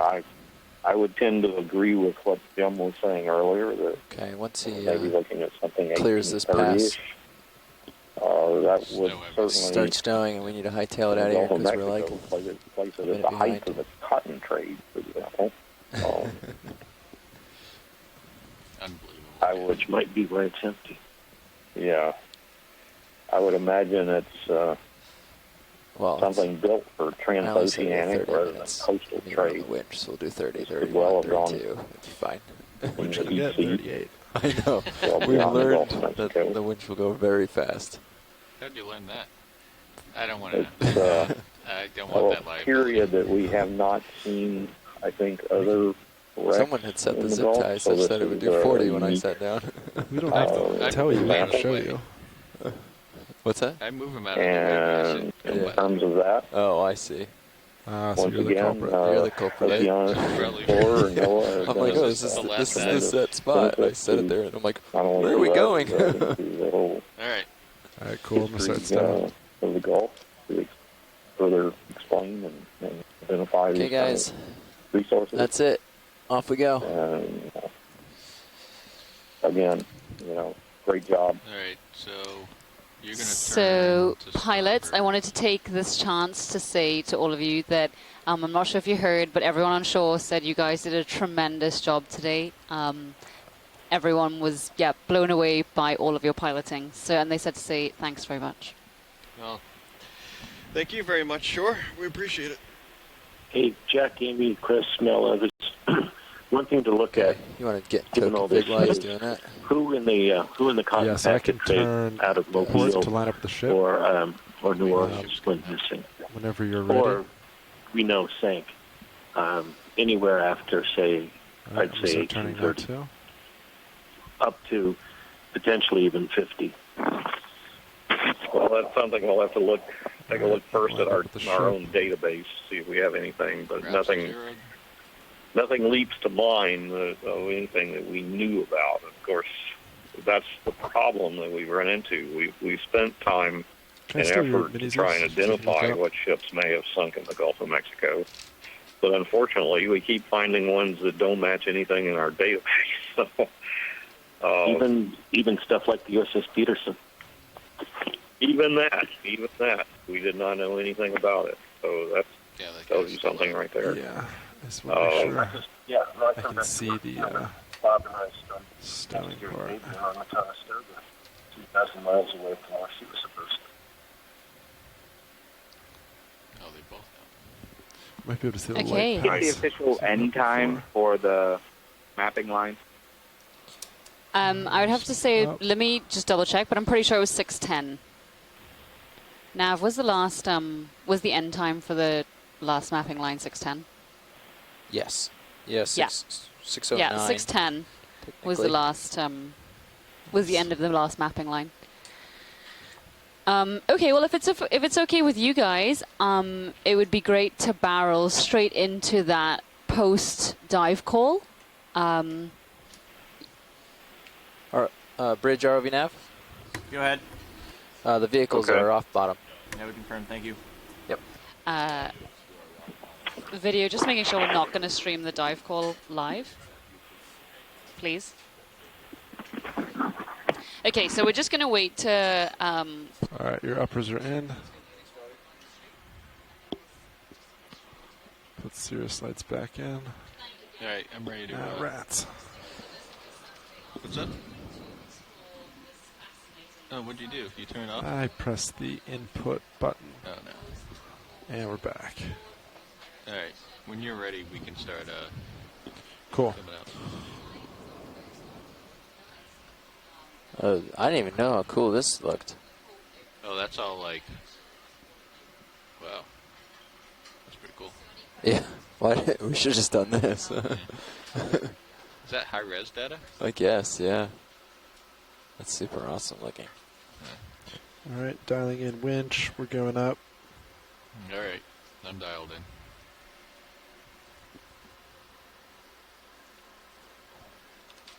It's about 31. It's a little hot.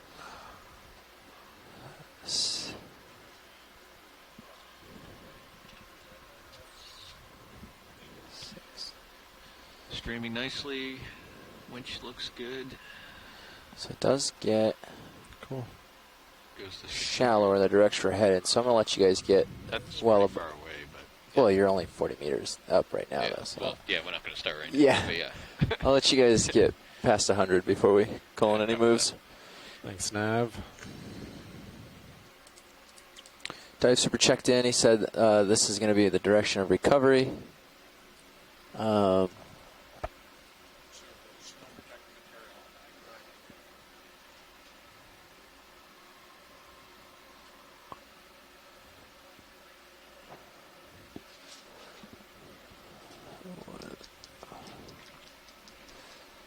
Current seems benign enough.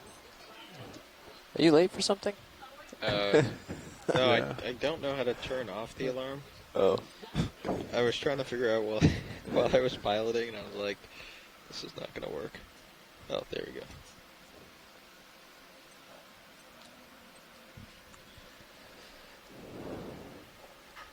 It was annoying me as much as it was annoying you.